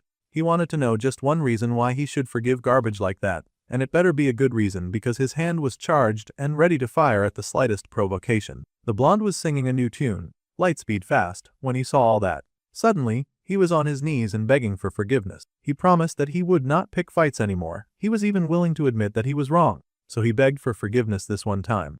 The brunette did not really want to forgive that waste of space, but the stuffy Sioyan reminded her senior that he was wasting mana. Since that was the case, he put away his attack. It was not like he actually planned to hurt that idiot anyway. They would do things in a different way. He grabbed the blonde by the hair and told that loser to get away from the area as far as possible. If the brunette saw that loser again, then he was dead. That was all the convincing argument that the bully needed to hear. He would not be bothering the class clown a second time. However, he hesitated to ask if Xianwu would keep what happened here a secret by any chance. He didn't even want to do the stupid blonde any favors, but it wasn't like he wanted the school population to know of his strength either. So, he just told that bully to scram. The blonde took off like the wind, and the boy sat on the floor in relief. A heated battle had appeared out of nowhere, which had been rather nerve-wracking. Still, the payoff was great, and he got to watch Park In-won suffer for once in his miserable life. The blonde raced away from the scene, and the redhead informed her senior immediately because the bully was within the range of another of her eyes. She hurried to tell the agent that Park In-han, who had just been fighting, was now rushing out of the training grounds. The agent understood that and slowed down his hurry to save the students. This was a relief to Xianwu since he had sent that bully out to get the attention of the task force at once. The blonde was just happy to escape, cursing that he had barely gotten away from that clown, Kim Xianwu. Now, there was a mysterious old dude chasing him out of nowhere. This poor kid could not get a break from a single person. He had taken his nonsense too close to the sun, and now the special agent was after him. With relief, he sat on the floor and sighed, figuring that this should be enough to draw attention away. It would not really affect the plot either. Suddenly, a finger poked his bruised neck, and the main character yelped in shock. Sioyan could not help herself. Of course, she tried to assist when he looked so hot. He couldn't believe that she had just said that. However, the resident pretty girl found it admirable that a dude that she considered a loser had been able to beat Park In-won, who was ranked 5, especially since the loser had a score rank of 72. The girl would now have to reassess her senior's skills after all. That was troublesome, so the brunette just laughed that if the blonde had come ready to kill, then he never would have won, lying that he just chased him off with momentum. The second year sighed, saying that he now kind of felt bad. The poor girl must have wanted to team up with Seojin, but instead, he had dragged her into this mess. The pretty girl smiled, saying that she was just grateful that he had saved her, that was all. His pop-up screen came up, and he looked at it curiously. That screen was always useful when it came to telling him things that others would not say. Unfortunately for the brunette, Choi Seoyan was now interested in him. This was trouble. The girl smiled and said that at the start of the semester, she had not thought very highly of her senior. After all, she had seen him doing that pathetic mopping thing the other day. It looked like the boy was just trying to get attention because he had no skill. However, watching him lately, with the way that he had helped Haeyoung train and the power that he displayed tonight, he seemed like a completely different person from the dead, last attention seeker that she knew. The boy smirked and asked what he seemed like these days, and she thought about it. If she had to put it into words, an interesting person seemed appropriate, much like a clown. It seemed bro would never escape the clown allegations, at least for now. Well, they had rested enough, and most teams were already ahead of them, so they had to get going. The boy sighed and asked if she did not want to sit a bit longer. Soyeon laughed that she needed to find something and show results. That way, her sweet senior would not be disrespected by people like Park Inwon. The girl was just happily hopping forward when a monster popped up out of nowhere. That beast had no business sneaking in on them like that. Before she knew it, she was face to face with a giant snakey. The girl screamed in horror, and it hissed right back at her. A training monster had appeared. Our dude leapt to his feet, running to the girl's aid, and he prepped his magic in his hand. However, before he could launch his attack, a bright light came in and sliced at that giant foe. It was light attribute magic, and the girl beamed with joy. Even Seonhwa beamed because his target had arrived just in time. Senior Leo Seojin was here, on the scene to save their lives. They had been waiting for him. The boy beamed and asked if everyone was okay. He had been going around alone trying to help anyone who was struggling, but there did not seem to be any dangerous monsters around, which was a huge relief. The boy smiled and said that he guessed he was too tense because they had told him that it was a danger zone. Our protagonist had such a heart of gold. Well, for a genius like him, this probably was not difficult at all. If the boy just signed a sponsorship contract with the girl's family, his genius would shine even brighter. Wow, this girl was trying to recruit him right off the bat. Her shamelessness was almost admirable. The boy laughed that he would have to think about later. For now, he should focus on the training. The location, the members, everything was perfect. It had been a while since Seonwoo encountered such a good setup. As long as the major event where Lee Seojin discovered the hidden stage stayed intact, by bringing Choi Seoin near the dungeon, then everything would go fine. From the start, the route that our dude had taken with Choi Seoin's side passed all the monsters on this trip and was calculated to overlap safely with Lee Seojin's path. All he had needed to do was to guide the way. This was his most successful mission yet when it came to staying true to canon for now anyway. Suddenly, the boy pointed with a dramatic gasp, asking everyone to look over there. There it was, the dungeon entrance, the very suspicious place that they should very clearly not go to. The hero was surprised to see the light and wondered what it could be. It was coming from inside the cave, too. Seonwoo laughed that he was very curious to see what it was, and he was even going to go ahead and check it out together. Those idiots really went ahead and entered the dungeon. It was the Special Task Force Training Ground dungeon that was mostly inactive these days. The hero looked around with the prettiest girl, and they realized that they had walked into a hidden stage. It was a very rare occurrence. A dungeon within a dungeon. Those kinds of dungeons were much harder to get past than with regular dungeons, but if they cleared them, they would get much more valuable rewards. This was exactly what our dude was aiming for. The room that he had encountered in the Tower of Proof was also a kind of hidden stage, and that was the kind of thing that appeared in a dungeon that had been deactivated and modified. In the original story, Leo Seojin and Choi Seoin joined forces to defeat the boss. This episode was not just when Lee Seojin would gain an S-rank weapon and get even more attention. They would call him the Korean genius and hold a press conference with him after he cleared the hidden stage. The really important part was different, too, as this was the point where Choi Seoin would grow mentally and join Lee Seojin as his ally. It was very important to the story that happened. Of course, since the other two could so easily clear this dungeon, he had made all the preparations necessary. The boy was really going the extra mile to step up to the stage, and he suggested that they try challenging the dungeon. Seojin immediately refused. Hidden stages had way too many variables, and they needed to report the situation to the task force first. This model student was already whipping out his phone to do just that. Sometimes the saint with a heart of gold was way too focused on doing things the right way. Seonwoo immediately started to struggle to snatch his phone away before he did something stupid and ruined the plot line. While those two clowns were messing around, the pretty girl stared at her reflection in the water. She stared for a moment, just bored, when she heard a voice calling to her, telling the human child to come. There was a monster reflected in the water, and the girl seemed unaware as she dipped her finger into the water, just messing around with the ripples. It was beckoning her to the deep and the dark. The water called for her to come inside. The tip of her finger touched the water, and a feeling rippled through the dungeon. The hero stiffened in shock, and the brunette stared in horror at Choi Seoin. That was not how the story was supposed to go. Well, things had gotten wicked, and whatever mad beast lived in that place was happy to take mad advantage of the situation. It erupted in laughter and grabbed the girl by her neck, activating the damsel in distress trope with made immediate efficiency. Oh, this beast was a girl, the ghost witch, and it was rank B. A monster had popped up behind them when they had not been looking, and the two students rushed to help the girl immediately. Seojin yelled at the girl to snap out of it, but clearly she was not going to do that. She had just been captured by a witch diva who wanted to claim her. They could be cute, vicious girls together and all that. Well, the boys were not crazy about that program. Worse, that witch was running away. For a monster to attack first, the plot had diverged from the original again. Our boy kept working so hard just for things to keep ending up like this. The man was tired. Suddenly, there was an explosion of force that seemed to come from the dungeon behind them. The boy stared in shock at the swirling gate, and the hero asked what on earth had just happened. Choi Seoyeon had just been kidnapped by a monster. The main character was silent. He did not know how much more of these plot twists that he could take. However, it was clear that to make things stay on track, he had to move forward. The brunette walked to the dungeon, telling the protagonist to follow him and rescue her. Seoyeon was surprised that they would not be waiting for the task force. Doing things by the book and waiting around for the task force was exactly why our dude had to take care of the stupid main problem solo the first time. Choi Seoyeon would die if they waited any longer. The monster that took her had the ability to absorb mana. After it absorbed all that it had to offer, there would be nothing that they could do to save the girl. If they wanted to help her, then they had to act now. The boy placed his hand on the hero's shoulder, making him understand how important it was for them to work now. Since they had no choice, the protagonist tightened his grip on his weapon. He was not about to sit back and let his classmate die. They would go to save their junior immediately. So, the two raced inside of the portal. Meanwhile, the task force agent had finally caught up to the blonde, who was whining that he had done nothing to deserve getting hassled like this. That was debatable, but the man asked who the blonde was conspiring with and what their objective was. Obviously, the kid was just a bully and not a main in disguise. Good grief. The man still really believed that the obnoxious kid was trying to hide information, and he asked why the boy had suddenly tried to run away. The poor kid remembered his humiliation, and he sobbed that it was the one thing that he could absolutely not tell the task force agent about.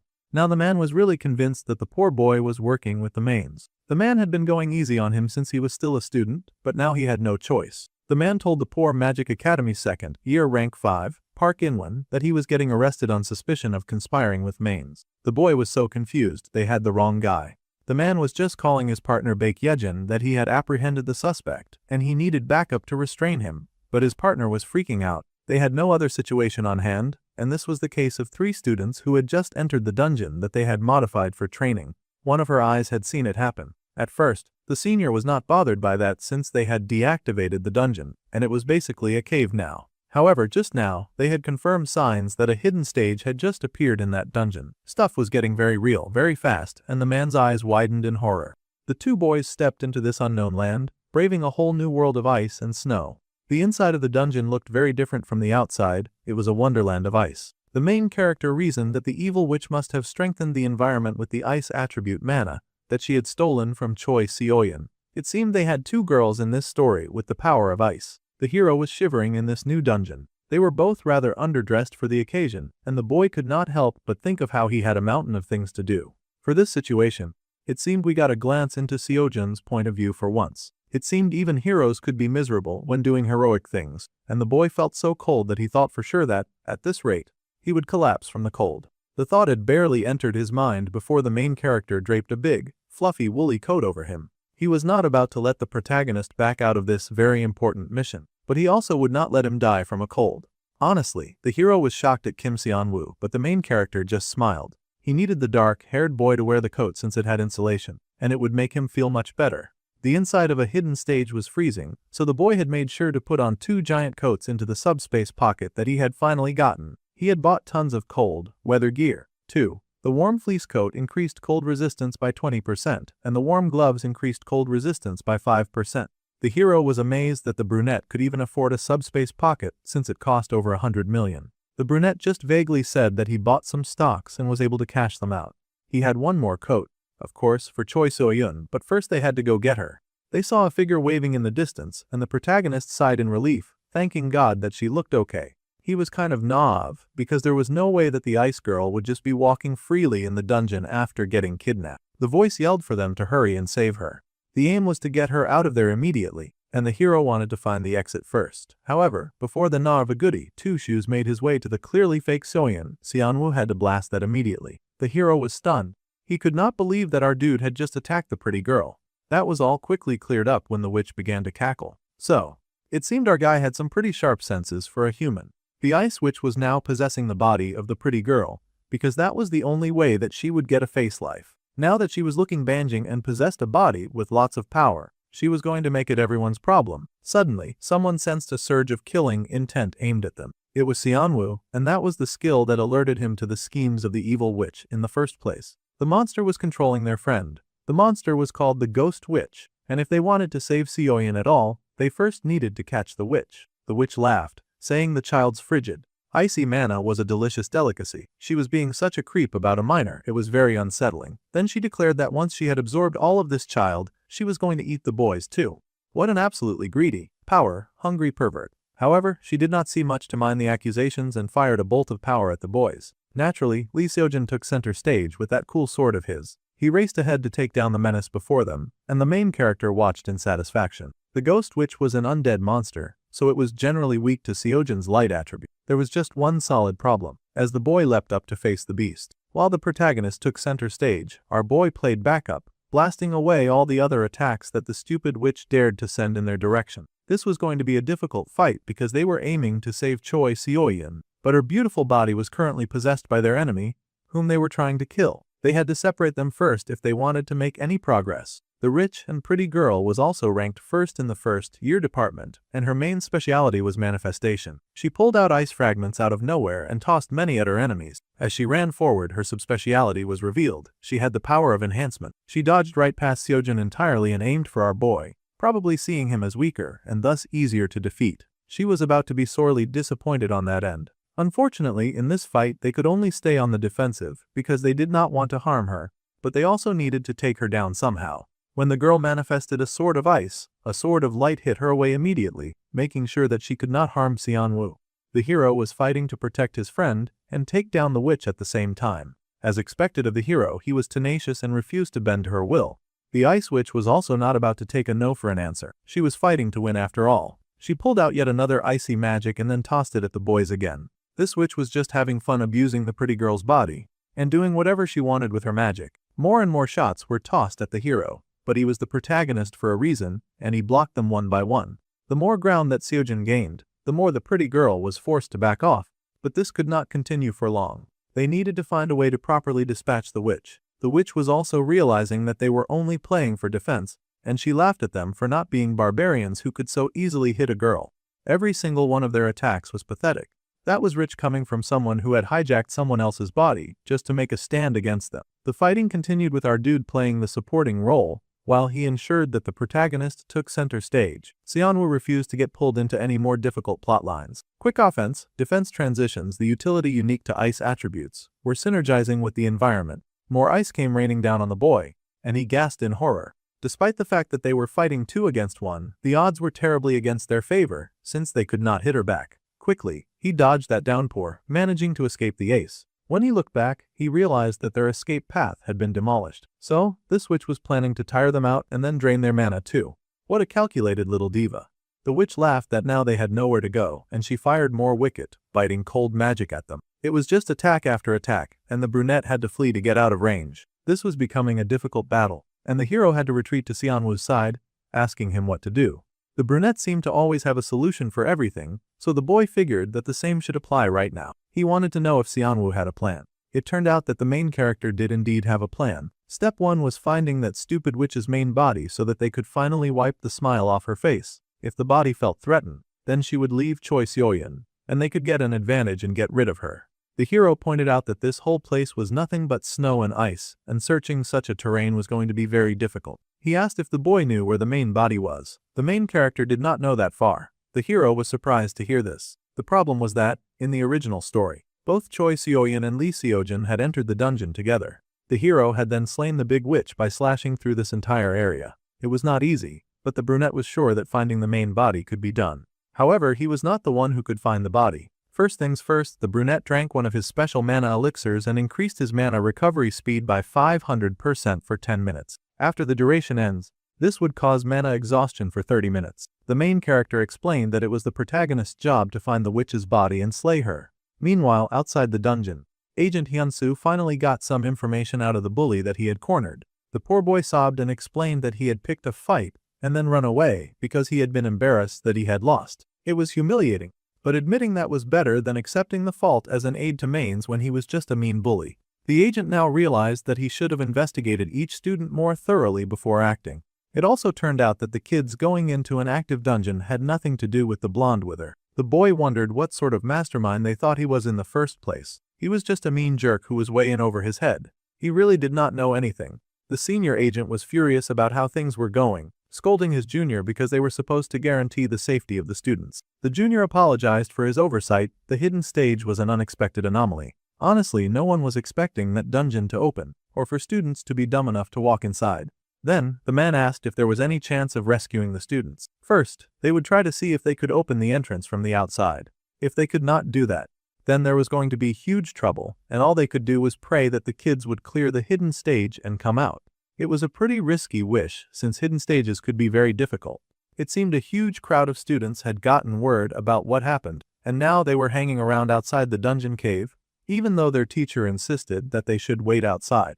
Teenagers were just too curious for their own good. They were shocked to hear that some of their classmates were trapped in a hidden stage, because once a person was trapped, it was really hard for them to get out.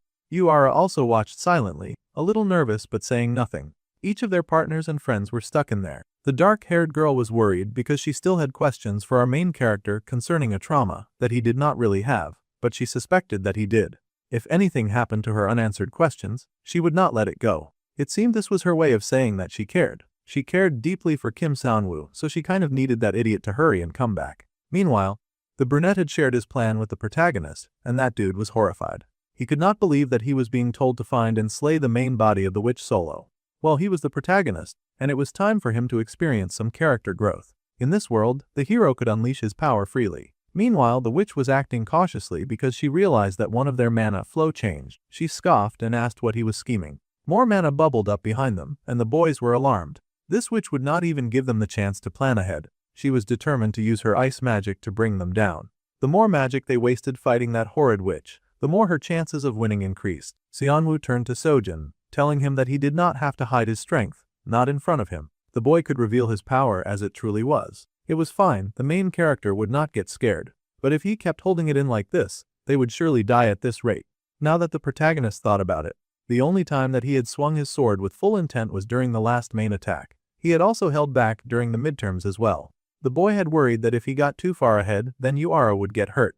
After all, she was working so hard to become his equal and stand at his side. It seemed that the brunette had noticed that subtle difference, and it left Lee Seojin in awe.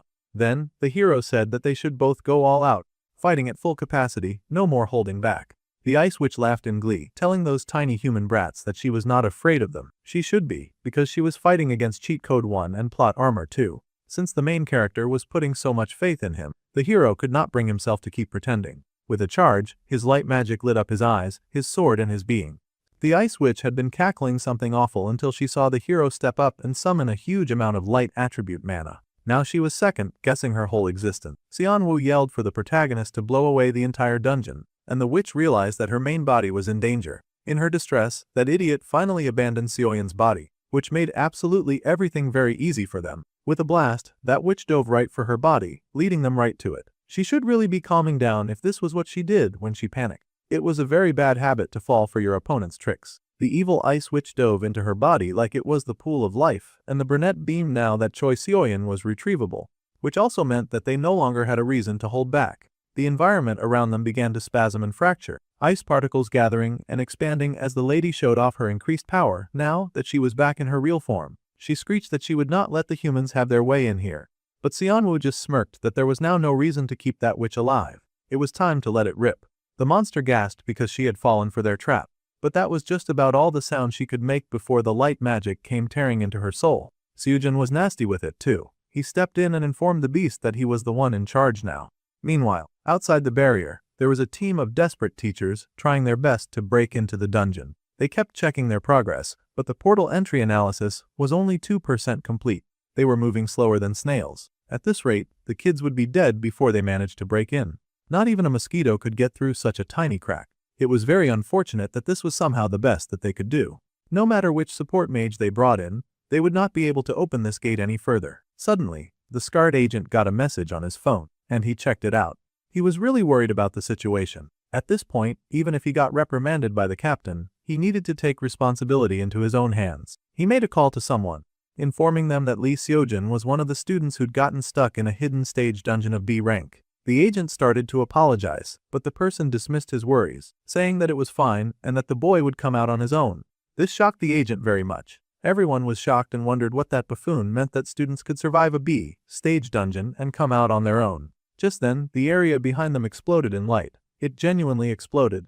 That thing hit the sky like a nuclear wave and cleared out all expectations and disbelief. The students watching wondered what on earth was happening now, and if a monster boss had popped out of the dungeon. However, Uara would recognize his rival's light attribute mana anywhere. It was definitely her man Lee Seojin. The boy sighed as he looked at his broken sword, a little sad that it had come to this after all. The sword that he'd been using so far just could not handle his mana. The two looked ahead and there was a nice, shiny giant sword up ahead.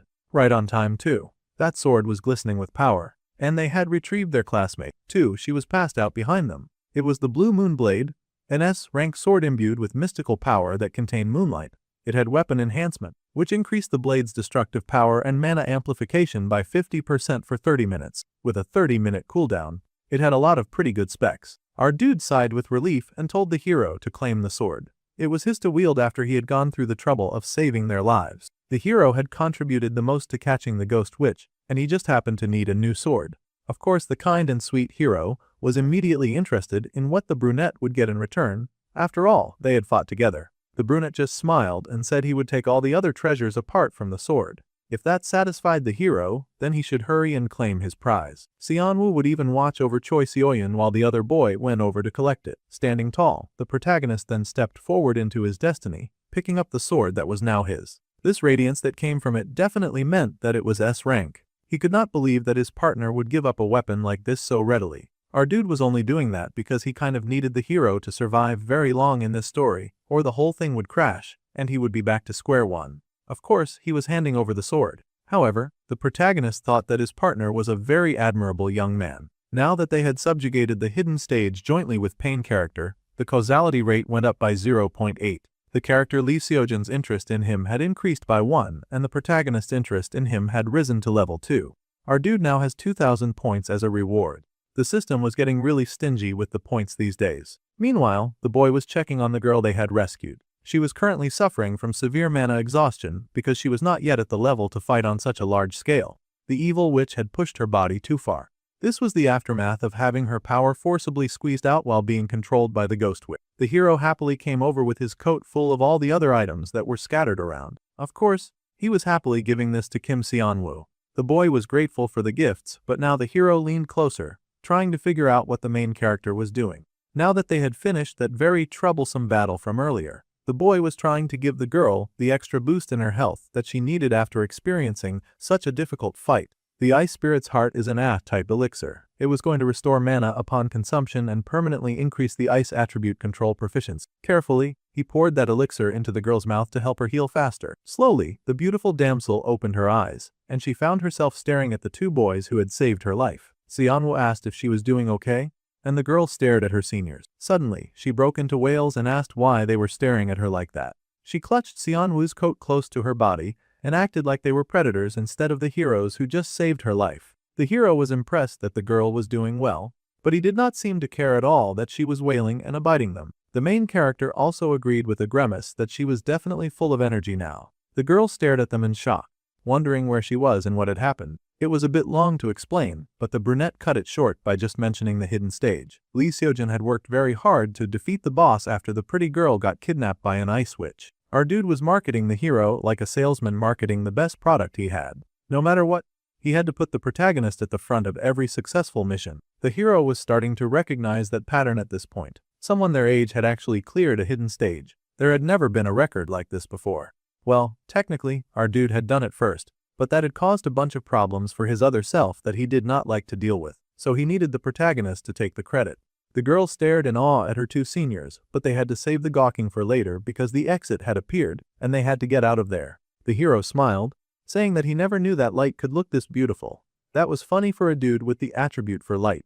However, after they went out, Seonwoo wanted to say something. The boy asked them to help him up because he was now suffering from mana exhaustion. He had done a lot of summoning and support, and then gassing the hero into beating the big bad guy. There was only so much a background character could get away with doing, and he was very exhausted now. The hero smiled, and they both helped that silly clown to his feet. The moment he woke Choi Seoyeon, he had ended up collapsing. It was kind of embarrassing really. However, this time, he had calculated the elixir duration perfectly from the extra boost that he had taken during the battle.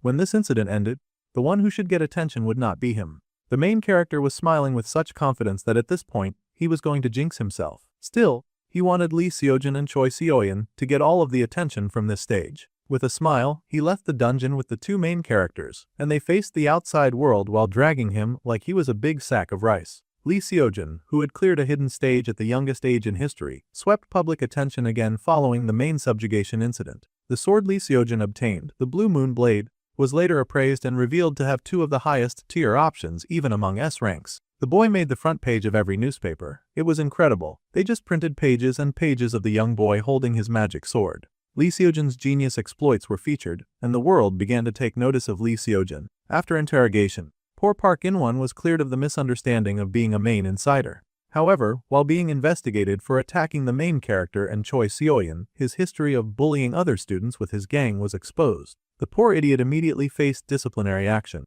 Life was going pretty rosy for Kim Seon-woo now. From now on, that bully would no longer be oppressing other kids on the campus, and that was for the best. Even though there were complications, the main character was satisfied that he was following the original story well in the end. The fact that the special class activity was a task force operation would remain a secret, and Choi Seoyeon would build a bond with Lee Seojin through this incident. Of course, Hae-young had been absolutely distraught when she heard what had happened, and calming her down was a bit exhausting, but all was well that ended well. He had a few things on his schedule, but someone interrupted his train of thought. It was the junior pretty girl, and she smirked about how she had heard some very interesting things from the senior Sujin. That was why she had come to thank him in person. The boy was surprised, and the pretty girl blushed because she had heard that the senior Seon-woo was the one who had insisted on going to save her. He had also fought quite fiercely for her sake. The boy was horrified at the turn of events, insisting that the golden protagonist had been the one to save her. However, Lee Seojin was bad at lying, and he had told the truth and nothing but the truth. The main character insisted that the protagonist had defeated the evil witch, but the pretty girl just smirked. She recalled the look on the boy's face when she had opened her eyes back then, and it had her seeing things in pink. Well, if her senior insisted on denying it, she would not push things. However, she smirked and said that she would be seeing him at the next special class. Choi Seoyeon's interest in him had now unfortunately grown to the level 2, and our dude gained a 1,000-point reward. That was crazy. Now she was on the same lane as the protagonist. At this point, Seon-woo was very concerned. He was determined to do even better in the next incident, no matter what.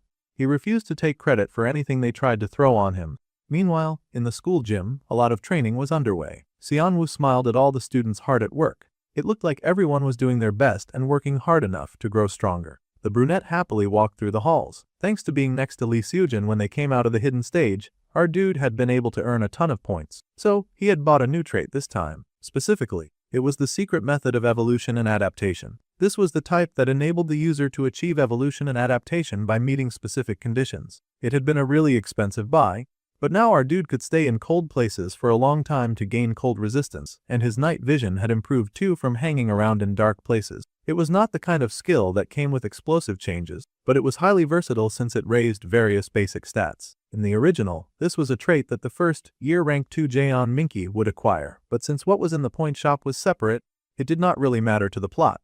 Our dude walked into the gym, and suddenly his fanboys started hooting and hollering with joy, waving him over. Of course it was Seojin and his best friend Youngjun. They asked what had brought the class clown over to the training room, and the boy laughed, saying that he was just trying to take care of his body, and he was not up to anything weird or unusual. Just typical training like a typical high school boy. The protagonist laughed that the main character sounded like an old man, but that hadn't changed since they'd met him, so this was fairly normal for Seon-woo. However, Youngjun pointed out something else that was going on in the gym. There were a bunch of other students whispering and gaping at them. It seemed they were tracking Sojin's usual morning bench press and how he was lifting that weight with pure muscle strength without any mana enhancement. They could not believe how strong the hero was. The best friend pointed out that his friend was also not like other kids at all, and the other two boys laughed. Speaking of people who were not like normal kids, they were thinking of one other fiery youth that they knew who screamed Lee Seojin's name with a burning passion. Yuara was always heated whenever it came to her rival. The girl was truly insane, and apparently, she was doing hellish training and saying that she would show all of them real firepower meant. The hero was not so sure how to feel about hearing that news, considering how passionate the girl could get. However, the brunette was delighted and said that this was good for the young girl. She should keep it so that she could grow even more. Yuara was the type who worked even harder when she had a goal, so this was good stimulation. However, the teacher Jang Ancheol was not here today, and that was surprising. The man was always in the training room when there was no class. That dude pumped out all sorts of quick sets on the weight machine like it was nothing. Apparently, the teacher was currently patrolling the school. This was a secret, but apparently, they had found a body drained of blood near the school. Now that was not a good sign. Seojun guessed that the victim had been killed by a main, but his best friend just chuckled that no one really cared. Even if those monsters attacked again, their genius would protect them. The best friend was happily counting on Lee Seojun to save them if anything went wrong. The hero groaned that his best friend should go away. However, Seonwoo was thinking seriously about the situation. It was true that Main could attack the school again at any moment, because there was an insider who had infiltrated the school. To be precise, what had infiltrated into the school was not a human collaborator but a Main itself. It seemed we were finally going to get an introduction to that spy in the school. A beautiful lady walked into the gym with perfect flowing locks of dark hair and a beautiful, toned body with nice muscles. The lady smiled, noting that the junior Sojun was sweating a lot. She was the third-year rank 4, Park Minai. She happily handed her junior a towel, and of course, Youngjin stood to the side in awe of this cool moment. Our dude was watching the whole exchange too, with a wariness in his eyes. The best friend commented on how beautiful their senior was, and the lady laughed but thanked him all the same. His compliment was so sweet. The hero was also glittering and glowing, and he thanked the senior Park Minai for her kindness and all that. The lady smiled and said that she was always rooting for him. Very sweet of her indeed. The lady Park Minai held the junior Seojun very close to her heart after all. There was every drop of sinister energy in her smile and her words. That bodacious beauty was dangerous, and malicious intent dripped from her words. That night, she had happily drained that poor helpless victim who had cried for salvation but had found none. The wicked monster had moved like a vampire and sucked all of the strength from her victim until the poor thing could barely stumble away. She sat on her bench, rubbing her lips as she considered the taste of her latest meal. The third-year 4 rank Park Minai was gorgeous, and she carried herself as someone who understood the power that her beauty held. However, she was also the main, Jang Hana's only daughter. This meant that she was totally the daughter of the first main that our dude had killed. After her meal, the girl had smiled, saying that she had not expected a visitor. A dark presence loomed in the darkness, and she asked that presence if he was planning to attack the school again. The Lord Chianhei had returned, and the man smiled, saying that he had just come to see how the girl was doing. As if the poor victim was not going through enough, the man decided to further disrespect the unfortunate soul by stepping on his head too. Since Jang Han had died and the poor girl was left alone, the Lord came frequently to assess and make sure that the girl was doing alright. He then squashed that poor human into a bloody mess, while sweetly saying that it was his duty to take care of the girl after all. The girl sighed that she was planning to play with the human a little more, but now the Lord had killed her toy. Obviously, she was not pleased about that. The man warned that if she made too much noise on campus, then they would soon catch her tail and find her out. Then, the evil monster asked how her school life was going these days. The girl took the money to think about school and all the fantastic things that had happened. With her status, she could not even approach Jung Hyun-soo, and the Lord Harayong told her not to take revenge on Kim Jinwoo, even though she wanted him dead. Instead, every day she had to see those darn brats who had reported her father and gotten him killed. Obviously, her school days felt like trash, and she had to fight the murderous feeling that surged within her every day, that she had to see Lee Seojun and his friend Youngjin. The man sighed at the girl, saying that among said brat, Lee Seojun had become quite the topic lately. The boy's rise in society had, of course, been noticed by the top dog monster. During the school attack, the boy had also been identified as the prime candidate for possibly being the child of prophecy. The girl was shocked to hear this. During the school attack, the moment the demon's grand barrier disappeared, the boy with the sword had suddenly appeared. All of that was already suspicious, but the girl's report confirmed it. That overwhelming power that had exploded during the special exam could surely be nothing else than a flood of mana, which was the power to destroy mains. The child of prophecy was definitely Lee Seojun, so now they would be targeting him just as the story intended. The girl was so excited because every main had been given the authority to track down and eliminate the child of prophecy, which meant that she would get to kill Lee Seojun with her own hands. No wonder she was just beaming when she saw him at the gym after that night. The Lord Chianhei was no fool, and he asked the girl if this task was something that she could accomplish. They had all seen that boy's power directly, whether they liked it or not. That boy was a powerful problem. The girl said that Lord Chianhei would just never understand what it was like to walk up to that scene and see her father's decimated body lying dead on the ground. The pain and thirst of having the fruit of revenge right beside her, but she was unable to pluck it. It filled her with rage. This was not just for her revenge but also for the sake of their clan. If this overpowered boy was the child of prophecy, then she would definitely kill him. It was her honor to end the troublesome hero once and for all. That was the right mindset for Jang Yi to have. The girl gasped when she saw the person who had appeared without any warning. The man in a tailored suit smiled, saying that it had indeed just been as Qianhai recommended. The girl had made a good resolution at such a young age. The lord immediately fell to his knees before Lord Songjin, saying that he had not expected him to come here personally. If someone was going to be his subordinate, then the man must see their face directly. Though right now the girl's power was weak, her resolve was pretty good. Thanks to that, the man would happily accept the girl. The lady was, of course, stunned but also very hesitant. The man in charge told the girl to join the king's order to attack the child of prophecy again. He would not accept refusal, so it was basically a threat wrapped in a pretty pink bow as he exuded his dark energy, waiting for the girl's response. He was, of course, one of the 10 demon council members, an S-rank main who was known as the king's right-hand Songjin. Now, something was going down at the Bukansan Demon Sealing Hall Dungeon, 5th entrance. There was a battle as a mage wielded their power against their foe, a horde of deadly bat goblins. Summoning a big enough circle of mana in her hands, she prepared to shoot it at her deadly foe and blasted ice right through a few of the flying creatures. It seemed to be Haeyang, and she worked really hard as she trained with our dude, who stood behind her and directed her magic and attacks. The goblins were kind of intimidated by this very determined and relentless attack. That young girl who had once thought of herself as mediocre was now so overpowered that she was scaring beasts right back into their cave.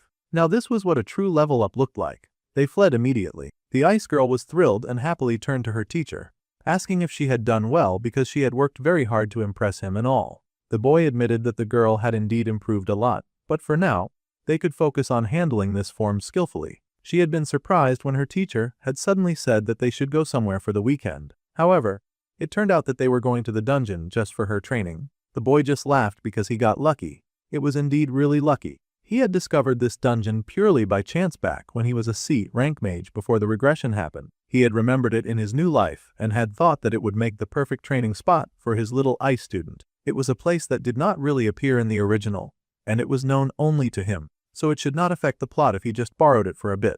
This dungeon was crawling with demon-type monsters, and it was the optimal environment to develop Yun Haeyang's willpower. He was still monitoring her growth, and he asked what she had been thinking when she had manifested that power. The girl had been thinking about the time when she had fought beside Era. She had thought that she wanted to save the person beside her. The most important thing when handling the power to destroy mains was, of course, the willpower that was manifested through special purpose and a single-minded determination. The focal point of Yun Haeyang's willpower seemed to be our dude, unfortunately. It was very unfortunate that he had just been trying to help out the ice girl, but now she was very invested in her trainer. Just now, she had tried really hard and thought about how much she wanted to join the special class just like her senior. Well, if they kept training together on weekends like this, he was sure that she might eventually qualify for the special class too. Just the two of them in a dungeon every weekend, it was like a date. It seemed the ice girl was still happily satisfying her desires with delusional fantasies like this. The girl happily said that she was fine with it. After midterms ranked 82.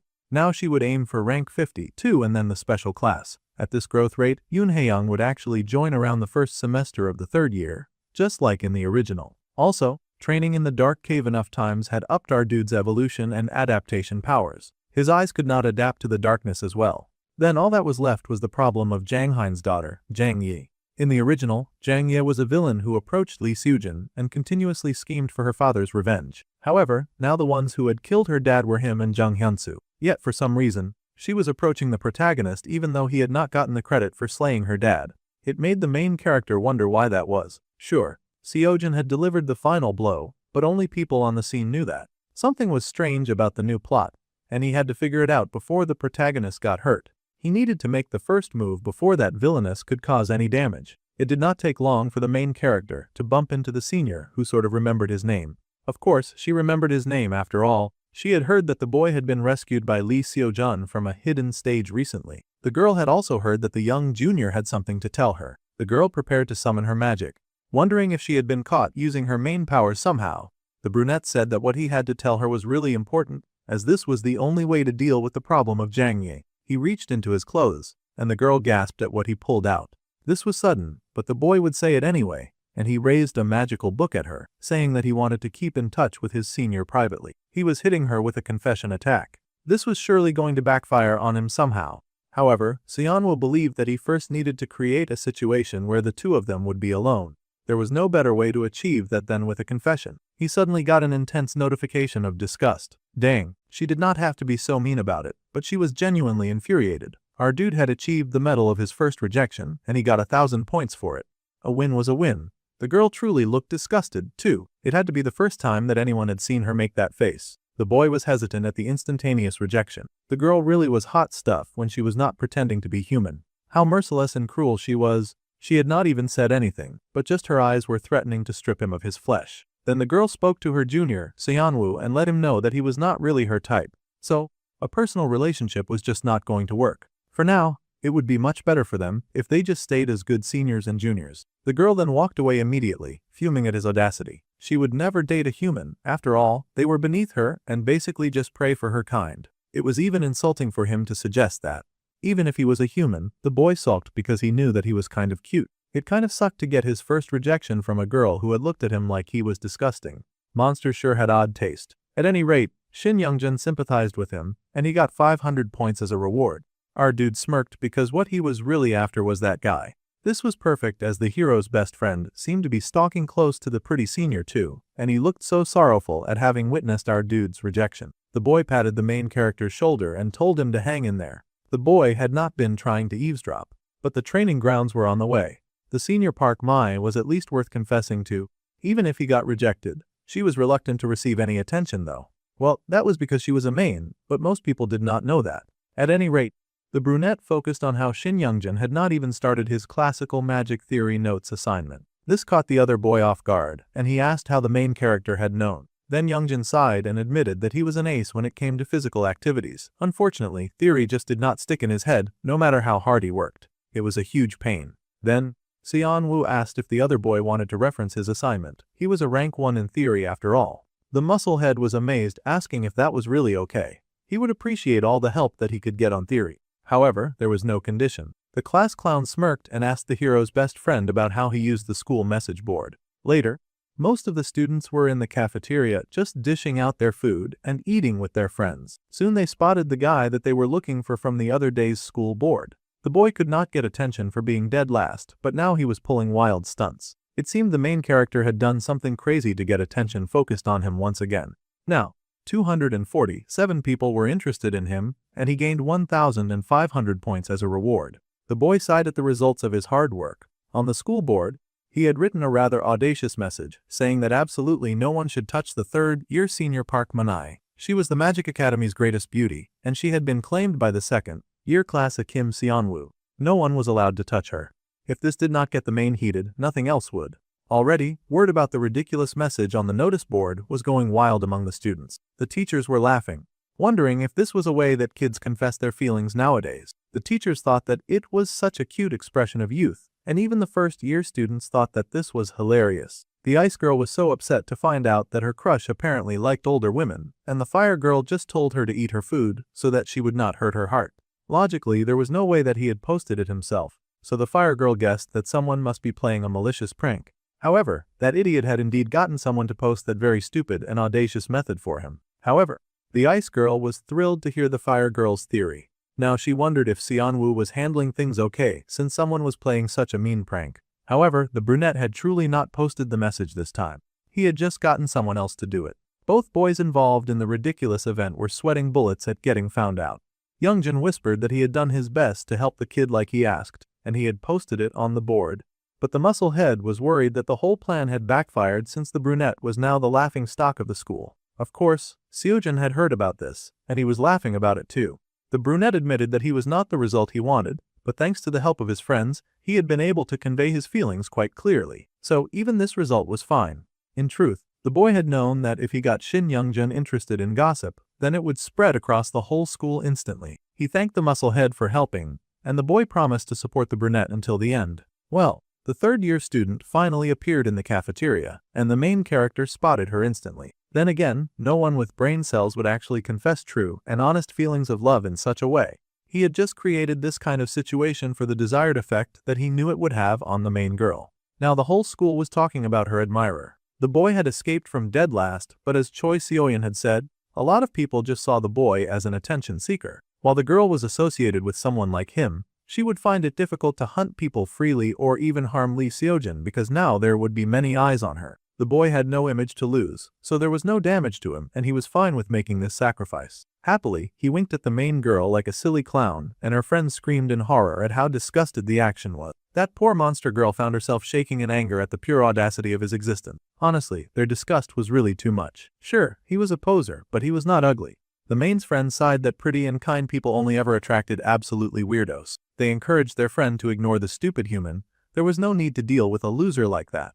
However, the main girl was seething. She had been left with the very important task of killing the hero, Lee Seojin. Now all her plans were in ruin because of the attention of Kim Seonwoo. She could not make any moves because all eyes were on her. That stupid junior had quickly become the bane of her existence. The brunette would love to ambush and eliminate her, but for now, he could only patch things up like this. That was because there was something much more important that was going to happen to Lee Seojin. At the American Artifact Museum, it was closing time. Visitors were told not to forget their belongings as they exited. All the students had done very well, and they were told to check for anything unusual and begin night patrol. The students agreed and got busy. The soul container was a holy relic with the power to seal souls. 13 years ago, the world had been threatened by history's worst multinational terrorist organization called JN. It seemed those jerks were going to show up at this point in the story. Back in the past, the Magic Association chairman, Kim Jinchul, after a fierce battle, had repelled the evil villain group, and he had succeeded in killing their leader, who was called Jin Cheonwoo, and the spoils of that battle included the gifted soul container that was given to the American Artifacts Museum.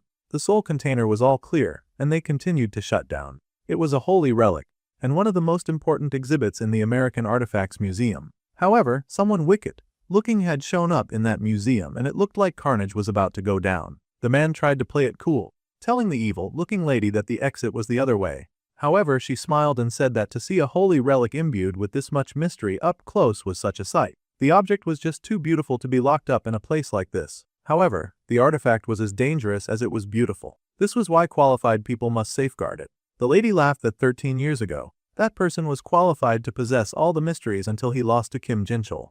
The association had stepped in to prevent abuse by those washed-up terrorists, but the man refused to take any slander about their hero.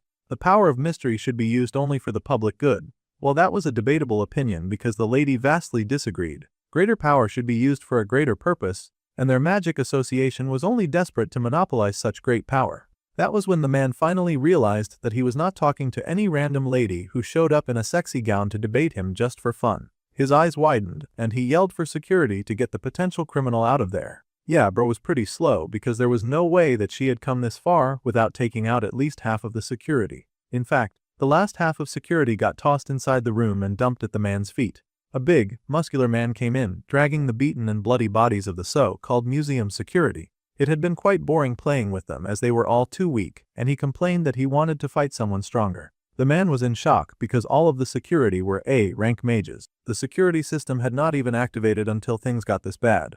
Bro was still processing that when a bored emo girl in a red jacket hopped in and sliced the contents of the special soul item. They had agreed to just threaten the guy and steal the item, but now the plan had changed, and it was very inconvenient.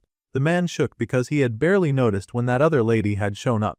The poor man fell to the floor in horror, asking who on earth these terrifying people were. The association may have taken their god from them, but they could not break their will. The villains loomed over him with disgust. Calling them washed-up terrorists was something that they just could not stand for.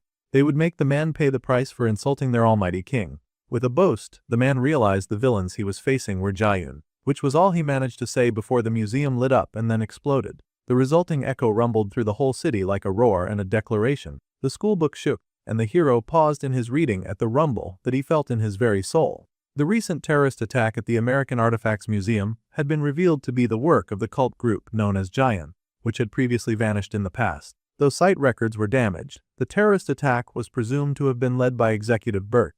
Voices calling for the Magic Association to make a statement could be heard all over the news, but what was louder to Yuara was the terrified pounding of her own heart. After so many years of searching, her face went pale because the monsters that had taken everything from her had come back to the light. The first girl lied that she was just feeling queasy and stepped away from the dining room. It was going to start soon. The first battle with the main villain group, Jayun resumed activities, and the nightmare group from 13 years ago had returned. This was broadcast on Sigma News along with the recent terrorist attack at the American Artifacts Museum that had been revealed to be the work of the cult group Jayun, which vanished in the past. Though site records were damaged, the attack was presumed to have been led by Executive Burt. A man asked a lady if she was satisfied with the news, and her very satisfied smirk was all the answer that she needed.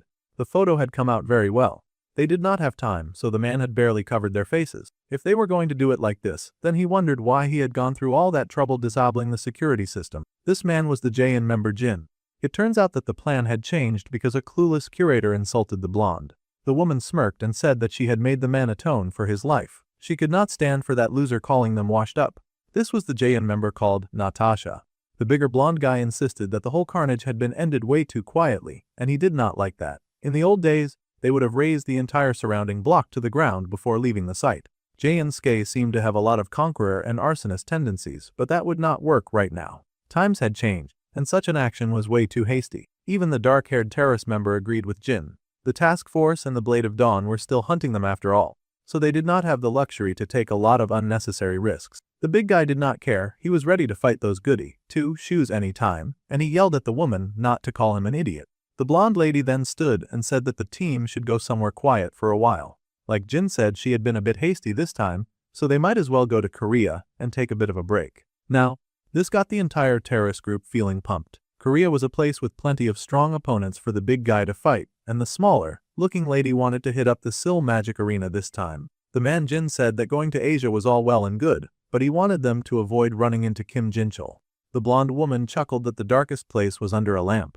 No one would expect them to visit first after all. Plus, there was one thing that she needed to confirm, and she looked with seriousness at the picture of what seemed to be a high school boy. The man could already guess exactly what the blonde intended to go see, and the woman smiled, saying that the man knew what that child meant to them. They had been caught up in a lot of incidents, too. It made them wonder what on earth Baek Unsong was doing with surveillance. The crisis made the man in the big guy's opinion. Still, it was best for the villain group to be on the move. It was decided, and the lead lady told Jin to prepare for their fake IDs because it was time to get this show on the road.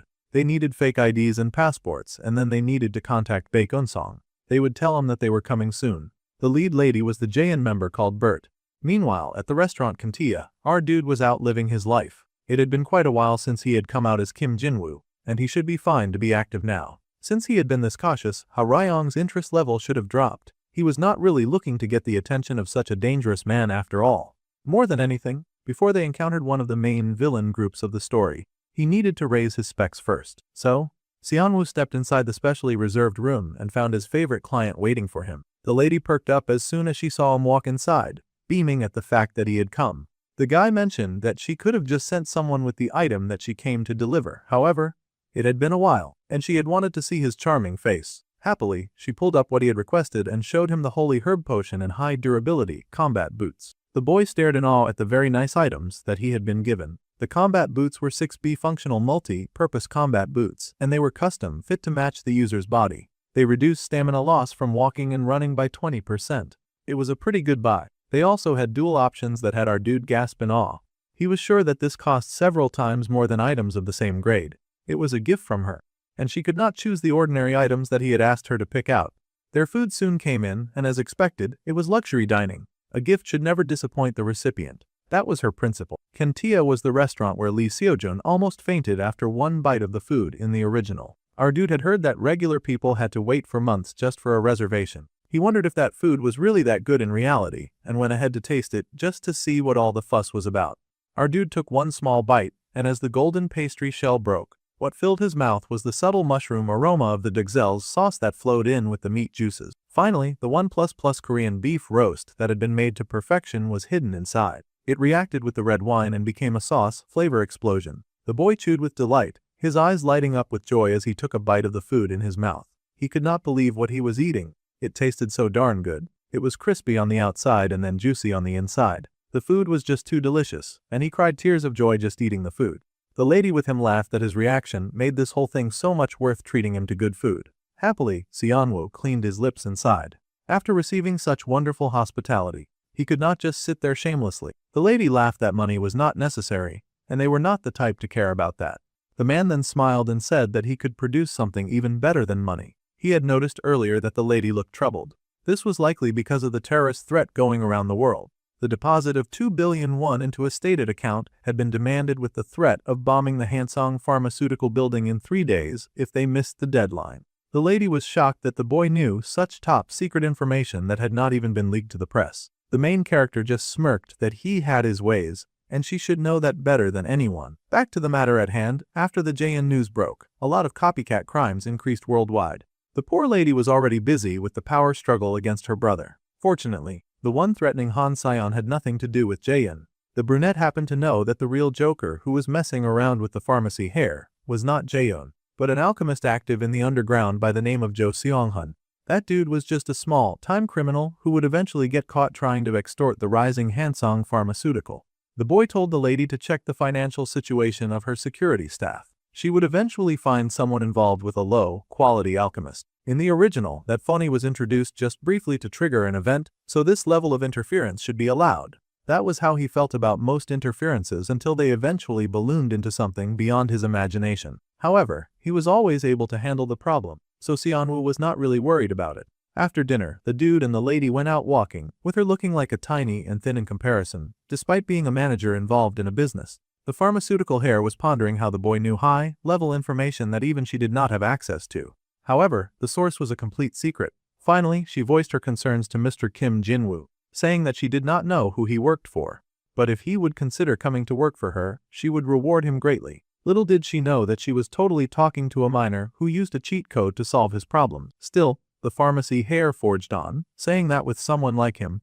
she did not think that she would lose to her brother in their competition. She would even offer at least an 8-figure salary and treatment beyond what he could expect. The man laughed and said that this work was not the kind that he did for compensation. However, his desire to help Han Sion was genuine. The lady sighed and then said that it would not be fun if he accepted her offer right away anyway. Refusing to give up, she suggested that they could have dinner again sometime. She would make an even better offer then. With a smile, the boy admitted that he looked forward to it. Han Sion's offer had been really attractive. However, if our dude accepted it, he would unfortunately end up distracted from Lee Seojin, and he could not let that happen when that golden-hearted hero was the axis around which this world spun. He needed to watch that man every day. However, the main character did very much like his new combat boots. The pharmaceutical hair was ever so generous, and that was very kind of her. He was wearing the boots now, and he immediately activated the ability to airwalk to give him a bit of aura. All he had to do was imbue the shoes with mana. That made it a triple option shoe too. Fortunately, there was something useful among the hidden stage drops, and the boy raced ahead with a happy smile. With a leap, he took off from a ledge, jumping into the air and landing on it. That's right. Our dude had pulled out one of the coolest miracles of just running straight ahead in the air. It was cool to be able to walk in the sky, and as long as he kept those shoes full of mana, he could pull off audacious airwalking stunts like this. Soon, our dude landed on another roof and smiled with satisfaction after testing out the strength of his fancy new equipment. It was not bad, but he would need to practice a bit if he was going to get used to it.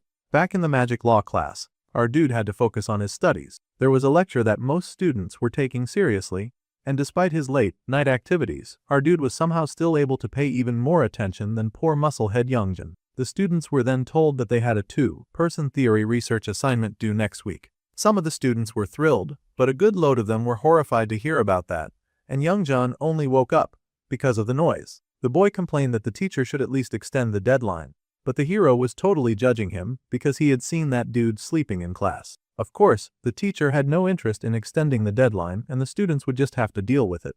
With the inside benefit, our dude was sure that he should be able to finish the assignment in a day and get some rest. He needed to find someone suitable to pair with, but it seemed that someone was already headed in his direction. Before our boy could blink, Yuara actually approached him and told the boy to be in her group.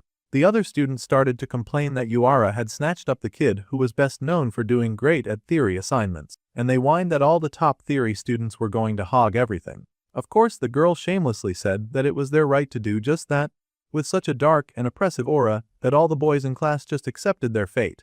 They were not about to fight against her or anything like that. It was first come first served after all, so she could go ahead and take what she liked. Then the girl asked if Kim Seonwoo had a problem pairing with her. Honestly, the boy did not mind, he was just surprised that she wanted to work with him at all. With that, the girl told him to find her after school because she would be at the training grounds. He had no idea that she had this super delusional idea that he was also hunting the Jaein group. However, this setup kind of worked out well. He needed to check up on this character at some point after all. At least, that was the idea that he had in mind, until he suddenly found himself pinned against a wall. The brunette realized that he was in over his head and asked what on earth the girl was talking about. The dark-haired growled that denial would not work with her. She knew his identity, and the boy was panicking about it.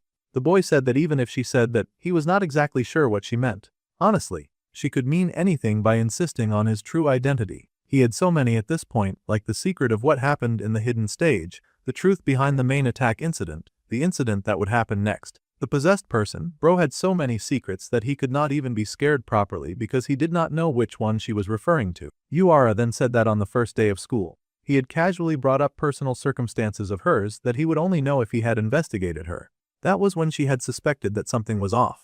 Now, she was sure that Kim Seonwoo, as well, had also been dragged into a Jaein terrorist attack. Finally, all of the assumptions clicked into place, and the brunette stared at the girl with wide eyes. So, this was what this was all about. She thought that he was a victim. Well, technically he was, but he was a victim of getting dragged into this troublesome story with its multiple twisting plots. 13 years ago, Jaein, an evil and despicable group, had hunted the prestigious mage families and also small clans in order to seize the power of mystery. The family of Yuara had been one of the unfortunate families of the 5 great magic houses to suffer this fate as well. They had fallen to Jaein, who had then stolen the clan's treasured artifact. The young fiery girl had then vowed to become stronger to take revenge on the villain group herself, and strong enough to kill them without any hesitation. That girl had driven herself mercilessly for 13 years in her drive to achieve that goal. However, for her to think that the boy was a victim of Jaeyoon as well was kind of incredible to him. He had no idea where she got that crazy idea from. He even asked, and the girl admitted that she had vaguely suspected it during midterms, and she had confirmed it yesterday. When everyone was shocked watching the news, the boy acted differently. He had remained calm when he heard those villains had resurfaced, like he had been waiting for them to return. Well, that much was true, but he had been waiting for different reasons. Still, Yuara was related to that painful feeling. At first, a person would feel shocked, but at the same time, there would be the sickening feeling of relief after endless years of silence. At least, she shook at the possibility of a chance to take her revenge on those despicable villains. However, the boy immediately told her to slow down. She was running headfirst into the dream of finally conquering the terrorist group, but they were made up entirely of S-rank mages. At this current level, they could not possibly oppose such terrifying monsters. Of course, this was not what the girl wanted to hear. She seethed and yelled at him, telling him not to lump them together. There were tens of thousands of Jaeyoon's victims in the world. The boy must have lost something precious to them, too. No one understood the pain that she had felt that day, when everything that she had loved had burned down because of those terrorists. She had been living with that agony for the past 33 years. The dark-haired girl was full of violence just thinking about that group. They had taken everything from her. She paused when she saw the wound on our dude's wrist and the bandages he hid underneath his sleeve. The girl paused, and now the brunette panicked, thinking he had definitely messed up this time. He tried to explain that it was not the type of scar that she was thinking of. Suddenly, the character Yuara felt immense pity for him. It was almost like she suspected that he had tried to off himself just to run away from those terrifying villains. The boy suddenly got a $10,000 reward for the pity, so it was not all that bad. Still, the girl mumbled that she could tell the difference between a wound made by his own hand and a wound made by something else. Slowly, she turned away, apologizing for digging up painful memories for Seonwoo. She had not realized how traumatized the boy was. It was not much of an apology, but she promised to do the assignment on their behalf. Then, she said that she would see him tomorrow and said nothing more. With that, the dark-haired girl walked away, and the brunette was left standing there in shock. Suddenly, the boy told her to forget the assignment. He was not going to let her just walk off like that. Instead, he was going to help. He would not let such an important character slip from his grasp when he needed to protect all of Lee Seojin's allies. He would help her gain revenge no matter what. She had to remember the first day of school. Honestly, the boy thought that the girl was better than both first-grade students of both years. He had not been lying when he had said that. Seonwoo truly respected Yuara that much. If it were him, he was sure that he could help her get even stronger than she was now. After all, she had seen how much he had helped Yoon Haeyoung. She could become strong enough to get revenge for both of them. The fairy girl shook, and the boy had no idea what that was about. But suddenly she tossed something at him. It was something to help him treat his scar, so that it would not leave a mark. If she did not knead this with her own hands, then it would mean nothing. The prideful jerk was willing to risk her life just to prove a point against S-rank criminals. This was not going to be an easy mission. Deep down inside, the girl knew that emotional wounds often left marks on the body. Even though he had talent, the way he had acted on the first day of school was probably not unrelated to the scars that he carried. It was because he was like that that the girl could not bring herself to drag the boy into her revenge. How sweet she wanted to be kind. When she had been younger, she had told her sister of her plan. Shaking with rage, she declared that when she graduated, she was going to go after that mad group. She would join the task force or her sister's Blade of Dawn unit, and she didn't understand why her older sister was so against it. The girl had taken Yuara's hand, saying that her only desire was for her only remaining family to live happily. The big sister had promised to put an end to Jane with her own hands. Back then, Yuara's big sister had also had a similar scar on her wrist. The fiery girl knew an expression like that all too well. That was why she was fighting to ensure that no more victims like them would ever appear. She would personally finish off those evil monsters in Jaeun. Meanwhile, the brunette was doing some necessary research. For someone like Yuara, who avoided opening up to others to share something so personal, that was definitely real progress, even if it had been over a slight misunderstanding. The character Yuara felt she had a sort of kinship with him, and he gained 150,000 points as a reward. However, the boy wondered what on earth he was supposed to do about this misunderstanding. In the hidden stage, our guy had used the special dagger item to gain an adaptive trait. It was a dagger coated with paralytic poison, and stabbing an enemy could paralyze them. This effect varied depending on the target's poison resistance. Using that dagger, the boy had slowly stabbed himself over and over to gain resistance, and he was not sure how to explain that to Yuara, since most people in this world did not have a cheat system that could just gift them special abilities and all that. Still, a win was a win, and his poison resistance had gone up by 50%, with a 70% recovery speed. The boy sighed because times like this were exactly when people trained. Every night, he refined his mana and thought through how to support the upcoming developments. Jaeun was an enemy they would have to fight someday, and helping out Yuara to get her revenge was also helping out Lee Seojun. So that was a genuine win-win situation. Now the brunette had to set the stage for that. The blessing of great nature had risen to rank 3, and our dude had gained additional mana with a mana recovery speed of 65% and now a cooldown of 23 hours. It was not a bad deal, and he definitely had something to show in this next incident. Yongwol, Gangwon-do, the mercenary experience activity, one of the elective field activities that all students had to participate in. They had to form groups and receive missions from the mercenary corps nationwide, and spend about 3 days assisting them. According to the original story, the mission our group took on was as escort support for the large Gangwon-do mercenary corps, the Black Flame, a VP who specifically requested Lee Seojun to come all the way out there. Of course, the usuals were already in the group: the hero, his muscle, head best friend, his fiery rival, and our dude was here too. Jang Ye was also involved, so it was kind of a dicey situation, and he had to keep his eyes on her. The main would not attack Seojun, surrounded by veteran mercenaries. Even in the original, nothing happened at this point. However, just in case, until they arrived, Seonwoo was going to keep her from getting near the hero. Way too much had changed in the story for him to take anything for granted these days. The boy smiled and asked his senior if she would like something to drink. Obviously, to keep her heated and agitated, he was not about to let the rumors of his crush fade away so easily. No. This whole thing was going to be torture for the both of them. The girl immediately rejected the water, politely saying that just the thought was enough. The boy was relentless and then asked if she would like a towel to wipe her sweat. The girl shook her head again, telling the boy to just give that to the juniors following behind. Truly, the main girl hated the boy's guts, and she swore that one day she would totally end his life. The hero chuckled that he had never seen Seonwoo this fired up, but the fiery girl did not want to have to deal with the loser and his pathetic crush. It was crazy that a manifestation type like the brunette would have so much stamina from hiking up this difficult path. The muscle head, of course, was having the time of his life, and he chuckled that maybe his efforts for those two were finally bearing fruit. After all, the senior was no longer looking at her junior with outright disgust. The other two main heroes really doubted that though. Suddenly, the teacher called everyone to attention. This was Jung Ha-jun, the A-rank mage and captain of Team 6, the Black Flame Mercenary Corps. They had now arrived at the mission site, and the men at the gate confirmed that they were friendly visitors. They were then granted permission to enter the premises. A mansion like this in the mountains was amazing. This was where they would be working. The students were expected to be in awe since this was likely the first time that they were seeing a place like this, even for a famous genius. The difficulty was D rank, and the client was a famous artist. Lately, several pieces in the mansion's collection had been stolen. So, for the next 3 days, the kids would be helping them out.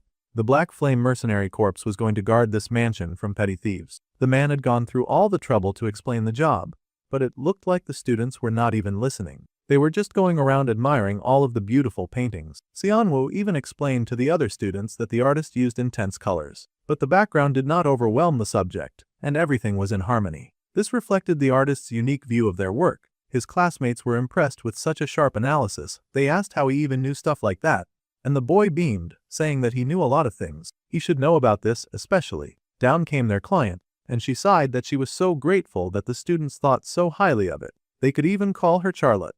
This was the client who had designated Lee Seojun for this mission. She would be in their care for the next 3 days, and she was looking forward to seeing what the students of the Magic Academy could do. She was also especially eager to see Lee Seojun. As expected, it was Bert of the villain clan. the villain of the incident that was about to go down in this mansion.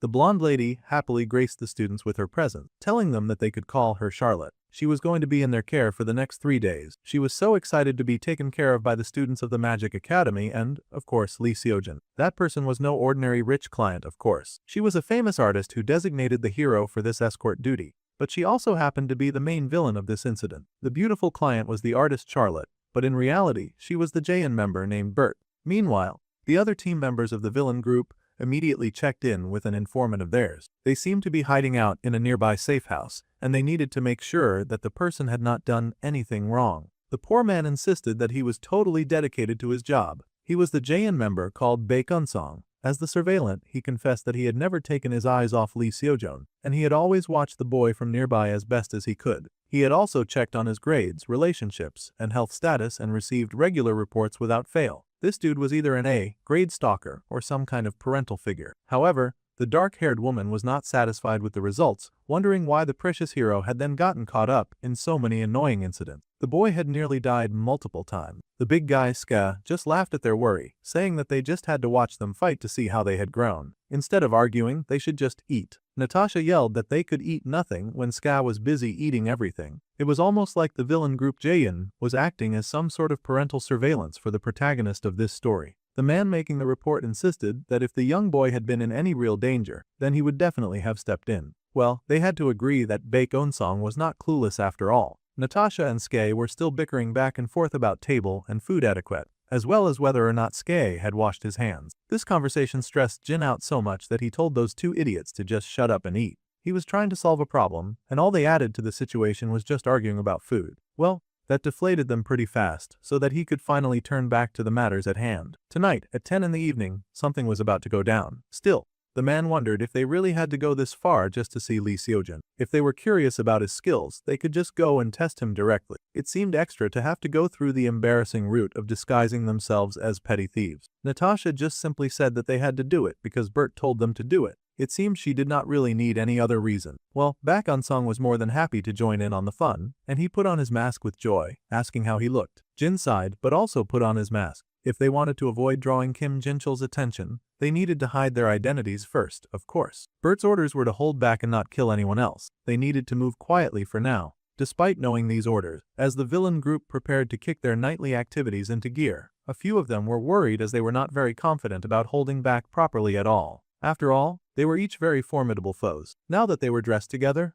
they all looked even more intimidating than before. Meanwhile, the students were being treated to some high levels of hospitality, as their host encouraged them not to feel pressured, and that they should all eat rather comfortably. They might have a rough night ahead after all, so she wanted to make sure that they were all well fed and ready to battle. Even providing them with a meal was more than they expected, and the students happily thanked her for the good meal. It seemed coming on a mercenary activity was a great way to get some healing time. Our dude tried out the food, critiquing it because it was not as good as the food that was served in Cantia after all. Now that he had tasted some miracle food, he was a bit salty about any other food. This was enemy territory, but it was also rather safe in a way. The goal of Jaeyoon, who would eventually infiltrate the mansion disguised as thieves in a few hours, was not abduction but to test the special being known as Lee Seojin. For some reason, the villain group was very interested in the protagonist. If someone like Jang Hee revealed her true colors during such an exercise, of course she would be executed immediately, so he did not have to worry about her. The senior was very clearly still very bothered by his attention on her, though she really wished that he would give it a rest. Their host was meanwhile making some happy and flashy small talk with the main hero,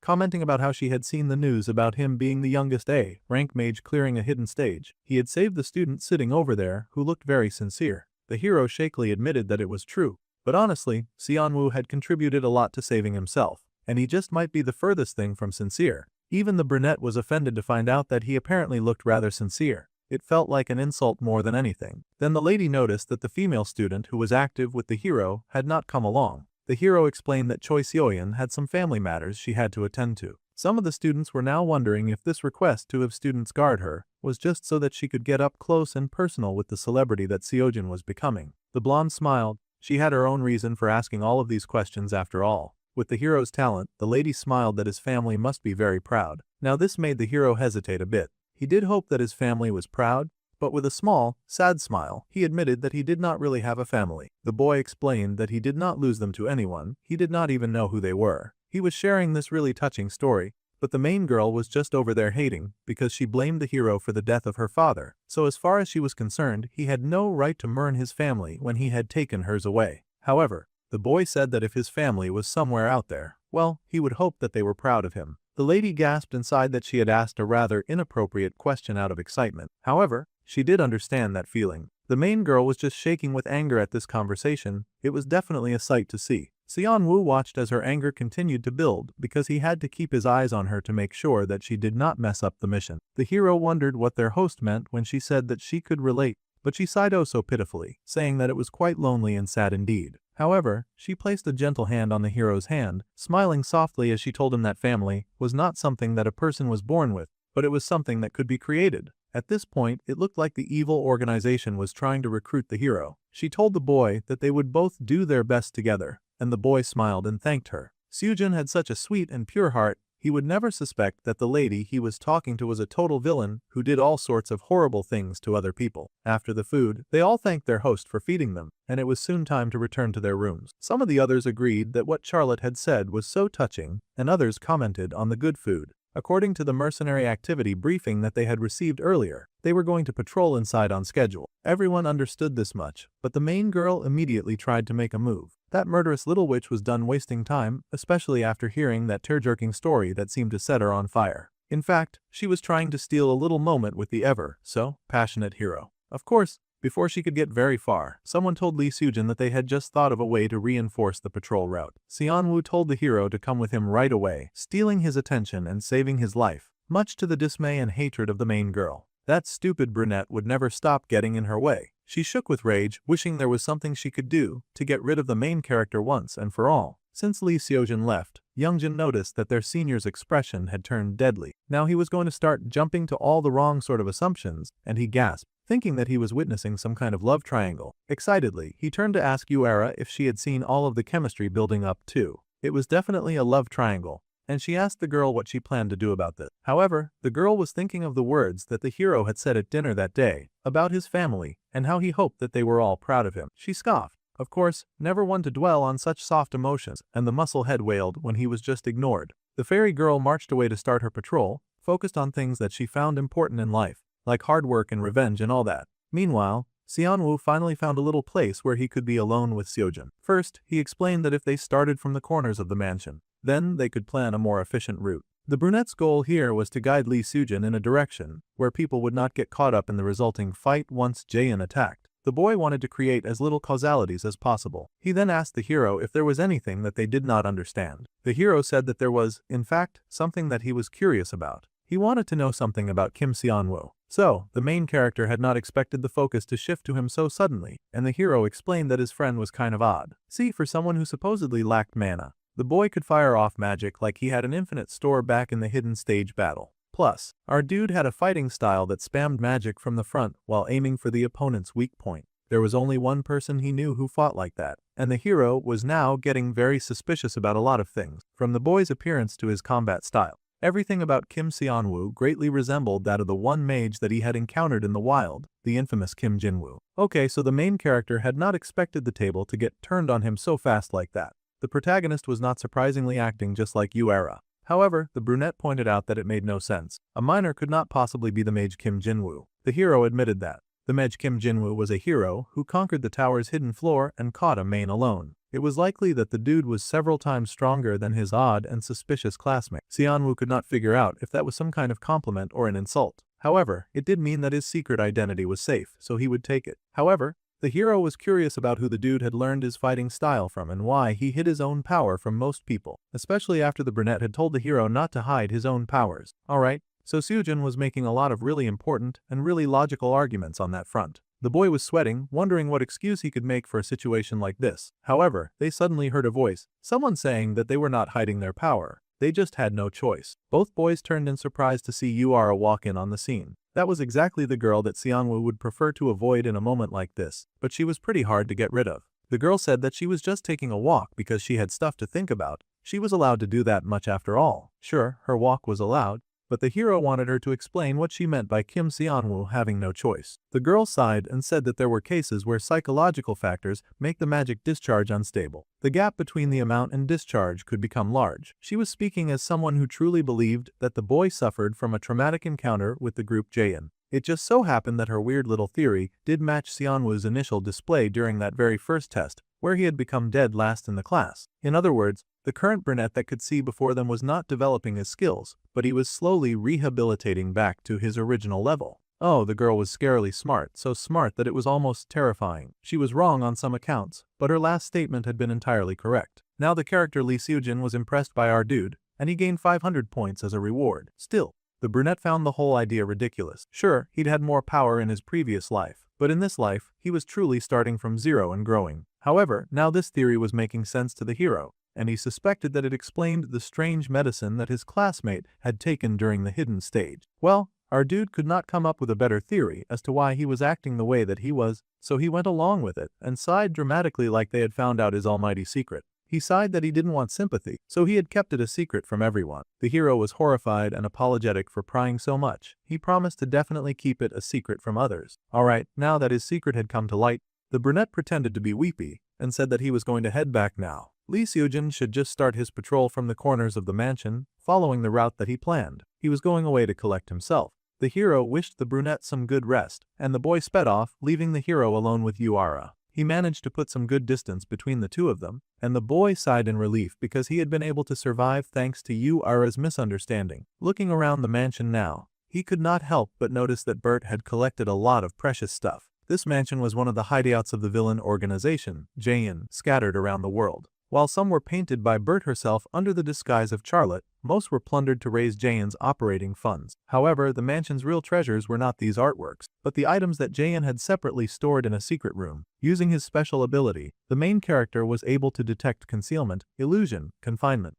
disruption, seal and alarm. There were so many wards on their stuff, they really wanted no one touching it. Using the search function, our dude figured out the inferior mana concealment elixir. Everyone was so focused on their own tasks to notice that a real thief had entered the mansion, and our dude was so shameless that he planned to steal from a villain organization. He just needed to work until the third party that would intrude soon caused some trouble. Soon, the effect of the concealment elixir began to take effect, and it would conceal the boy's mana for about 10 minutes. With a wicked smile, our dude activated the unique trait of the outsider's privilege, grinning that he'd soon see how the villagers liked getting completely robbed by that sincere-looking guy. Now, the two main heroes of the second-year class were alone. The fiery girl then said that if Kim Seonwoo ever used his full strength, she wondered what rank the boy would be. Thinking about it, the hero guessed that the boy could be ranked 15. Yuara thought that was such a low number. She thought that at least the hero would recognize what the brunette was really capable of. It was clear to the fiery girl that their classmate ranked much higher. Well, the situation did not matter.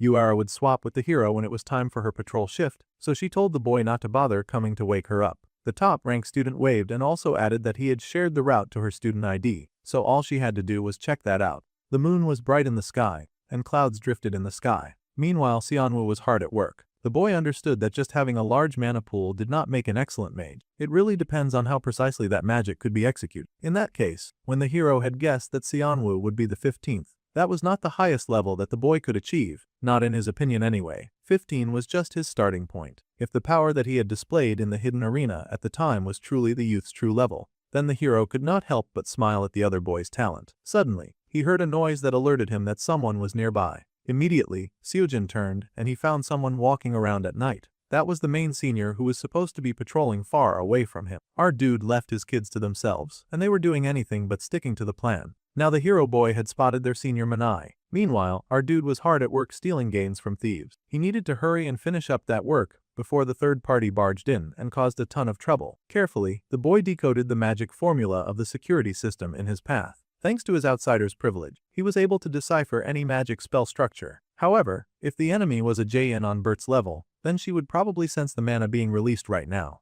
This was not going to be an easy break in mission, and he had to be very careful with how he did things. Thankfully, our dude had chugged down the mana concealment elixir, and that was really going to come in handy as he did this work. He was going to bypass this whole system using a method that only he could use. He had 10 minutes of perfect hiding, so it was time to show the villains how much it sucked to get robbed. Immediately, he activated his unique trait of the outsider's privilege. If he fully disabled the barrier, the alarm would go off, and that would be way too troublesome. This was clearly the work of Jin from JN. If he just tweaked the spell so that only one person could pass, then perhaps that would work. It seemed that was a bingo, and soon a door opened up for our dude to step inside. He found himself inside a secret passage that led to Jaehyun's secret room. He found that the same security magic was cast on the display area as well. Well, he still had 10 minutes to finish his work. And that was more than enough time thanks to his space pocket that made stealing so much easier. He was going to rob the villains blind. Meanwhile, the security that stood outside the mansion was getting bored. They had heard that the thieves had apparently attacked the place regularly, but it was getting late, and they had seen no sign of anyone like that. One of the security men informed their captain that something seemed off. The Black Flame Mercenary Corps Team 6 captain was the A-rank mage Jung Hajin, and he asked what the problem was, taking the time to heed the warning of his subordinate. The other man pointed out that they were currently in the Gangwon province. If they stepped off the road a bit, it would lead to a monster field with high-level monsters rampaging around. No matter how tempting the art was, it seemed crazy that thieves would risk their lives by targeting an area like this. The captain dismissed the concern. After all, they were just here to guard and to get paid. At worst, it was probably some staged incident to collect insurance money. They were well aware that sometimes rich people did that. Instead of poking around the client's motives, it was their best bet to think of the best way to recruit Lee Seojin. The subordinate sighed and agreed. They had no idea that someone had suddenly shown up behind them. The man masked in a heavy dark aura touched the shoulder of one of the soldiers, acknowledging their hard work and good job. Within seconds, both the captain and his poor subordinate were dead. It was quite unfortunate that neither of them would be getting paid. It seemed like a main had infiltrated the area, and he walked past the dead bodies, eyes shining dark. The man paused when he encountered the person that he was looking for. Thanks to his subordinate, he was able to follow along nicely. He was truly grateful to Jang Ye, who had led him here. The girl asked her senior for the chance to cut off Lee Seojin's breath. It was the only thing that she asked for. The man just smiled, and first, they had to confirm if that boy was the child of prophecy or not. There was no use killing a random human if they did not even know that they got the right one. The man was just saying that the girl should guide the hero into their trap when Seojin showed up, boldly leaping into said trap with all of his might. He yelled for his senior Miney to watch out as he pulled out his sword, determined to protect her from the Mayan that had suddenly shown up. With a bright light, the hero launched himself at the monster, trying to cut him down. The force of his power was so intense that the girl got knocked off her feet and closed her eyes. Within seconds, he had grabbed the girl and dragged her away from such a dangerous creature. The boy was powerful, but he was not stupid, and he recognized a monster way out of his league. They needed to run inside immediately, and his priority was saving the life of his senior. The foolish boy had no idea that he was so tightly clinging to the hand of his enemy. He had wondered why the senior Manai was outside. But now he realized that an external intruder had killed the Black Flame mercenaries and broken in. This was terrible news, and even worse, the thief turned out to be a main. His breath caught, and his bones ached. Without even fighting, from the overwhelming pressure alone, the hero was certain that the monster was old and powerful as heck. He was no normal main, he was an S-rank monster. That terrifying beast had the kind of aura that could dominate a battlefield, and just the feel of it encapsulated them. There was nowhere to run. Seojin just knew with a certainty that if they stopped to fight, they would be dead for sure. The old monster was rather impressed by the hero's ability to judge the enemy's strength. However, the power that had hit them just now was not the power to destroy Maine. It seemed that they had targeted the wrong child after all. Such a pity. One of the monster's soldiers appeared behind him, and the old monster asked if everything had been dealt with. Even more Maine soldiers showed up, and they grinned wickedly, saying the mercenaries standing guard around the mansion had all been dangerously wiped out, with not a single one left. The plot was already churning and changing, and things were getting very dangerous. At this point, the boss then commanded that the monsters kill every student within the building except Lee Seojin. This was the order from the king. Once they heard it, all the mains took off to obey. No variable would be tolerated. Somehow the protagonist was able to make it back in time to inform everyone that an S-rank main had suddenly shown up. The Black Flame mercenaries had been annihilated, and other mains had surrounded the mansion. Senior Mani had of course seen it too. The girl panted and admitted that if it was not for Junior Seojin, they would have been in real danger. Anyone in that position would have done the same. That was how the hero felt. The girl just smiled, and Youngjin was watching the whole exchange very closely, since he still had that manic love triangle theory going on. Now most of Xianwu's plans had scattered, and he was not even aware because he was busy stealing. Still, Youngjin was crying for the sake of such a painful love triangle. Right now, the students need to focus on how to survive, and the hero suggested calling for outside help. They needed to contact Charlotte, but she had conveniently left hours ago to go buy art supplies. The situation was getting worse and worse. Meanwhile, all the main girl could think of was the fact that she had her target so close by and right where she wanted him. Of course, she wanted to take the opportunity to take revenge right this second, but that meant that she would have to fight Yuara and Youngjin head-on at the same time. It would be suicide. Plus, she could not disobey Lord Songji's command to not engage until they had gotten a confirmation about Seojin's powers. They were stuck in the mountains, so their phones did not work, and the hero immediately asked Kim Seonwoo what he thought, just to realize that the boy was not there. Now that was odd. The brunette was supposed to be in the house since he had retired first. It was just 5 students left defenseless in this situation, and they had to make sure that they were all accounted for. They had all gone to the brunette's room, but the boy was not shifting from his bed, and when the fiery girl tried to make him stand, they found that he was not even in the bed in the first place. Now the girl was confused. Everyone was confused, but the hero, especially, was worried about the boy's safety. For now, everyone should stay inside. He was going to go out and find their missing classmate. The boy left the other students in silence, and they all stared at the door. It was a really tense moment, a situation that could determine life or death for a lot of the main characters. During a situation like this, our dude was busy looting. He had finally snatched the last special item, which was the beast summoning scroll that could pull out as epical hell serpent that would be loyal to him. Then he shoved all of that inside his subspace pocket. Bro had stolen so much stuff that his subspace pocket could not take it anymore. Bro had done a clean sweep of the entire safe house. What a greedy pig. There was nothing on the level of a holy relic, but he had secured some relic-grade items, and he was feeling very satisfied with all of that. Now, he just needed to get back in time for what he believed should be the Jaein event. Unfortunately, a lot of plans had changed. In the incident that was supposed to happen, instead of Lee Seojin or Jaein, a third party would intervene and wrap things up. In all of that chaos, Jaein would not have the leisure to worry about the stolen items. Their third party that was going to clash with Jaein was, of course, someone that our dude expected. What he did not expect was for a main to show up just as he was walking out of the secret storage room. The boy could not believe what bad luck he had. Meanwhile, the main was absolutely elated that he had found a student to kill. He somehow managed to dodge that first attack, but the big monster was not bothered. After all, it had all night to get things right, and most of the students stuck in this unfortunate mansion were like cornered rats. The brunette had no idea why on earth a man of all things was at the scene, and he wondered where the plot had gone wrong this time. Quickly, he raced ahead, knowing that he did not have time to analyze or figure out why there was a monster after him.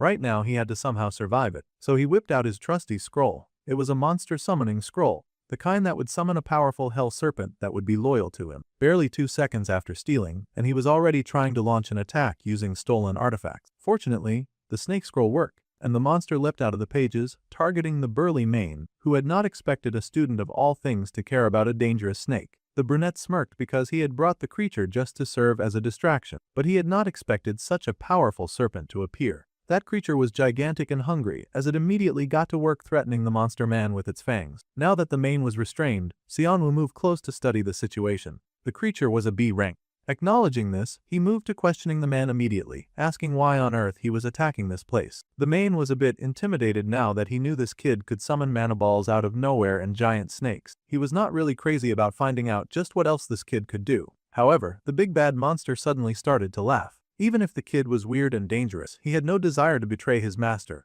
especially not because of a puny kid. The monster laughed that they were all going to get killed by the Lord Songjin anyway. The creature did not realize it, but that gave the main character all the information that he needed to know. Now that he knew what he needed, he dispatched the main immediately. That low-level goon sure had taken a lot for someone who would not tell him anything. However, the fact that the enemies had made it this far meant that the mercenaries guarding the perimeter had definitely already been killed. This was the worst. If veteran mercenaries were taken out instantly without a sound, then it was likely that more mains had come besides this one guy that he had subdued. Plus, it didn't help that Songjin had come with them. The boy could not imagine what the main king's right hand was even doing in a place like this. That villain was supposed to appear much later, yet he was here now and leading a group of mains. It did not make sense, and more importantly, the brunette could not let these jokers clash with Leo Sojin. Unfortunately, it did not take the mains long to figure out which room most of the students were hiding in. The muscle head, of course, immediately put those muscles to work, and he fought off the monsters trying to break in.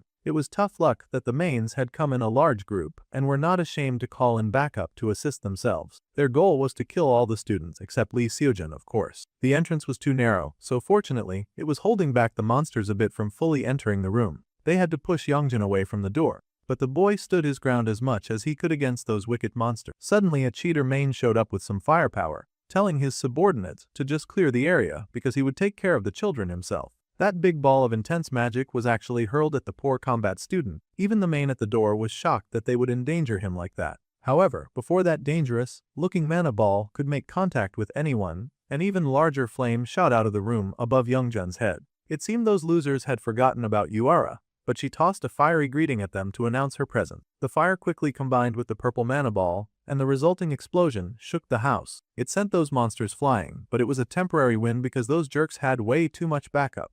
They needed to re-strategize and figure something out immediately. Youngjun yelled that the fire girl should at least give a warning before she shot, but the girl just scoffed that with the boy's skills, he should have been able to dodge that quite easily. Meanwhile, Manai was very conflicted. She was stuck inside the room with a bunch of students that she totally should be killing while they were busy joyfully taking down her kinsman. Yuara was feeling very satisfied with her attack level right now. Unlike back in the past, her diligent training was finally paying off, though the mains around the door seemed to be standing up. No matter how many of those monsters they knocked down, they just kept getting up. The girl cursed her lack of firepower. Once again, those monsters charged, and the fire girl yelled for the muscle boy to focus on what was in front of him. They could assist as best as they could, but even they had limits on that one. The boy still yelled and promised to protect the senior Minai. The girl smirked and thanked her sweet juniors for all of their help. This was a conflict of interest situation, and she was not sure how to handle it, considering that attacking the kids would mean blowing her cover. But since she had multiple of her brethren outside the door, she figured that eliminating 2 kids would not be so hard. She was prepared to wipe them out and then go kill Seojun. She had finally made up her mind on what to do. However, before the main girl could strike, a huge blast of power outside the door alerted them to a very familiar presence. That power was so vast that it wiped the entire hallway of monsters. Those guys had not even seen it coming as they were swept away, much to their hatred and dismay. The other students stared in shock and awe, wondering who had appeared now. Suddenly, the entire hallway was indeed left empty, with nothing but a gaping hole in the ground and all the monsters gone. The 3 had no idea what was happening. Meanwhile, Seojun was running as fast as he could to find Kim Seonwoo. He had no idea where the boy could have possibly gone in a situation like this, but this was definitely the worst time to be playing a sick game of hide and seek, considering the circumstances. He worried that the boy had gotten taken out by a main, but the resident optimist had to believe in more than that. He had to believe that the boy was alive and safe somehow, because that was just a better option and alternative. It just so happened that, while the hero was desperately searching, the leader of the main attack found him. He still wanted to assess the boy's power after all, and he teased him for struggling to find a way to save his comrades. It was the S-rank demon from the front gate, and the boy braced himself for the attack. The S-rank main smirked, because he had known that he would find the boy in a place like this. Pointing his sword, he asked the golden boy to draw his sword. He would give the protagonist a chance to face him before he died. As amazing an opportunity as it sounded like, the man was still an opponent that the protagonist could not defeat. However, running away would just mean that the man would give chase. Knowing this, Seojun rushed forward, drawing his sword. The boy activated weapon enhancement, and he braced himself for impact as the monster also raised his weapon. He had to make sure that this S-rank monster would not reach the others. That was the hero's most important priority. This was the reason he battled with the other monster with such tenacity, their swords clashing against each other like a dance between 2 blades, each trying to dominate the other. It was a clash of will as well as duty, because both warriors had their own reasons for fighting that day. The S-rank main was impressed that the youth could launch a counterattack in such a short amount of time. This was very interesting, but the boy was still a boy. The monster kicked his opponent back, but he was not done fighting yet. Naturally, he expected the boy to pick up his sword and continue the battle. The boy went flying back, groaning in pain from the hit. Give it a few more years, and the main was sure that no other monster would be able to stop the protagonist. That was exactly why the boy was dangerous. With a roll, the protagonist managed to barely avoid getting stabbed to death by the old man. He slid back and leapt back on his feet. This was a fight for his life and for the lives of his friends he could not give up yet. However, the main could not find the one thing he was searching for. It seemed that the hero was not the child of prophecy. Even if he was strong, he just happened to have a light attribute. Then again, the monster also suspected that the boy was holding back because he didn't believe that the S-rank main was a worthy opponent. The hero, of course, did not understand what the monster was talking about at all. He yelled that he had no idea what that was and raced at the man, determined to kill him. The monster was now starting to make some very quick mental calculations. However, he still thought that kid was playing dumb, and he naturally took offense to that, swinging his sword with a violence that was met with another branch of violence. There was an explosion when their swords connected,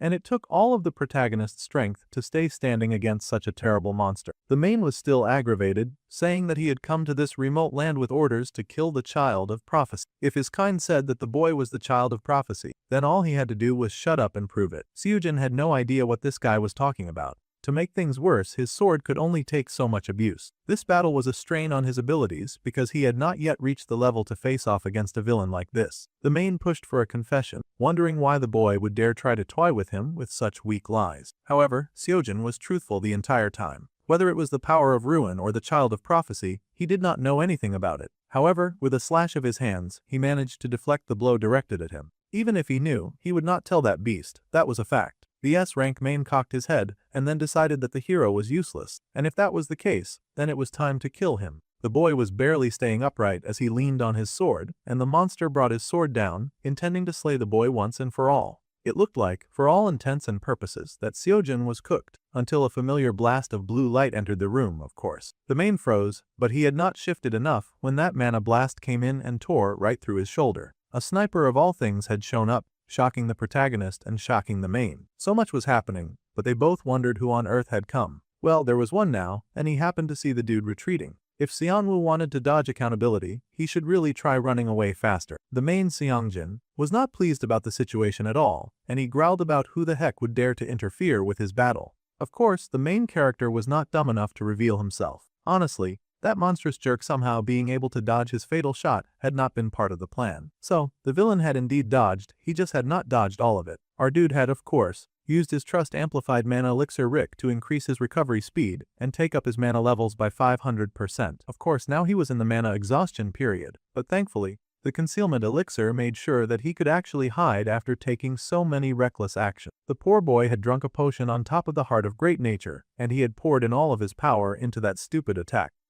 Rank mains were seriously no joke, those guys just refused to die. Still, to think that they had somehow mistaken Seojin Lee for the child of prophecy. He knew that the first main attack would bring a lot of attention to the hero, but this was the wrong type of attention. The most unfortunate part was that now, Seongjin was pissed. He didn't even care about killing Seojin anymore. He wanted to find the rude rat that had hurled a death blast in his face. If that rude rat was not going to show himself, then he was going to go out of his way just to find him, and he would slice through the whole building just to do it. Dang, the monster was willing to cause a lot of damage to someone else's property. Jae-in was not going to like this. The man prepped up his power as the protagonist pushed shakily to his feet. The hero happened to know that the man was targeting the brunette that he had come all this way to save, and he needed to stop the monster from killing his friend. He was such a good person that he was still trying to fight someone way out of his league. Even the main character knew that he was done. The clownery was fun, but the plot had ballooned to levels that even he couldn't predict, and there was nothing that he could do to contain the madness either. Now, there was only one thing that could save them.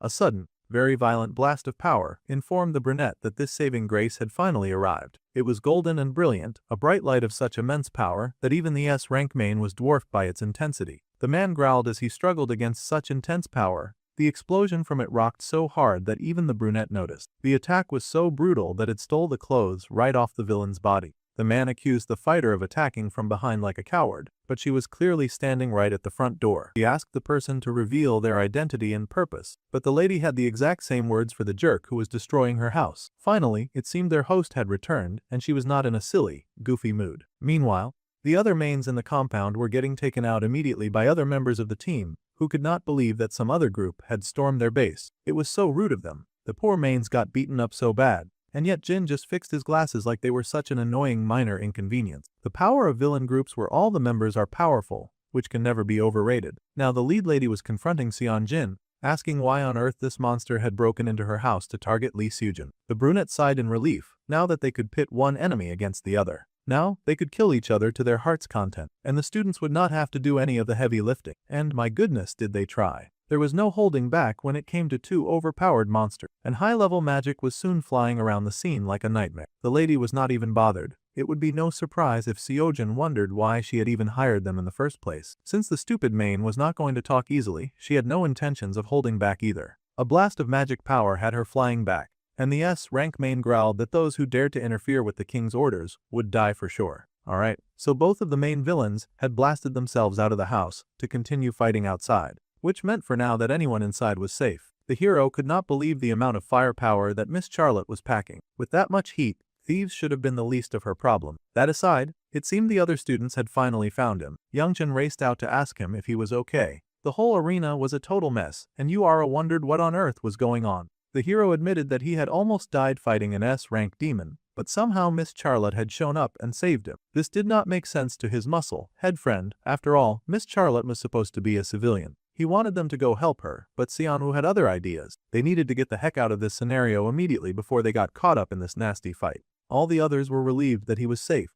the fire girl snarling and asking where the heck he was when all of this was going down. The boy admitted that he had been hiding in the corner, but that did not matter. They needed to leave right away. Of course, Yuara did not feel good about running away when Miss Charlotte was fighting for her life. Yeah, that was the other way around. That monster in heels was going to be fine. The same could not be said about them if she found out that one of them had stolen their stuff. It was not like the boy could tell them that the blonde lady was actually a worse villain than the first guy. However, Miney already had a clear understanding of what was going on. If even her boss, Songjin, was having a hard time, then there was no way they needed to help that woman. After what happened earlier, the sweet senior faked that she was so terrified. She was an enemy, but the brunette could use that to his advantage. Still, he wondered why the girl was suddenly acting all scared and frightened. The truth was, the girl hated all of them, but she hated dying more. Intervening now would only lead to a worse outcome, so she was more than eager to bolt. She just needed to convince her other classmates to do it too. She was going to survive, and then get her revenge with her own hands. Such was the selfish nature of a monster, no matter how cute she was. Since most of them were in agreement, the boy had found a way for them to sneak out, so all they had to do was follow him. With a serious frown on his face, he led the team, knowing that even if Jangya was up to her usual filthy tricks, neither he nor she could do anything about this situation. They needed to run,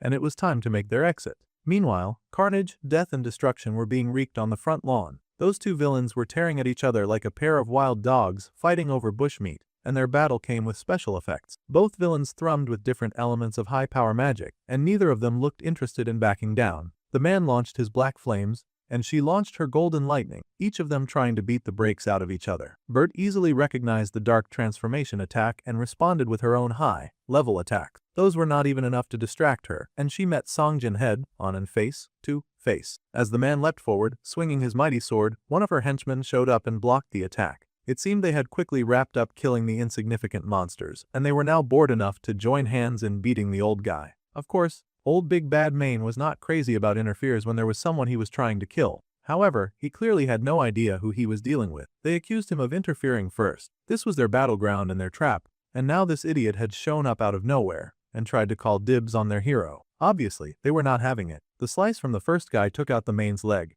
and then another subordinate showed up. One by one, they had quickly rounded up the first order of business that they had needed to attend to, and now they were turning their attention to the more noteworthy fight happening against their main madam. The main was now starting to realize that something was off. Suddenly, there was a whole group of S-rank mages around. He was now fighting a 3 against 1, and with the way things were looking, those numbers were going to just keep getting worse. He was sure that one of these people attacking him had to be the guy who had sniped him earlier, and he really wanted to kill that guy. Of course, this S-rank monster was not like the usual weaklings, and within seconds, he had regenerated his leg, asking those jerks to get off him. Obviously, they didn't listen because he was over here destroying and razing their property. There was no way that they could overlook that kind of lousy interference with their own plans. So, the fifth continued, and the battle waged harsher than before. With all of her underlings now doing the fighting for her, Bert took a moment to reassess the situation as she watched them fight. Jin reported that they had cleared out all of the mains on the first floor and the ones in the garden. Scar should just be rounding up and taking care of the monsters on the second floor as well. As for Lee Sojin, the hero that they were oddly focused on was safe, and the man had confirmed that the boy had escaped along with the other student. The lady sighed because there were just so many things that she had wanted to ask the boy. This interference had ruined everything. Baek, Insong and Natasha were told to wrap this nonsense up immediately. No more playing around. The main smirked, wondering who they thought they were to make such a harsh command. However, when he raised his sword to strike down the fighter in front of him, he found, to his dismay, that he could not bring that sword down. Natasha was working against him to keep his hands in the air, and that left him wide open. The black-haired villain scoffed, asking the old man if he had really thought that he would win just because he could regenerate. He growled that he was going to kill her, but he really should try to focus on the enemies that were right in front of him. Of course, Seongjin immediately got stabbed by Baek Unsong, who had been waiting for an opportunity. He did not even just stab that dude once, he poked through him almost 100 times. The main screamed in agony at such persistent torture, tearing through his body, mind and soul. They roared in hatred of humans who would dare to oppose him like this. A huge explosion could be heard even far from the house, and all the students flinched. They were trying their best to sneak out so that they would not be involved in such a difficult situation. Seojin stared back at the house, so many questions on his mind concerning the woman who had come to save him, the main that had tried to kill him,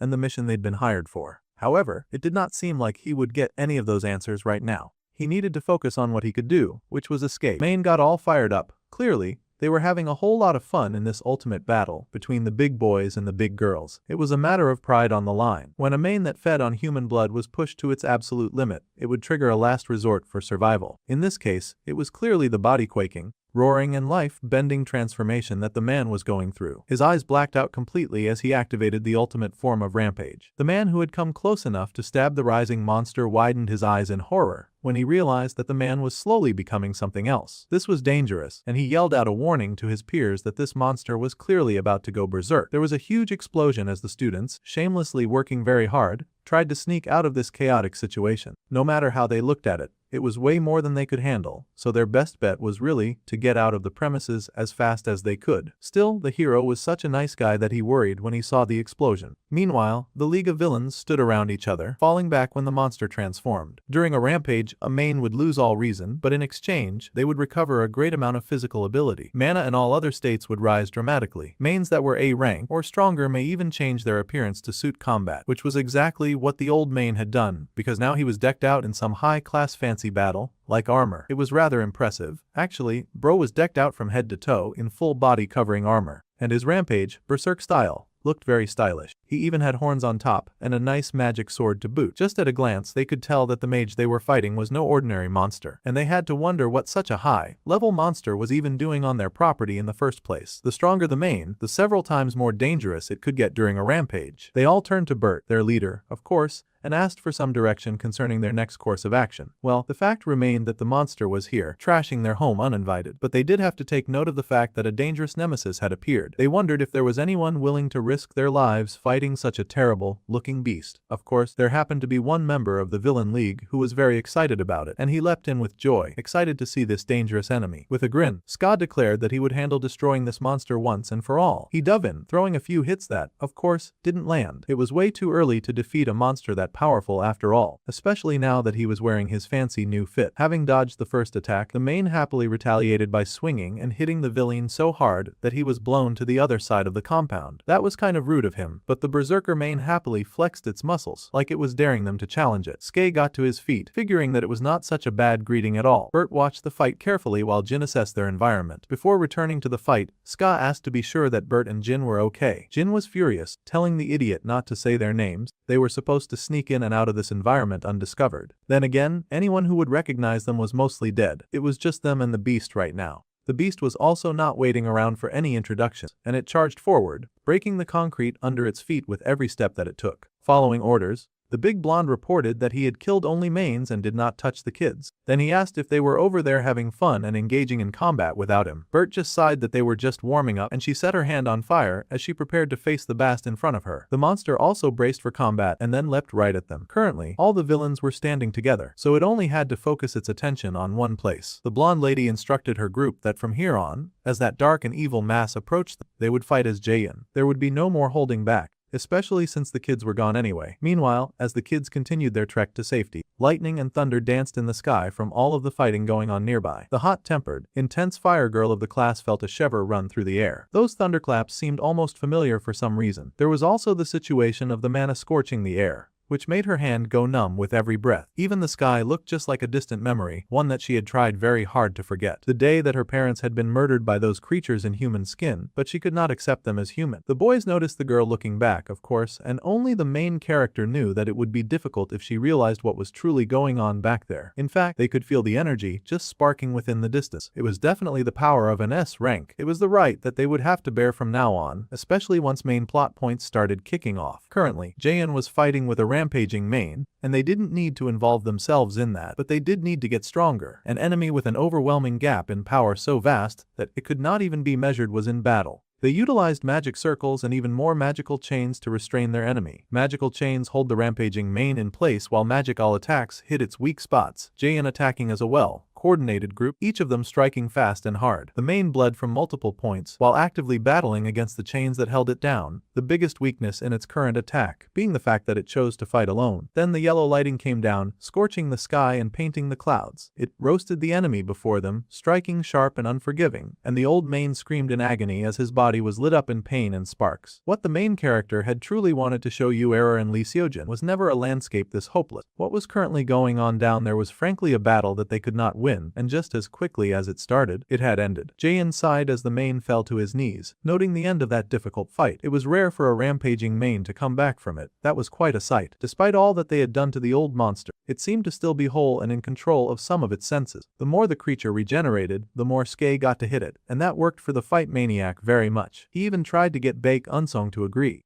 but the other fighter just sighed. Those names, now the main remembered where he had heard those names before, and he looked up in surprise at the remnants of Jaeyoon. The losers who had been wiped out by Kim Jinchul were still crawling around. Naturally, Bert did not take kindly at all to being called a loser, and that was rich considering the one calling them that was the idiot that they had just wiped the floor with while he had been in his rampage state. Skye giggled that they were so popular that other villains were always able to recognize them, no matter what. The girl yelled that the man had outed them with his own stupid mouth by calling all of their names. It was so annoying. At any rate, they needed to deal with the fact that a stranger had raided their territory, and they wanted to know why. He had no right to call them a loser, and the dark-haired lady said so. However, curiously, the main just mumbled a command to kill. However, the blonde had completely forgotten the other plan. The lady in charge informed the man that he was not going to die. Not yet anyway. He had to tell them first why he had come all this way to kill Lee Seojin. If he told them that, then he would be allowed to die on his own terms. That was their deal anyway. The man, however,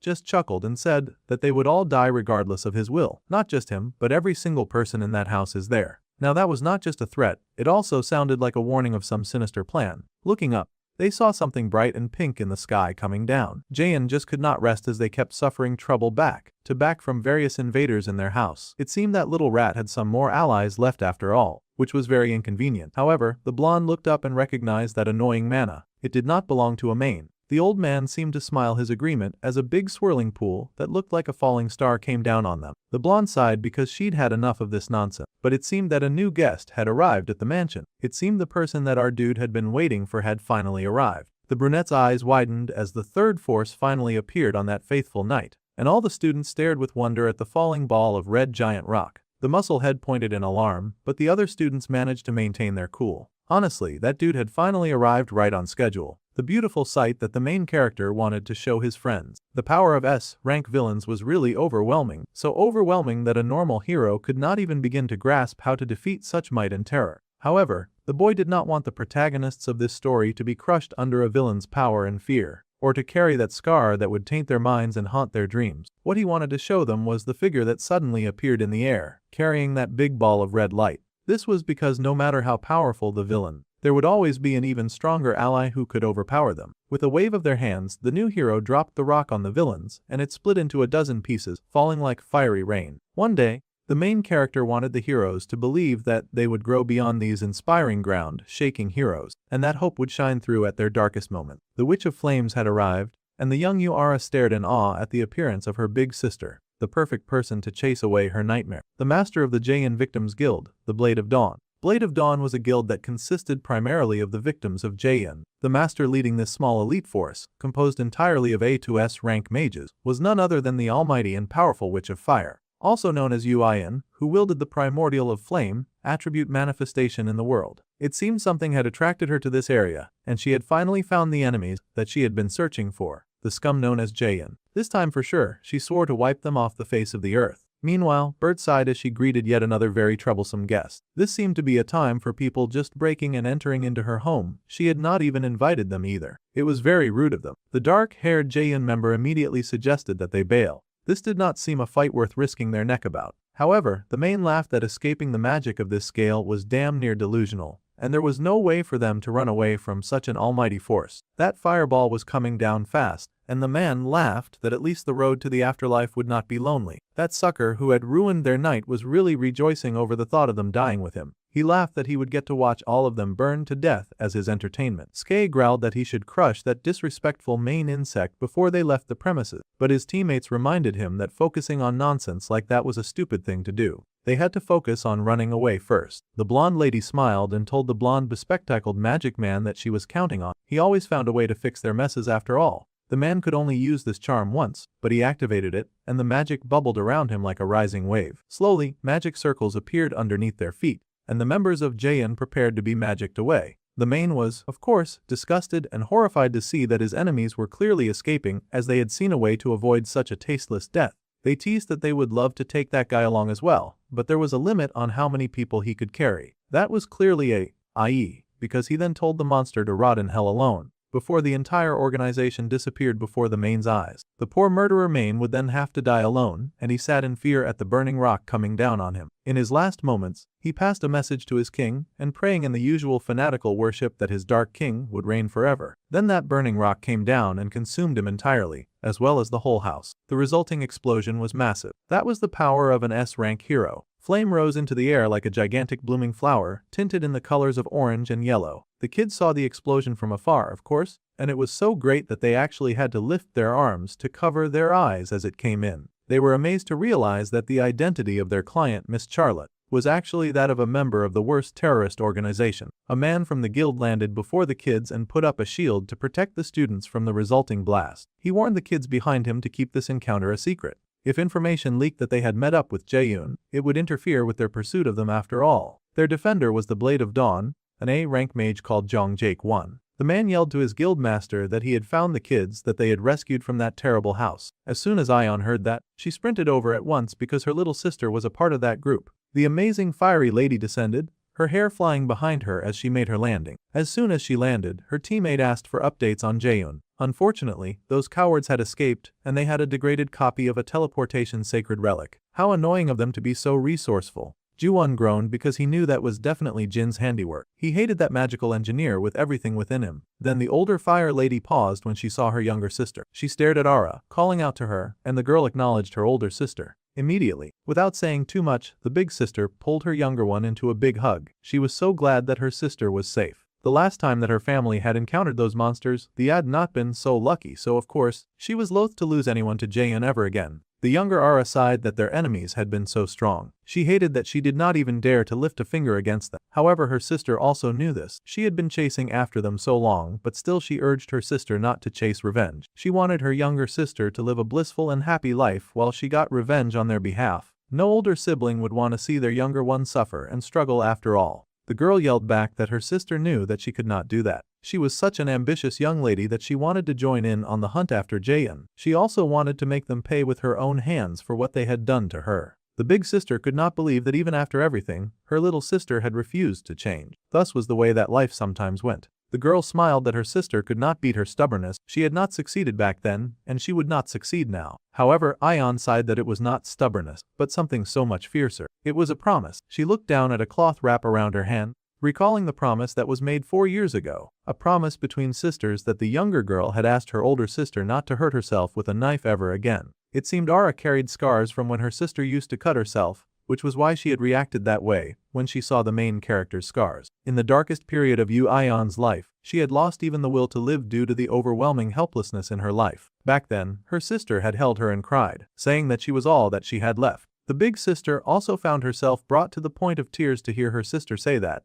and to see her little sister clinging to her like she was a raft in the stormy sea. In the end, all they had was each other, and they held on to each other as tight as they could. That promise was what had saved Ion back then, and she had sworn that her little sister would grow to be a better mage than her someday. Well, Ara seemed hell-bent on keeping that promise, and her big sister laughed. She decided that they would talk more about her sister's career path at another time. As they did a little talk and reunion, Seojin watched that little family. The hero himself felt a little jealous, and he wondered if he could ever become that strong. His muscle-head best friend smiled brightly and asked what his friend was thinking so hard about. The hero smiled, saying that he was just thinking of a little this and a little that. Whatever the case, his best friend told him not to overthink things. Just like the hanging incident, the hidden stage, and this one too. Everything had worked out in the end. No matter how much of a genius the young hero was, he could not solve everything by himself. In that case, it was best for the hero to help others as much as he had been helped as well. The hero smiled, thanking his friend Yeongjin for the encouraging words. The musclehead grinned that if the hero was so thankful, then he should hurry and help him with his note-taking assignment when they got back. The hero immediately told his friend to do that part on his own. Still, the main character was very glad that he had intervened in all of the happening. If he had not leaked the information to the Blade of Dawn anonymously, the plot would have gotten even more twisted. After Jaein finished beating that main, they could have come after them, and then things would get ugly too fast. Yuera's career concerns and Lee Seojin's motivation. The progression had changed, but it would still be a good foundation in the end for their growth. For now, the main character had achieved a successful hit on the S-rank demon unlock,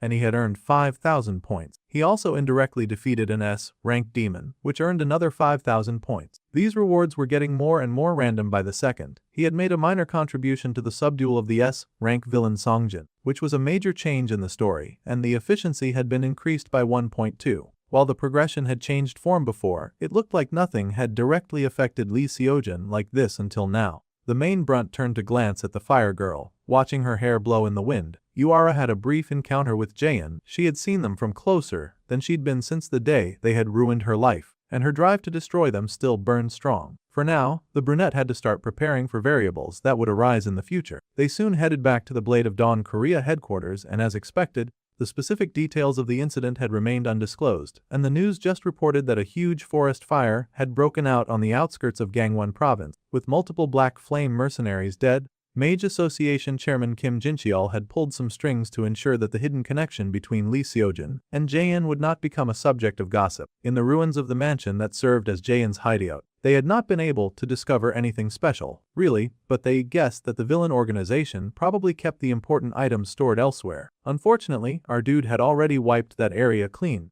and a huge fireball had contributed greatly to erasing his tracks. This time, it seemed the villain organization had the goal of approaching Lee Seojin. The older Yu sister commanded that they withdraw everyone in the field immediately. They had to go in pursuit of their enemies and eliminate them once and for all. Before they headed out, her colleague asked if she was going to go see her sister one more time. The lady had always acted like she did not care, but Jiwon knew that Ayeon missed her baby sister. However, the lady said that she would not waste the time of someone who was busy. Things were going to get very busy from now on. Specifically, she should not take her eyes off Lee Seojin or those around him, which means that she now has a fancy excuse to see her little sister a bit more often. Her precious little sister, she swore that she would never let her sweet angel fall into danger again. This time for sure, she would definitely burn those Jaein cockroaches to ashes in a pile that they could never heal from. Meanwhile, in a wrecked-looking fancy place, footsteps echoed as a man walked through. The Blade of Dawn was a guild recognized by Jaein, as they tended to serve as the biggest thorn in their side. Those jerks had definitely swept through the place in search of their magical items, but Jin was sure that they had not found their extra secret hideout.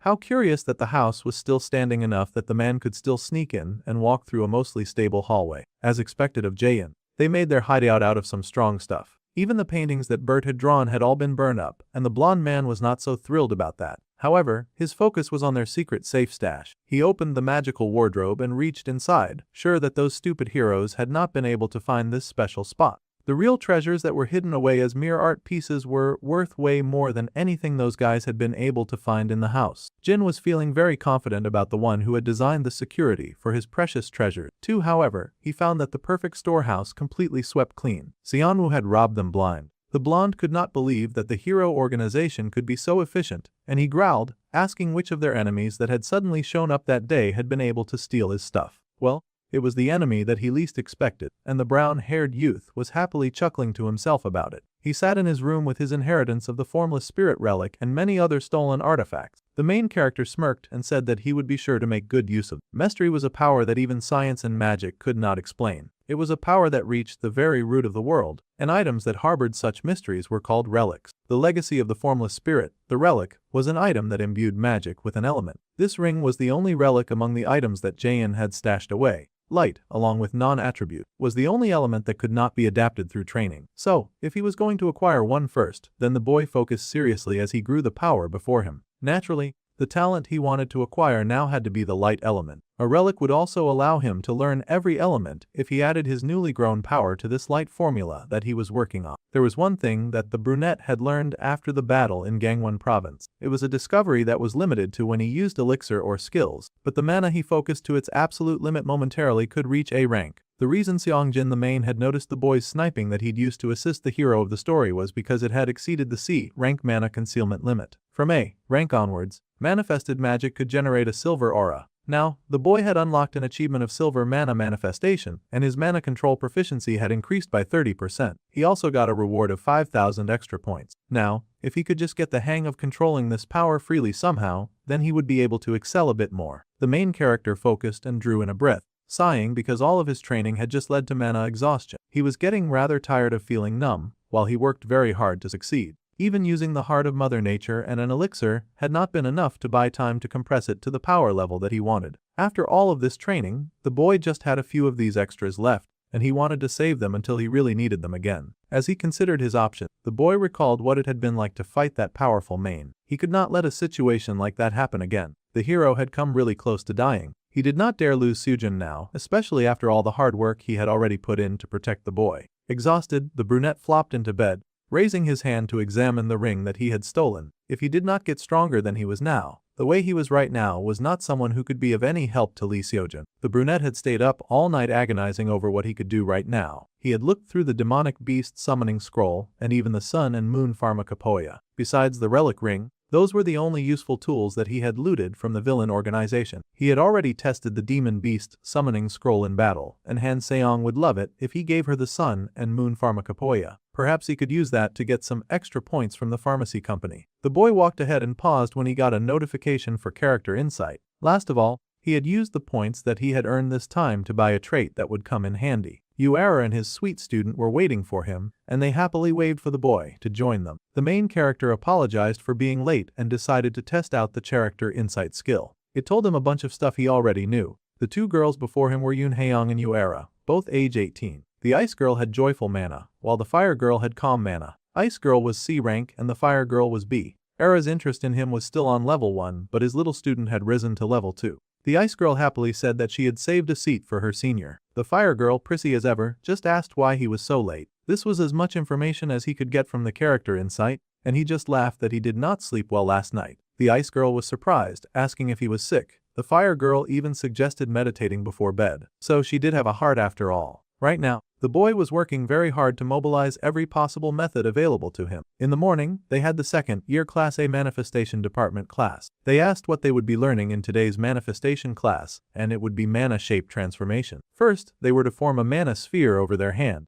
Then the students should try to change that sphere into a different shape. Demonstrating in front of the class, the teacher calmly changed her mana ball into slivers of lightning. The students were impressed with this transformation of the course, and were eager to get started and try it out as well. The teacher encouraged them all to begin their individual practice, because it helped them use their imaginations flexibly after all. It was not as easy as it sounded, of course. Maiming a shape straight away was one thing, but changing something that had already manifested into something else was a tad difficult. Uara looked down at the flame ball that she had created and then easily changed the shape so that it looked more like a burning bush. Those flames grew around her and then expanded in size. The Fire Girl was clearly just showing off at this point, and everyone gasped at how amazing she was, as usual. They could not believe that she was so good at doing high-tech magic when she was the same age as they were. The girl just huffed like it was easy. Meanwhile, Haeyoung was also working on manifesting an ice cup, and they praised her for nailing it on her first try too. Her skills had skyrocketed since the midterm exams. Shape transformation was a particularly useful skill for manifestation mages. By switching between offense and defense using shape transformation, even a manifestation mage who was typically awake in close combat could lead battles fluidly. Kim Seonwoo, however, was struggling a bit too much. The boy had unfortunately become rather popular in class, so lots of people were waiting to see something cool.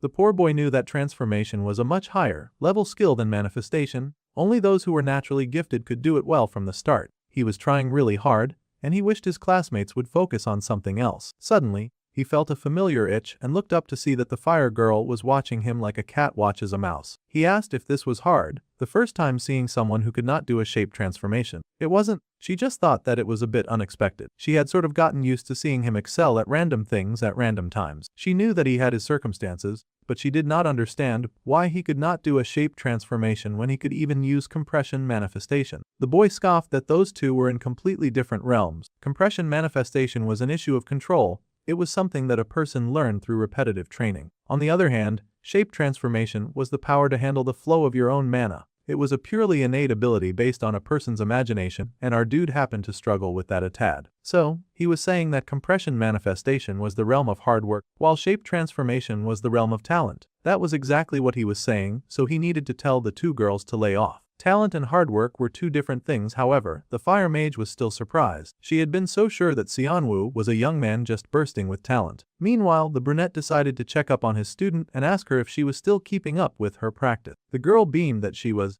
and she even invited him to train with her this weekend as well. The fire girl had never seen it herself, but she was sure that the brunette had talent, and he had even surpassed his limits with even more hard work than her. Yura was shocked by this realization, but then the boy suddenly spoke to her, telling her that he should probably focus on manifestation or emission rather than shape transformation. The girl paused, so the boy went on to say that from what he could see, she was already complete in that area, and if she felt like her firepower was lacking, then she should focus on emission. Even scarier to the fire girl was how right the boy was. Even when they had fought the demonic humans in Gangwon province, and she had watched her sister fight, she kept thinking that her power was not enough yet. Now, she knew why. Listening to his advice, she felt like she could see the direction that her training should take. It was just like Haeyong said. The ice girl had told her that if she hit a wall, Xianwu had the power to break through it for her. The boy just laughed because he happened to be pretty observant. Most mages were incapable of objectively analyzing their own abilities. Since he had pointed this out, he was sure that the fire girl's growth would start speeding up too. It was his job to make sure that all of the heroes would continue to grow. Suddenly, Yura mentioned that she was curious about something, and she asked the boy if he had ever hit a wall anywhere. It was funny that she should mention that because he was currently struggling with a very serious wall. The boy looked up surprised at the question. The girl had hit the nail on the head with that inquiry. The main character had indeed hit a wall, and he knew all too well what was holding him back. His lack of mana capacity was making it hard for him to grow. To make up for the fact that he had been using elixirs and the heart of Mother Nature to explosively boost his mana regeneration while fighting. However, enemies stronger than Songjin would start showing up and causing trouble, and he needed to be ready for that. He could not afford to spend several minutes compressing his mana every time that he fought. In that case, he needed to seek help. So, he went to a teacher to ask how to increase his magic compression speed. It was an odd request, one that he felt that the manifestation department teacher would be able to help him with. The boy was just trying to figure out a way to improve his compression manifestation. The faster he could compress, the more he could fire. He had thought that the teacher might know some kind of trick.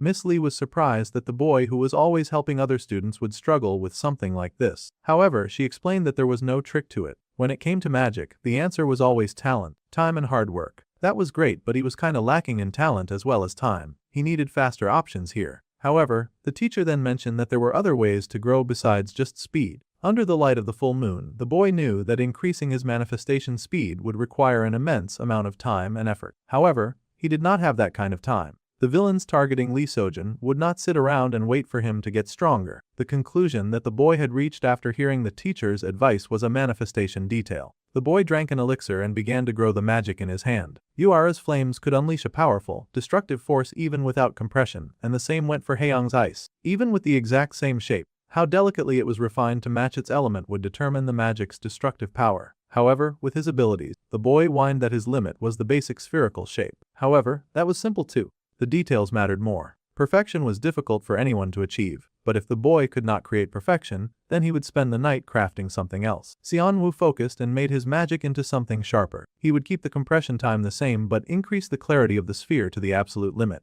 as close to perfection as he could possibly get. That was his aim. Then he would shoot with all of his might at the target in front of him. It was not moving, but it made for great practice, and he obliterated the thing. The brunette paused to catch his breath for a second, and he unlocked yet another achievement. It looked like he was going to be really busy from now on. Our boy Xianwu was busy training again. He fired off a huge amount of blue mana, creating a huge blast that flew from his hands and soared across the field, right to the target that was set in the middle. The target right there was obliterated immediately. With the enemy vanquished, our dude took a moment to study his hands and think very deeply about how busy he was going to be from now on. Later that evening, he had a little dinner with his favorite pharmaceutical head. The 8-rank state that the main character managed to reach during training a few days ago was only temporary, and it was the kind of thing that he could only use thanks to the help of some hard magical drugs. In order to fully master the technique and officially ascend to A rank, our boy needed to train while under the effects of an elixir. The pleased head of the pharmacist company happily handed our main character the box to check it for himself.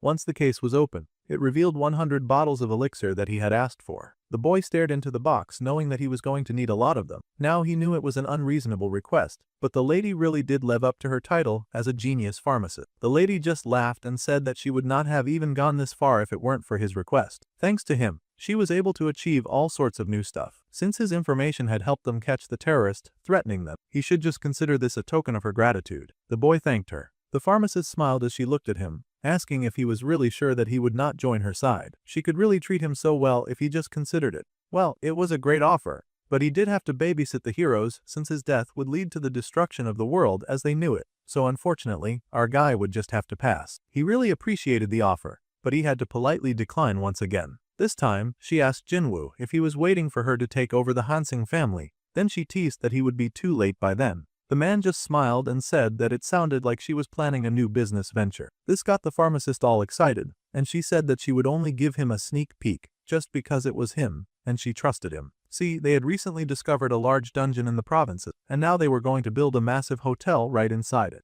Between the accommodations and the item auction, they were sure that the added value would be astronomical. The boy was shocked to hear that she was building a dungeon hotel, and she said exactly that. It was big enough to take 30 years to clear, which meant that it would guarantee a steady, long-term profit for her and her company. The lady shook off the terrifying image of her brother trying to get his hands on her idea, and she had been working so hard and losing sleep, trying to make sure that her brother would not be able to take it away from her. Yeah, our dude told her to stop immediately. Naturally, the lady was confused. She wondered what he was saying all that for. However, the main character revealed to her that the dungeon business was guaranteed to fail. He had seen it in the news before his regression. The Hansen Group had poured a massive amount of capital into building a hotel in that provincial dungeon. Unfortunately, about 3 months later, an even larger dungeon appeared in Zool, turning the entire project into a useless white elephant. Now he knew that Han Cyan had been the one to push for that contradiction. It was impossible to predict, but it must have severely damaged her standing against Han Sejin, and it explained a lot.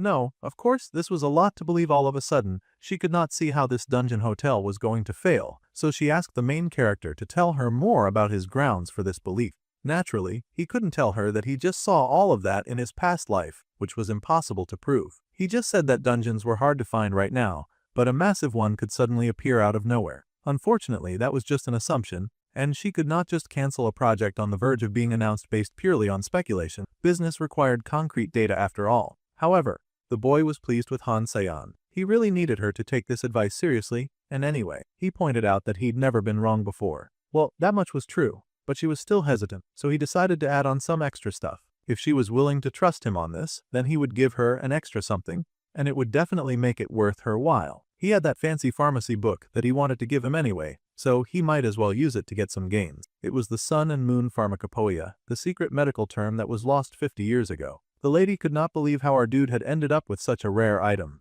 With this, she could improve the quality of every single product of Hansong Pharmaceutical. To think that the secret recipes of the prestigious Sun and Moon family had been in Jaehyun's hands this whole time. Well, now the villains couldn't profit from ancient time knowledge, and our boy could also use this to his advantage. The pharmacy lady found herself in a really tight spot, and he asked if she was going to change her mind. Well, she thought about it. See, the dungeon hotel was an undeniably promising venture, but there was no guarantee that it would succeed. However, this was the real Sun and Moon Pharmacopoeia right in front of her eyes. Her pride as a pharmacist would not let her miss out on this, and she wondered why the boy was tempting her, or if something like this was happening. The lady frowned and considered her option. This is a very frustrating situation. She had to decide whether it was a gamble, her future, and the boy, based on what her instincts were telling her. She was so overwhelmed that she grabbed her drink in frustration and engulfed just to help clear her mind. She yelled and asked if the boy had any idea how much money she had already poured into this fancy hotel. It sucked to have to give up now. The main character chuckled to himself that he guessed he was kind of cute when she was drunk. It was adorable. The lady mumbled that he was playing dirty with his tip about the dungeon, the hotel being a flop.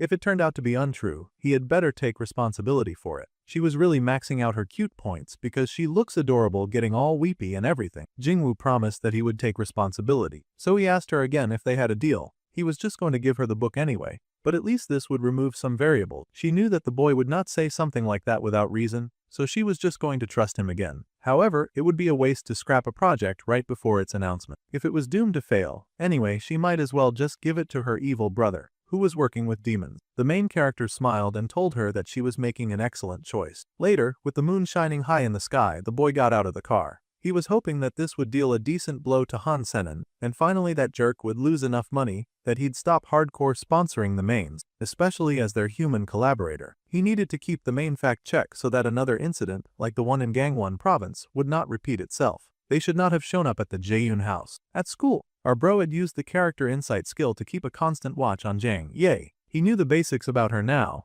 that she was 19 and a main and her attitude was tense with zero interest in him or his character. Thanks to the official rumor that he had some kind of crush on her, it was a little embarrassing, but he was able to avoid suspicion when he followed her around like some kind of creepy stalker. The character Jang Yi was often displeased with him, but the feeling was mutual, considering that she was always working very hard to kill the hero of the story. Plus, her hate was even earning him some extra points. Still, he wondered if it was really okay for him to leave things like this, and he wondered just how far he was allowed to intervene in the original plot development. The boy hadn't had a drink in a while, so it was hard to think straight. The alcohol was really messing up his cognitive abilities. The boy cursed as he stared at the moon when suddenly someone showed up and asked the senior what he was doing out here. The poor boy nearly leapt right out of his skin. The sudden fright was caused by none other than Choi Seoyin, and the senior screamed, before scolding his junior for startling him. The girl laughed, easily guessing that he was thinking about senior Min Yi, who was Jang Ye's human name around school. She could easily tell that he was thinking about his crush because it was written all over his face. The boy protested that he was just taking a walk, and he asked what she was doing out here. The junior revealed that she was just on her way back from home.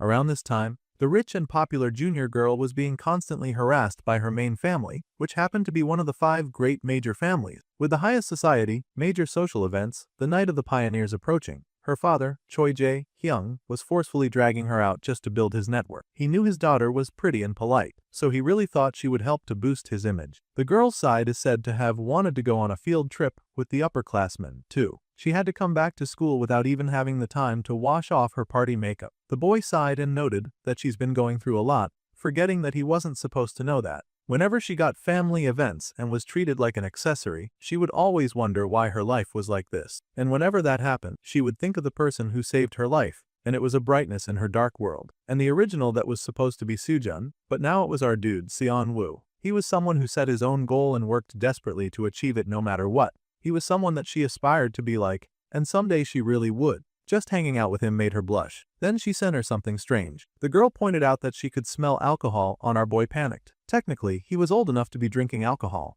After all, he did come from a second life, and he was an adult bag then too, but it was still awkward to be a teenager with an alcohol scent on him. Knowing that the game was over, he turned around and begged her to please keep the alcohol a secret from the others. She sweetly agreed with one condition, of course. From now on, she didn't want to be so formal anymore. She wanted to call him senior, which translates to Appa. The boy blushed that she had no manners, but he agreed to it anyway. Now that the girl had his permission, she sweetly reminded her Appa that they now shared 2 secrets. She was gonna head in now, but she told her Appa not to drink too much to get some sleep. As she walked the way, she thought about her senior who was drinking. It was really an unexpected side of him. As the girl happily ran away, the boy sighed and was relieved that she didn't discover too much. Now that she was gone, he should really try to get back to training. There was no point in worrying over the Jang Yi issue on his own, and he just needed to focus on getting stronger in his own way. He was prepared to intervene in the original plot development, so if Jang Yi showed any suspicious behavior regarding taking the protagonist's life, then our dude was prepared to kill her with his own hands. Meanwhile, the girl's question was already up to a lot of nefarious activities. She knelt before the shadows of mains gathered around her, and the main king gave her permission to speak. The S-rank king asked the B-rank main, Jang Yi, if the one who had killed his loyal subject, Songjin, was truly the villain group Jaein. The evil old lord commanded the girl to speak. The girl narrated to the Dark Lord that they had set a trap and had been waiting from the very beginning. The moment the Lord Songjin attempted to kill Lee Seojin, Jaein had intervened. While the loyal noble main had been fighting off the villain group, he had ended up perishing under the attack of the Blade of Dawn, who happened to be pursuing Jaein. The 10 main association S-rank main, Haryong, was present and listened closely to this tale. Beside him was none other than the old 10 main association's eldest member, the S-rank demon Wonhyok. The old man got heated when he heard what had occurred, and he declared that this was a blatant provocation from Jaeyoon against all mains. He insisted that they must launch a full-scale war against them to restore the prestige of their race. The other man that we've been introduced to earlier in the story could tell that this old man was just looking for an excuse to run wild under the guise of revenge. If they blew this out of proportion and Kim Jen Cheol stepped in personally, such a fight would lead to the eradication of the entire main race. This revenge could end with everyone getting wiped out, but he also knew that the old man was a violent monster who would kill even his own mind if they displeased him. In that case, the coward at the back decided that it would be better to stay quiet for now. However, someone else spoke up at that moment, and she said that if they truly desired revenge for the Lord Songjin, then the target they should attack should be Lee Seojin. All the mains murmured in surprise, and the coward at the back was surprised when he saw Jang Yi step forward. The old, violent man was horrified, of course, and he wondered why a mere defeated soldier intruded upon a meeting of the 10 Main Association. The king told the young girl to continue, interested in her words, and she stepped forward. Depending on her usefulness, the king would decide whether or not to take her blood. The devil said that revenge must be rational. Killing Lee Seojun, the child of prophecy, is the mission Lord Songjin could not finish and the collective desire of all demons. Now that it had been revealed that Lee Seojun was a person of interest to the villain organization Jaein, destroying the hero would surely inflict an even greater humiliation upon them. As the one who could most easily approach the young hero, the girl offered that she would carry out the late lord's will and take his life. However, her old mentor protested, stepping out and explaining that the young Jang Yi had only just reached B rank. Surely she was too young and weak to be trusted with such a vital mission. However, the king spoke and said that his concern was that his shadow fell upon the young girls, a noble resolve. If Qianhai was so worried about her lack of power, then that was something that he could just resolve by filling it with the power coming from his very dangerous-looking hand. With the way of his hand, man emptied an order of evil strength on the girl without any heads-up. The kingdom declared that he had injected her with a bloodstone created from the blood of A-rank mages. The poor girl quickly became overwhelmed with that power and she fell to her knees. Normally, one should take their time to absorb it slowly, but with her resolve to save the fate of their race, he was sure that she would be able to withstand the recoil of absorbing it all at once. The blind confidence in her abilities sure was overwhelming because that power brought that girl to her hands and knees. She was struggling as blood leaked from her eyes and mouth, but she knew that she had to endure it. See, Jang Yi had stepped forward because that hater had an even greater plan, and her liking was not about to stop with Lee Sojun. He was just the starting point of her revenge. Once, she had to kill the child of prophecy and earn the recognition from the 10 Main Association. Then she would target Jung Hyundai, Kim Jinwoo, and Shin Yongjun. Every person who had contributed to the death of her father would pay. She would not rest until she had snuffed out the lives of every single one of them with her own hand. Does she know that just killing the hero would end the entire world? But she was so focused on her revenge that she wrote that it would not end. She was so intense that her mentor started looking at her with some concern. With the new power absorbed, the king told her to rise, and she got to her feet. Then he commanded her to go for the sake of all of them and kill the hero, Lee Seojun. Power bubbled through her body in uncontrollable waves and leaked around her. Now that she had been reborn, the girl declared to her grandfather that she would be going now. Meanwhile, in a completely different part of town, the lights were on in the building, and everyone seemed to be having a swell time. There was an old man looking out from the windows, and someone came in and greeted him because he had been called by the old man. It turns out that the old man was the grandfather, and he was also the Mage Association chairman. The old man noted that his grandson looked remarkably well for someone who had gone through such a bizarre ordeal. The old man also happened to be the strongest mage, Kim Jin-cheol. The grandson in question was Lee Seojun, and he mentioned that he had heard that the team leader, Kim Deokyeon, had already reported the events in Gangwon province. Words had a way of distorting memories, so the old man said that he would verify himself. With that, he placed his fingers on the head of his grandson, and he activated his powers that formed the shield around the hero's head. Kim Jin-cheol's special trait was called Mana Scan. By mere touch, he could perceive the magic that the opponent used, and by tracing it back, he could then read memories as well as emotions. With this special skill, the old man was able to recall memories of the brunettes and then the blonde, evil person. His face was serious as he looked through everything his grandson had been through, and then pulled back his hand. He gasped, upset that his grandfather would do that. He had told the old man not to read his memories without his permission. The old man insisted that the boy had nothing to hide anyway, so he shouldn't be acting like that. The ear was a bit disgruntled that he could not even react to his grandfather's movement for even a single second. This was truly the power of the strongest mage who stood at the pinnacle of all three fields: enhancement, support, and manifestation. Then the grandfather ruffled the hair of his little one and asked if he was bothered by what Bert said about the family. However, the boy smiled and said that he never felt lonely, not even once. After all, his grandfather had taken him in, and the members of the special task force always looked after him. Besides, he had friends at school too.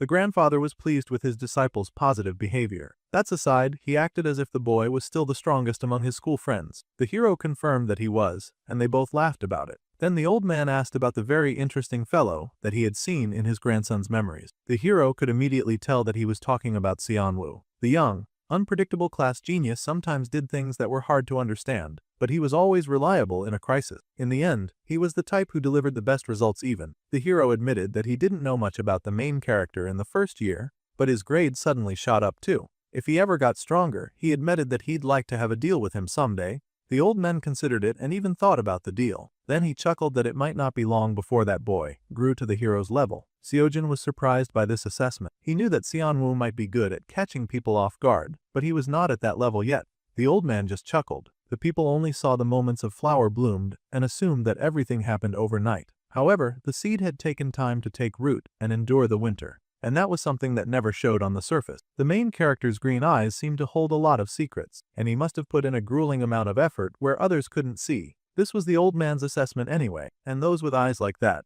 well, for better or worse, they would always end up making their talent bloom. As the old man spoke, he looked at the picture that looked like he was holding on to some former student, one of them looking like Seojin. At any rate, he told her hero to keep a close watch on that Seonwoo fellow. He was sure that the boy would be able to fill the gaps in the hero's own strength. Seojin agreed with his grandfather. Right before the old man left, the hero had one question. His grandfather had probably already read it from his memory, but he wanted to know if he knew anything about the power of ruin. Later in class, the hero sighed in annoyance to his grandfather, wondering what he had meant by saying it was just a legend passed down by word of mouth. Apparently, there was a story that 300 years ago, a human possessed the power that acted as a natural enemy to mains. No one really knew that person's identity, or if they even truly existed. A main slaying attribute that was apparently separate from the light attribute. It really made the hero ponder. He wondered if that was the power that saved him from that main attack back then. However, thinking about it was just a normal A-rank non-elemental spell. He wanted to know on Earth who could be the special child of prophecy. As the boy thought deeply about this,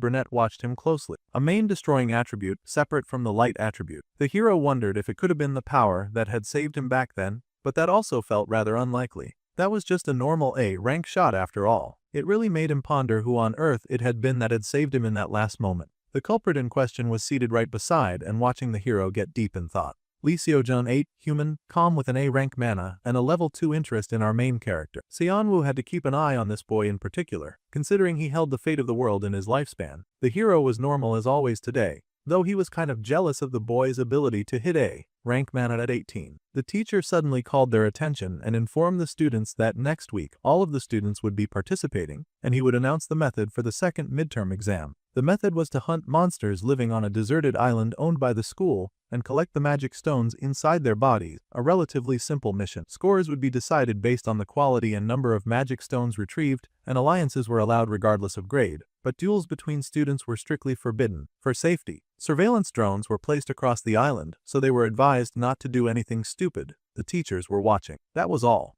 The students murmured after hearing this announcement, and they wondered if this was going on a deserted island because of the demon attack that happened during the last midterm. No duels were allowed, and they had surveillance drones, so it was kinda clear that the school was focused on their safety. The second midterm exam was going down just like in the original, and all the students were expected to participate. Jang, you would likely be there too, and our dude would not be surprised if she tried something. Just thinking about Gangwon, our dude considered the fact that drones alone would not be enough. It made Seonwoo wonder if there was an item in the point shop to strengthen surveillance. The boy was surprised to check his phone and suddenly get an alert from Park Manai, who asked the boy if he had a moment. Now this was surprising. Most of the time, the girl avoided him, but she was the one reaching out first. Of course, he came to the meetup point and sure enough, there she was. The girl smiled softly, saying that she was worried since the boy had not been coming to the training room after the Gangwon incident. She was wearing her prettiest, cutest girl act as she asked how he had been and if he was well.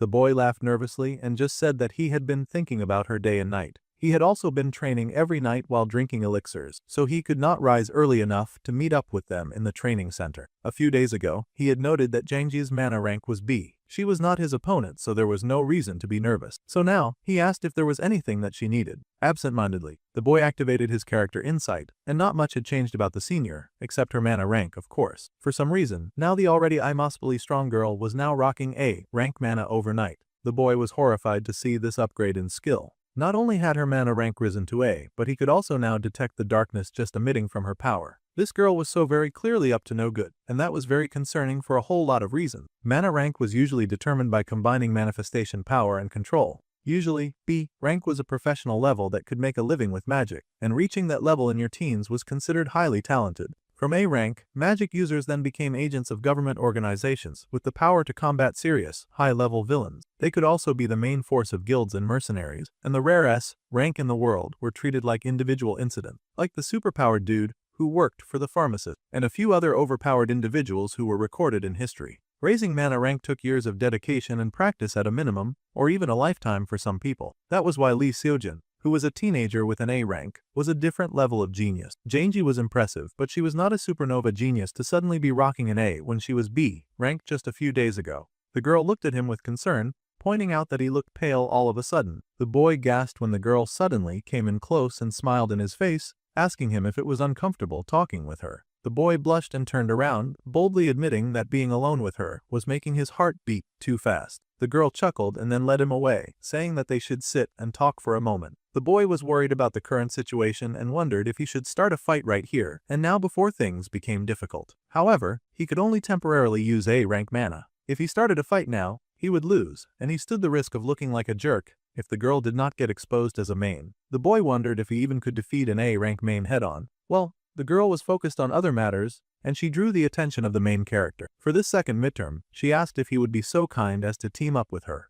Now this presented an interesting golden opportunity. The girl wanted to team up with as many people as possible, and since this boy would make it a pain for her, she was going to make him be the one to pull Seojin into her group. Since she wanted to get as many of her enemies in one stroke, she told him to go ahead and invite Youngjin too. They could have a full house in this exam. After all, she wanted to give them all a very good experience. She was acting like this was going to be some kind of wild fun when she actually just wanted to gore them to death. The boy could easily see through her ruse. Shin Youngjin had also been involved in her father's death, and the girl would take advantage of the situation to also eliminate her nuisance stalker. This girl sure was driven. The boy nervously spoke, and then he all out refused. If he could so easily see through her trap, then he would not give this overpowered woman a chance to kill them all. In this kind of exam, rather than forming alliances and sharing rewards, he insisted that it was better to hunt alone and take everything. The girl sighed that he usually clung so persistently to her, but now that she was approaching, he was stepping back. The girl then smirked that perhaps the problem was that next to Seojin, the boy knew that he had no match, so he was backing off. Even in the hidden stage, the boy was passed out pathetically until the hero saved him. She was clearly trying to goad him, and the main character smiled wickedly to himself. In fact, he said that it was exactly as she said. He was just a pathetic guy who stayed unconscious until Lee Seojin had saved his life. Since they both knew that, he would be taking his leave now, since it was time for the written exam. The girl glared at the boy, thinking that he was such a useless clown. He was so impossible to read, and she wondered what he was truly after. The second midterm exam, the written exam, began. Seojin was busy scribbling away, and our dude was busy with his exam as he considered the situation. She had tried to use him as a way to approach Lee Seojin, but it became an opportunity instead. Jang Yi's sudden growth spurt must be the result of the 10 main assemblies' involvement. Before the girl grew into a bigger threat, the main character knew that he had to assassinate Jang Yi during this exam. However, the problem was how to do this. Honestly, he was thinking so hard about the current problem that he was finding it hard to concentrate on the exam. The boy got to his feet after a while and then walked forward to submit his paper. He set the paper in front of the teacher, and the teacher was surprised. It had only been 10 minutes since the exam started, and he asked if the boy was giving up without even reading the question. The boy denied that.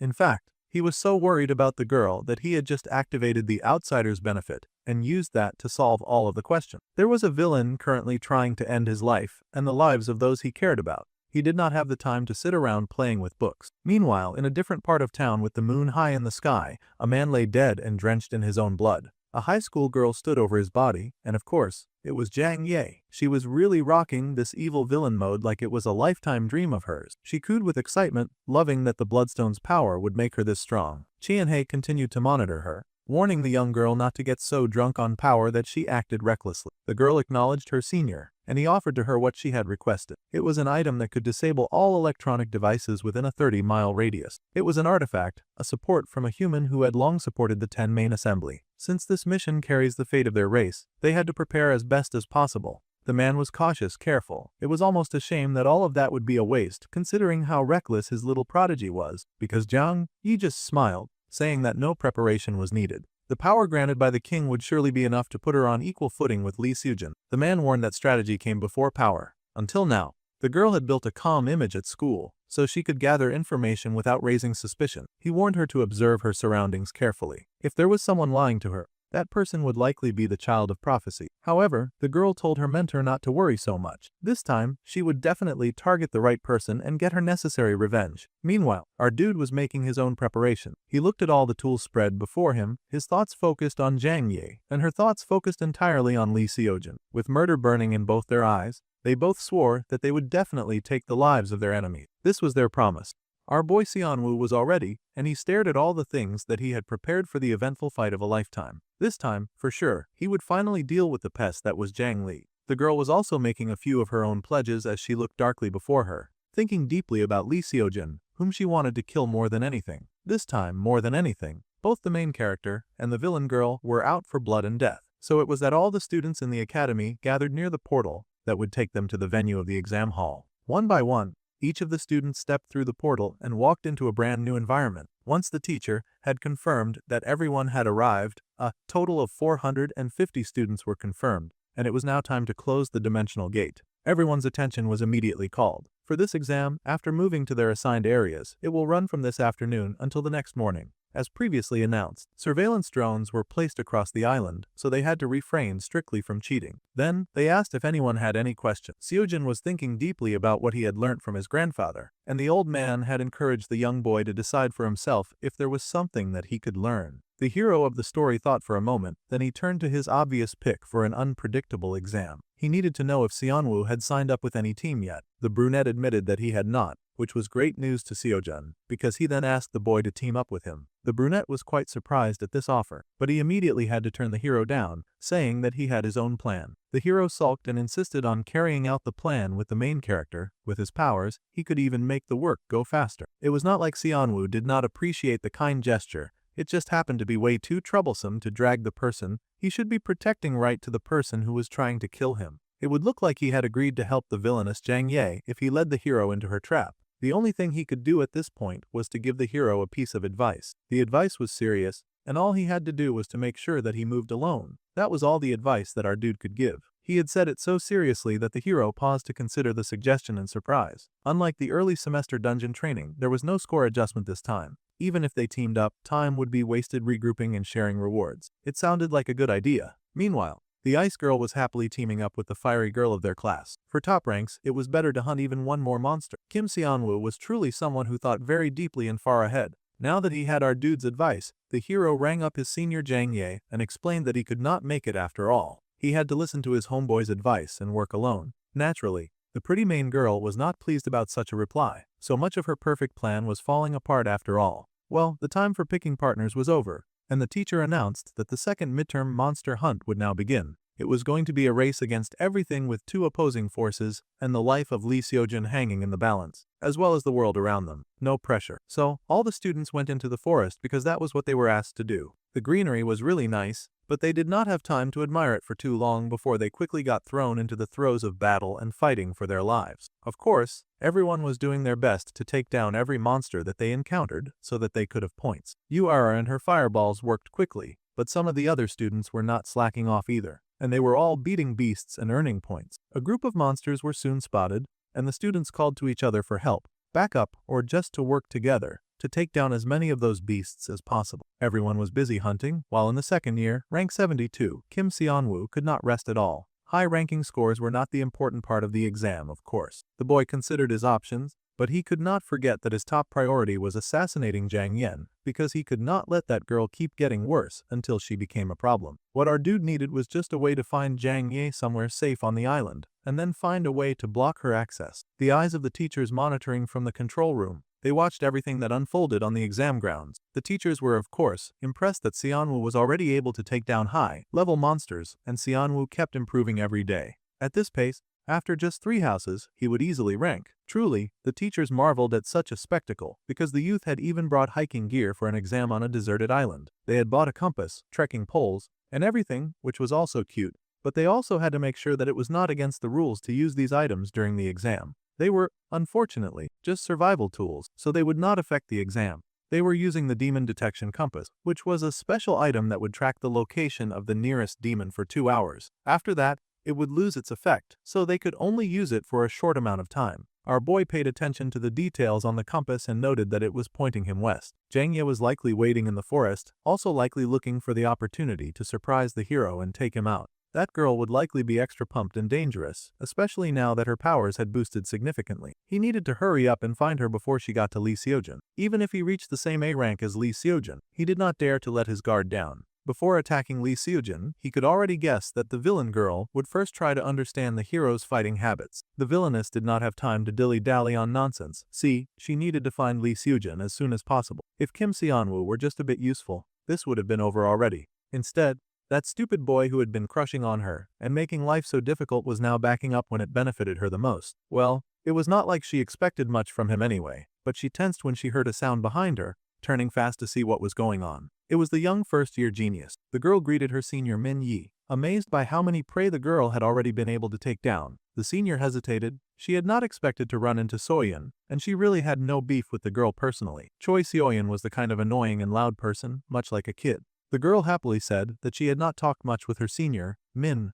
Yi, but she had always respected her. Her sweet senior always appeared so graceful, but she was also rather ruthless in battle. Of course, Seoyeon admired that. While this poor sweet girl was showing her senior with praises, her senior was busy wishing that she had died in that unfortunate, hidden stage that she got trapped in. Suddenly, she realized that this situation just might work in her favor. Come to think of it, the main girl took the moment to ask about a few things since she had fought together with Seojin in the hidden stage. The girl was surprised, but she agreed that this was correct. Well, this was perfect, and the main girl moved closer, asking what Seojin was like when their junior saw him fight up close. It was not every day that they got to watch their school prodigy in battle after all. Mani admitted that she had a lot that she wanted to know about him. The junior girl was silent for a second as she considered a story that she had happened to learn, something that the hero's best friend had told her not to tell anyone, even though he had gone ahead to spill the beans to a junior student. Apparently, she had learned about the S-rank demons, Jaein and the Blade of Dawn incident. The Gangwon incident was full of shocking things, but what Choi Seoyeon focused on the most was that what Youngjin said was true. Then the three of them really did seem to be locked in some kind of love triangle. It was a girl's dream to be fawned over by two of the most perfect boys in the school, in Seoyeon's mind anyway. The junior girl happily squealed to get to take part in this kind of juicy gossip, and she realized that she got to be involved in this very stimulating story. Meanwhile, Money had no idea why the junior student had suddenly gotten very excited with happy, sparkly eyes and everything. Still, she had come this far, so she pushed onwards and asked about what she was curious about. The senior girl wanted to know how Lee Seojin had fought in the hidden stage, his battle habits, whether they met him on the way, and all those details. Well, Seoyeon was more than happy to share. She assumed that the senior wanted to know all about her object of affection and filtered the malicious tone behind the question. However, before talking about someone else, the junior first wanted to cover Money's feelings for Seonwoo. Honestly, the villain girl had just about had enough of hearing that boy's name and seeing that boy's face. If she were to truly describe how she felt about that one classmate, she would surely be arrested under suspicion of attempting homicide. To keep that from happening, the senior made her assessment as short as possible. As far as she was concerned, the boy was a person with no skill and no help.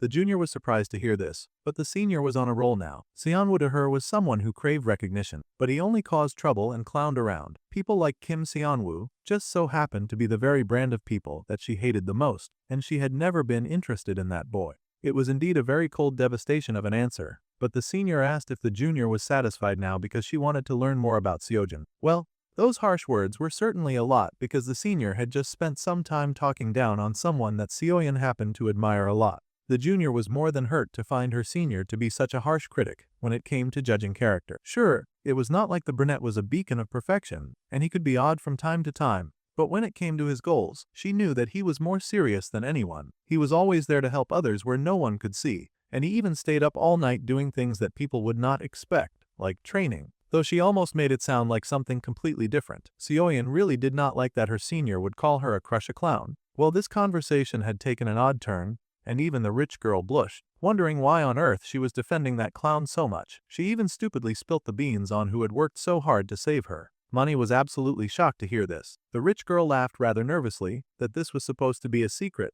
but she happened to trust her senior very much, so only she could know about it. Money was a villain who was aiming to kill as many people as possible. She was the worst person to tell. The girl was surprised when she opened her eyes and saw that Money was gone. The senior had taken off running through the trees and branches around her. She ran and growled, her eyes wide as she realized that she was being deceived from the start. The boy had admitted during their last conversation that he had been pathetic and knocked unconscious until Lee Seojin saved him during the hidden door battle, but now the girl knew that this was not true at all. The one who had cleared the hidden stage with Lee Seojin had not been Choi Seoyeon at all, but Kim Seonwoo. This made her reassess everything. She recalled the advice from her mentor that if someone was lying to her, it was like the child of prophecy, which meant that she needed to switch her target immediately. Now that she realized that she had been deceived, it was already too late. The girl paused, taking a moment to catch her breath from all of that running. To shake off the threat, she could only run away as fast as she could. The reason to hide his power, even going as far as lying, was likely because the boy held the talent to break barriers. The main was starting to realize that she was the one who had been hunted from the start.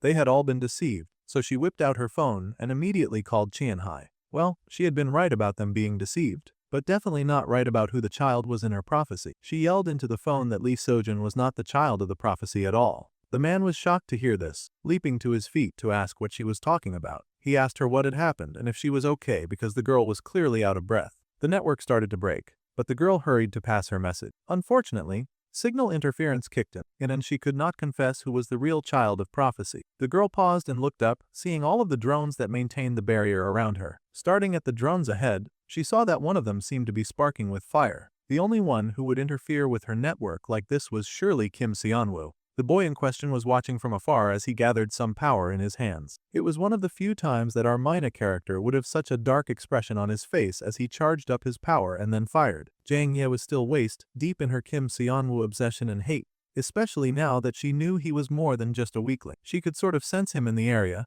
and he was indeed watching her from a distance with a power ball in his hand. This battle was a long time coming, and they both just so happened to have murder on the mind. Got to love a couple that can match each other's freak. With his hand raised, the boy shot out his power like a beam and zapped the center of the woods, which then started a fire. The girl screamed, her shoulder a little burnt as she fell to the floor. She seemed to have taken some damage from that blast and growled on the floor, realizing that her sworn enemy somehow had some kind of magic ability when it came to disabling the electronics. Naturally, he was not very crazy about him using an ability that matched her blue condensation core. He had come fully prepared to kill her, while she had focused all of her energy on Sujin. The girl burst, running hard and fast as another beam came sailing down like a laser-form Anna-Lane spaceship, and she ran very fast to escape the onslaught of attacks. For a mere human, the dude definitely had some brass balls if he thought that he could really hunt down and defeat a powerful A-class main like her. Red magic bubbled around Jang. Yeah, she finally got tired of running away and was now ready to unleash a burst of power at him. Well, the boy was also ready, and he prepped his summoning of another magic circle. He was using the communication jamming kit to keep all eyes off them, and it would only last for 30 minutes anyway, so he would like to get this done pretty quickly. The inheritance of the formless spirit relic seemed to work pretty well as it imbued magic with attribute. Currently, he was using the attribute of light. The main character had already confirmed that there were no other satellites around using the satellite system, which also meant that he had absolutely no reason to hold back on hurting her. Considering the current situation, it would probably take the school some time to figure out what was happening in this center of town, and they would likely be in quite a panic. This was none of our dude's business right now. His major focus was to channel his high-rank mana concealment potion and then use the amplified mana elixir. From now, with power thrumming in his veins as he burst forward and leaped ahead, our dude activated the airwalk and then the heart of great nature. He was pulling out all of the stops and the power boosts in his arsenal, working very hard to put everything into his next attack. The boy unleashed more and more of his super laser beams at the girl, who was not very good at dodging. In her defense, she had been prepared to fight a completely different target and did not expect to be throwing hands with a dude who she thought was just a weakling. Well, she was a villain for a reason, and he would not be taking this disrespect without putting up a fight, so the girl pulled out her long red claws, and she leapt at him, flinging her dark red magic with the urge to kill. Instantly, he blocked those shots using the monster summoning scroll, keeping her bad blood power far away from him. He was more prepared to face what she had become, and he tossed blue sparks of power at her like he was a newborn firework, dancing and twisting in the wind to dodge her every attack. The girl shrieked as she fell, unable to stop his calm descent, and now he was level with her on the same ground and playing field. Seonwoo got the upper hand, so he had been able to unleash many deadly attacks at once, taking her down considerably to the point that she was now bleeding heavily and desperately trying to crawl away. We would feel more sorry for her if she were not actively trying to kill everyone. Still, even in this pathetic state, our dude had to be careful. If they were the same rank, then the one who struck first would be the likely winner. He did not dare let his guard down until he had completely finished off Jang Ye. With that, he prepared another mana blast and unleashed about 5 of them at once on the scurrying main. The girl could sense those blasts coming right for her, and her eyes shone with demonic power. There was a huge explosion detected from their side of the playing field. I was very likely that the teachers had figured out that something was happening there, especially with all of the communications jammed. It was an explosion so thunderous that our dude had to shield himself with his hand just to stop the bits of blood from splashing on his uniform with a spell shield. As expected of an A-rank main, Jang Yi would likely not die from even a blast that big. Sure enough, the girl was still standing, or at least something that looked like her was still standing. She was shaped much like a blood breed now, with most of her body now covered in red. In a dark, demonic voice, she mumbled that it was not non-elemental but in fact the light attribute. Her full demonic essence was exposed now, but by now, the girl did not care. She only cared about survival, and to survive, she had to kill her enemy, Xianwu. Her demonic feet stepped forward, realizing that this enemy was unique. He had been playing the clown all this time to deceive her. The form that she was now inhabiting was a heightened form of Main's berserk. It was a partial berserk that was designed to hold on to a bit of sanity. Our boy was already prepping the next mana blast, saying that he guessed she had not had enough yet. He did not dare to slow down his attacks, especially since his opponent kept standing up. He would just keep smashing her like a bug until she lost all ability to stand up again. With that, he unleashed yet another mana blast of pain directed right at her, hoping that this time she would stay down. The laser beams all came rushing to the lady in red, but she was more prepared for battle now. He had been unleashing the same attack for a while now, so she had a better response to them. With determination, Jang Yi built up her survival skills, working hard to dodge every blast of mana coming her way. However, it was not easy, as the attack came down on her like an endless torrent of rain. She almost could not believe that this was the same bright-eyed boy she had known before. This revolutionary fighting style reminded her a bit too much of that dude who had killed her father. The girl was starting to put the clues together, but she was also getting pretty impatient with this very annoying back and forth. She wondered if there was some kind of restriction. Come to think of it, that guy suddenly stopped his attack in the middle of fighting her father, too. This meant that the power had some kind of weakness, and he just had to locate what it was. With this newfound determination, the lady was able to realize that it had to be some kind of time limit. Unfortunately, that would not do too well for her since she was also running low on blood. She had gone wild on a killing spree,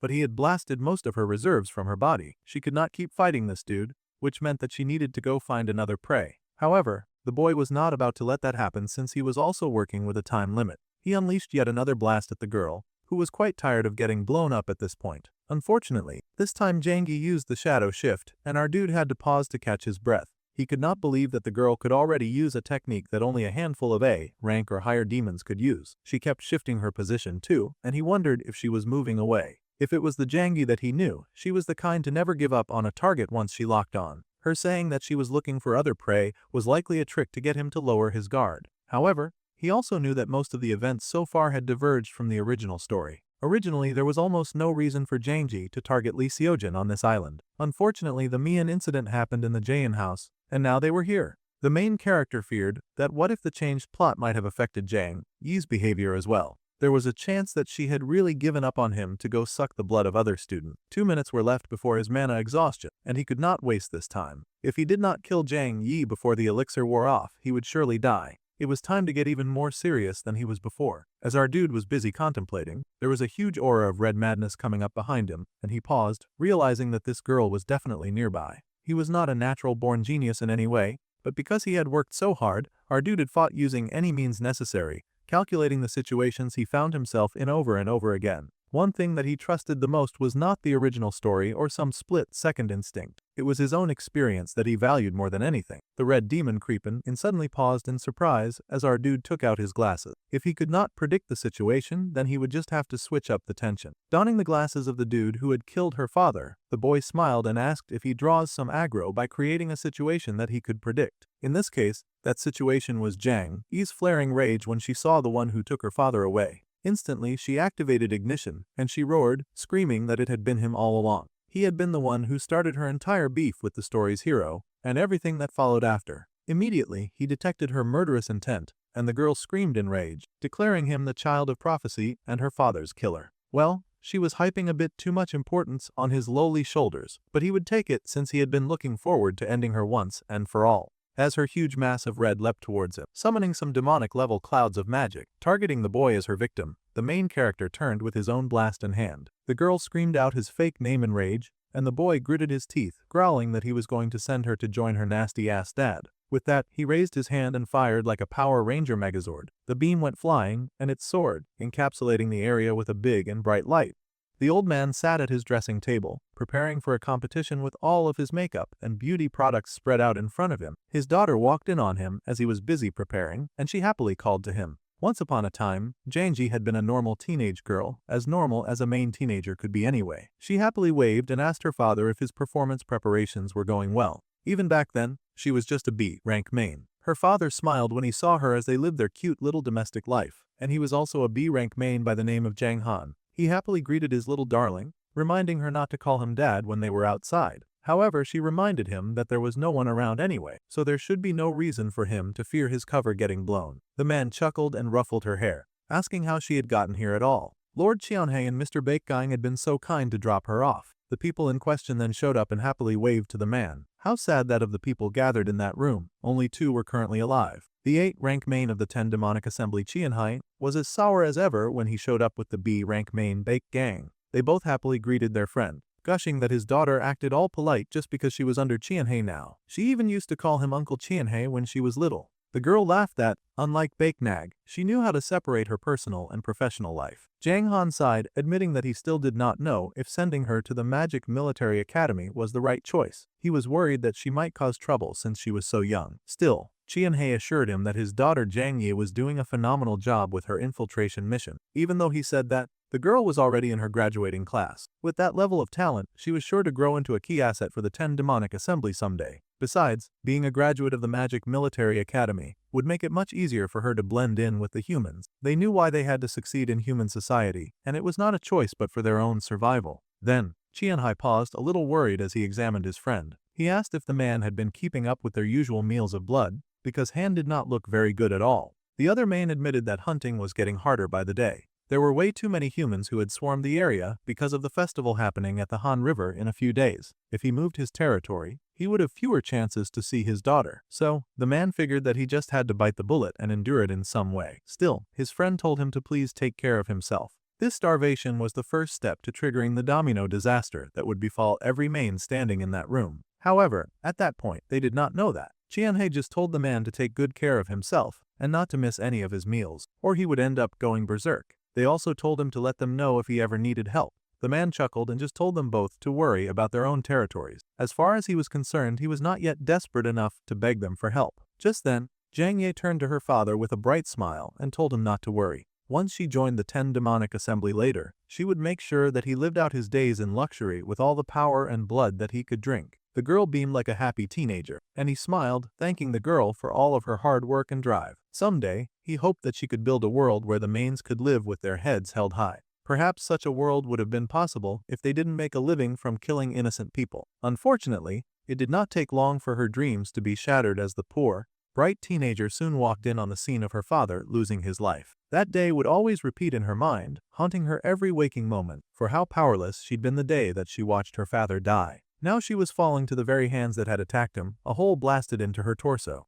That day, before the beginning of this disaster, Jang Ye wished that she had been able to share her blood with him at least. Now, she was screaming and writhing in pain, falling to the floor in agony as her surprise attack did not work. Instead, Xianwu had been able to use it to his advantage to launch his own surprise attack and flatten her to the ground. The poor girl screamed in agony, writhing on the floor as the boy stood over her, yet another power ball in hand. He was determined to kill her, and he was going to fight to accomplish that. The girl growled that she would kill him for sure, coughing up blood. She had sworn to take the life of her father's sworn enemy. It was the least that she could do to atone for the fact that she had not been able to help him, even though he had been right in front of her. This whole time, Xianwu was her enemy, the one that she should have targeted all this time. But she had been focused only on Xiujin, and she felt foolish for it now. The poor girl had spent her life spinning in circles since the death of her father, and now she was likely going to die by the same hands that brought him down. Before going, the girl screamed in rage as well as pain, asking why the main character was so cruel to them. She asked him why he would hurt them, and why he would take her father from her. However, his reply was another bright beam of blue in her face. Xianwu would love to take the time and have a little heart-to-heart, but he could not afford to go into mana exhaustion until the villainous girl was dead. As for why he had done what he had done, he told her to ask first the innocent people that she and her entire family had murdered to maintain their power. Those people who died would probably also want to ask her the same question. Those were his final words to her before he unleashed the last blast right at her face. As the girl was washed in the light and pain of blue, she screamed out the name of the enemy she hated the most, while tears ran down her face. Blood splashed from her body as the life of the villainess came to an unfortunate end. Our dude finally got the notification that he had subjugated the A-rank villain Jang Ye in a solo fight. There was now a minor change in the story, and the causality had increased by 0.85. His light attribute proficiency had also increased by 23%. He had now acquired the blue condensation core. The forest was green, bright and beautiful, and the boy Xianwu walked gingerly through the greenery, fighting for his life to be as quiet as possible. He had just exhausted everything within him to beat a major villain, so he was trying his best not to get spotted by the other evils lurking in the forest, or it would be curtains for his life. He could still remember the face of the crying demon girl, right before he had taken her life. It seemed that was something that was going to haunt him for a while, even though he had to do it before she ended this story,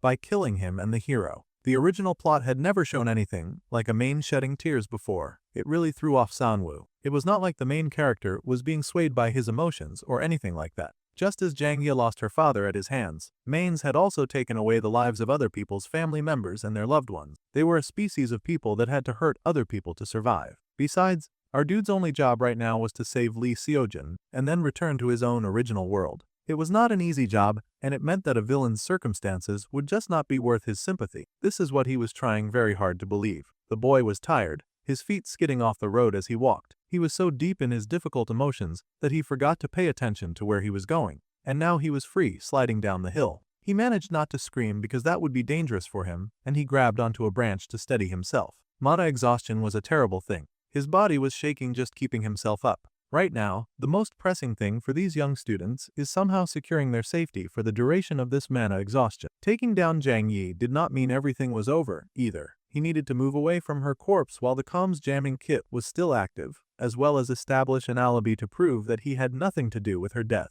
He was still thinking about this when he felt something intense behind him. It seemed his killing intent skill was actually active, because bro turned in time to see a monster about to outright devour him. Quickly, the brunette pulled out his paralyzing dagger, hoping to immobilize the target. It might just be a low-grade monster, but to run into one right when he was suffering from mana exhaustion was definitely the top pits of his current situation. Our dude was having every bit of the worst time right now. The creature roared, opening its giant mouth that was big enough to swallow the young boy whole. However, the boy had no intention of going out without a fight, so he raised his weapon high and prepared to dance. However, before he could really retaliate, an ice shard pierced right through the creature in front of him. The boy stared in surprise, recognizing this magical power. Something like this would be none other than Koi Seoyan. The boy was unbelievably pleased to see his junior suddenly manifest. The girl snatched the mana stone from the little monster and asked him how many mana stones he had been able to collect. Well, he had barely gotten any consideration for all the power that he had exhausted just bringing down the main. The girl was surprised and asked what he had been doing all this time. The boy admitted that he was out hunting monster. It was a good alibi as any, and it was just his luck that he had been unable to strike anyone down. Well, since she had caught this monster, she could not just give him her mana stone. He checked and told her not to worry about it. He was not looking for giveaways from his juniors anyway. He had some form of self-rep left after all.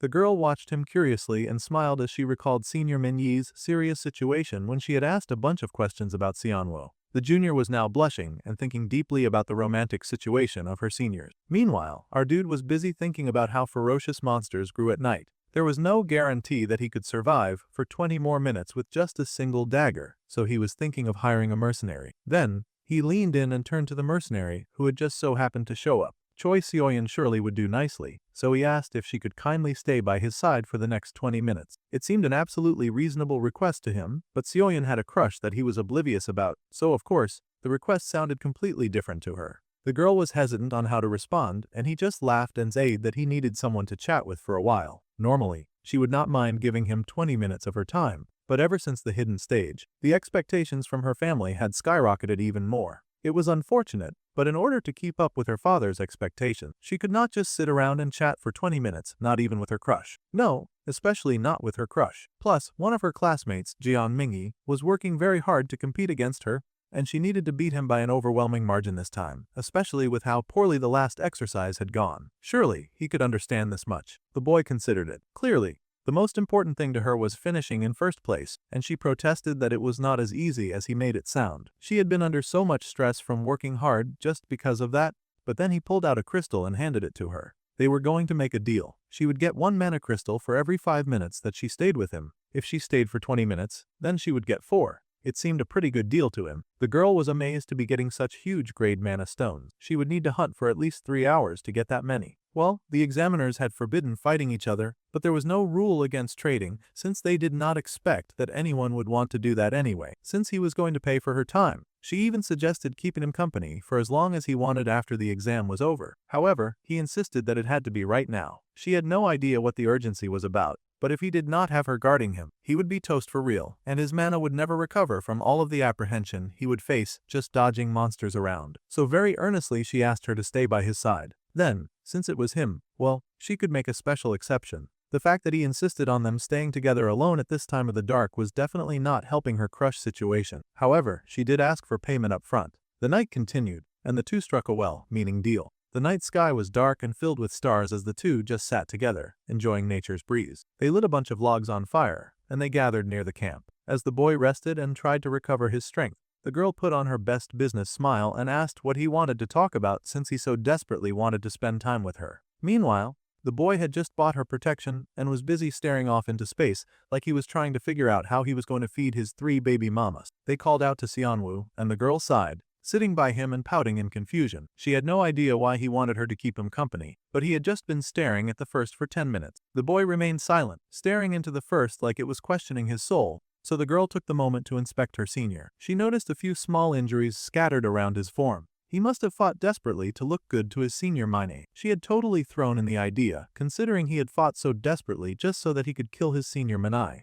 However, the magic stones that he worked so hard to get, he was basically giving them to her for free. Well, not really for free since he kind of was buying her protection. The boy had finally realized that the place was not where he belonged. The junior then spoke, asking if he was so silent because of Manai. Naturally, this conversation switch caught the boy off guard, especially considering what he had done to their precious senior Miney, so he had no idea how to respond. With a sigh, he turned his whole body away, probably worried about the girl being able to read his facial expression. A person's true feelings could easily be detected by even the smallest movement, and the junior girl gasped at such a dramatic reaction to just hearing her name. She had thought for a second that it was just a small matter, but she realized that he really liked their senior. Looks and grades, Sioyan had been taught that preserving dignity fitting her status would always be the climax of her worth. However, just to convey pure feelings felt like a challenging and impossible goal over and over. Those who were able to overcome it and run to those whom they loved so desperately were something that Sioyan thought looked nobler than anyone else in the world. To have all of those strong feelings directed at her senior, even the pretty, rich girl could not help but feel a little jealous. Meanwhile, our dude was just watching the clock to be sure that he would be aware of when his power came back. The girl sighed and told her senior that he could talk to her whenever he was ready. She was here for him and happy to comfort and soothe during this very dark time. For as much as she received tonight, she would stay by his side. The night carried on in silence with very little sound other than the crackling of the fire. Time was finally up and 20 minutes passed. The boy got to his feet and then smiled, telling the other girl thanks for listening to my very long story. It was a rather ironic gratitude considering that he had not said a single thing all day long. However, the boy just ran off, giggling that what had just happened was more than enough. In that case, he would be seeing her later. As unpredictable and as mysterious as ever, the youth ran off into the forest, leaving his beautiful admirer behind. The girl growled and shook her fist in annoyance, wondering what on earth that was about. Well, it did not matter since she got enough magic stones too. For now, she was just trying to focus on the exam instead of the impossible dream of a boy who was in love with someone else. Still, Sioyan could not help but smile and think that her beloved senior was definitely such a strange person. The next day at 10 in the morning, the students were gathered at the deserted island beach gathering point. There was a whole pile of glittering crystals laid out on the sand at the beach, and it seemed most of the students were displaying their catch. But the biggest catch had just fallen out of Lee Seojin's little bag. The others were just amazed to see the kind of haul that the boy had pulled in. It was as expected. He had even hunted down a boss-level monster on his own. Truly, the boy was one of a kind. Yuara and Yunha Young had apparently also collected a lot of wins as well. All of their hard training had paid off, and the ice girl was so excited to show off her wins, while Yuara just stood there playing it cool, like a boss. She was silently internally lamenting that maybe she should not have taken the wrong path. It looked like Sioyan would be the first among the first years again, as expected of someone from one of the 5 great mage families. The girl had worked very hard and had also gathered a huge pile of wins. Her classmates congratulated her with pride. Overwhelming victory happened to be the family's motto. Now, she was sure her classmate would understand the gaping difference in skill between her and Jianmin Ji. The boy was busy lamenting that perhaps he just did not have the right amount of smarts to get the job done. He was such a musclehead. Meanwhile, the junior turned when she noticed Xianwu standing nearby and staring at a singular glittering stone that he had collected. Everyone was standing around and watching the submissions roll in, but even the teachers seemed rather nervous about the situation. Suddenly, someone rushed out, calling the attention of the teacher. Right, the instructors were taking roll call, and they needed to know why Min Yi was yet to show up. They stood around despairingly waiting for news about Min Yi when a student came rushing up, panting. He did not have news about the girl yet, but the teacher Jang and Cheol was still searching. They hoped that they would find her soon. The magnetic field area should be weaker now, so they would be sending out more drones to look for the girl. The other teacher was going to lead the other students back to the school first, just to make sure that they were safe. Suddenly, the teacher Jang and Cheol called them, and he announced that they had found the girl. This sounded like a message of relief and warmth. However, the man was not sure how to explain the situation. First of all, the girl that they had been looking for was now found devoid of life. Second, the girl was not even human. Without saying too much, he just called for them to please report this discovery to the special duty team immediately. The portal was wide open, and students kept trooping inside.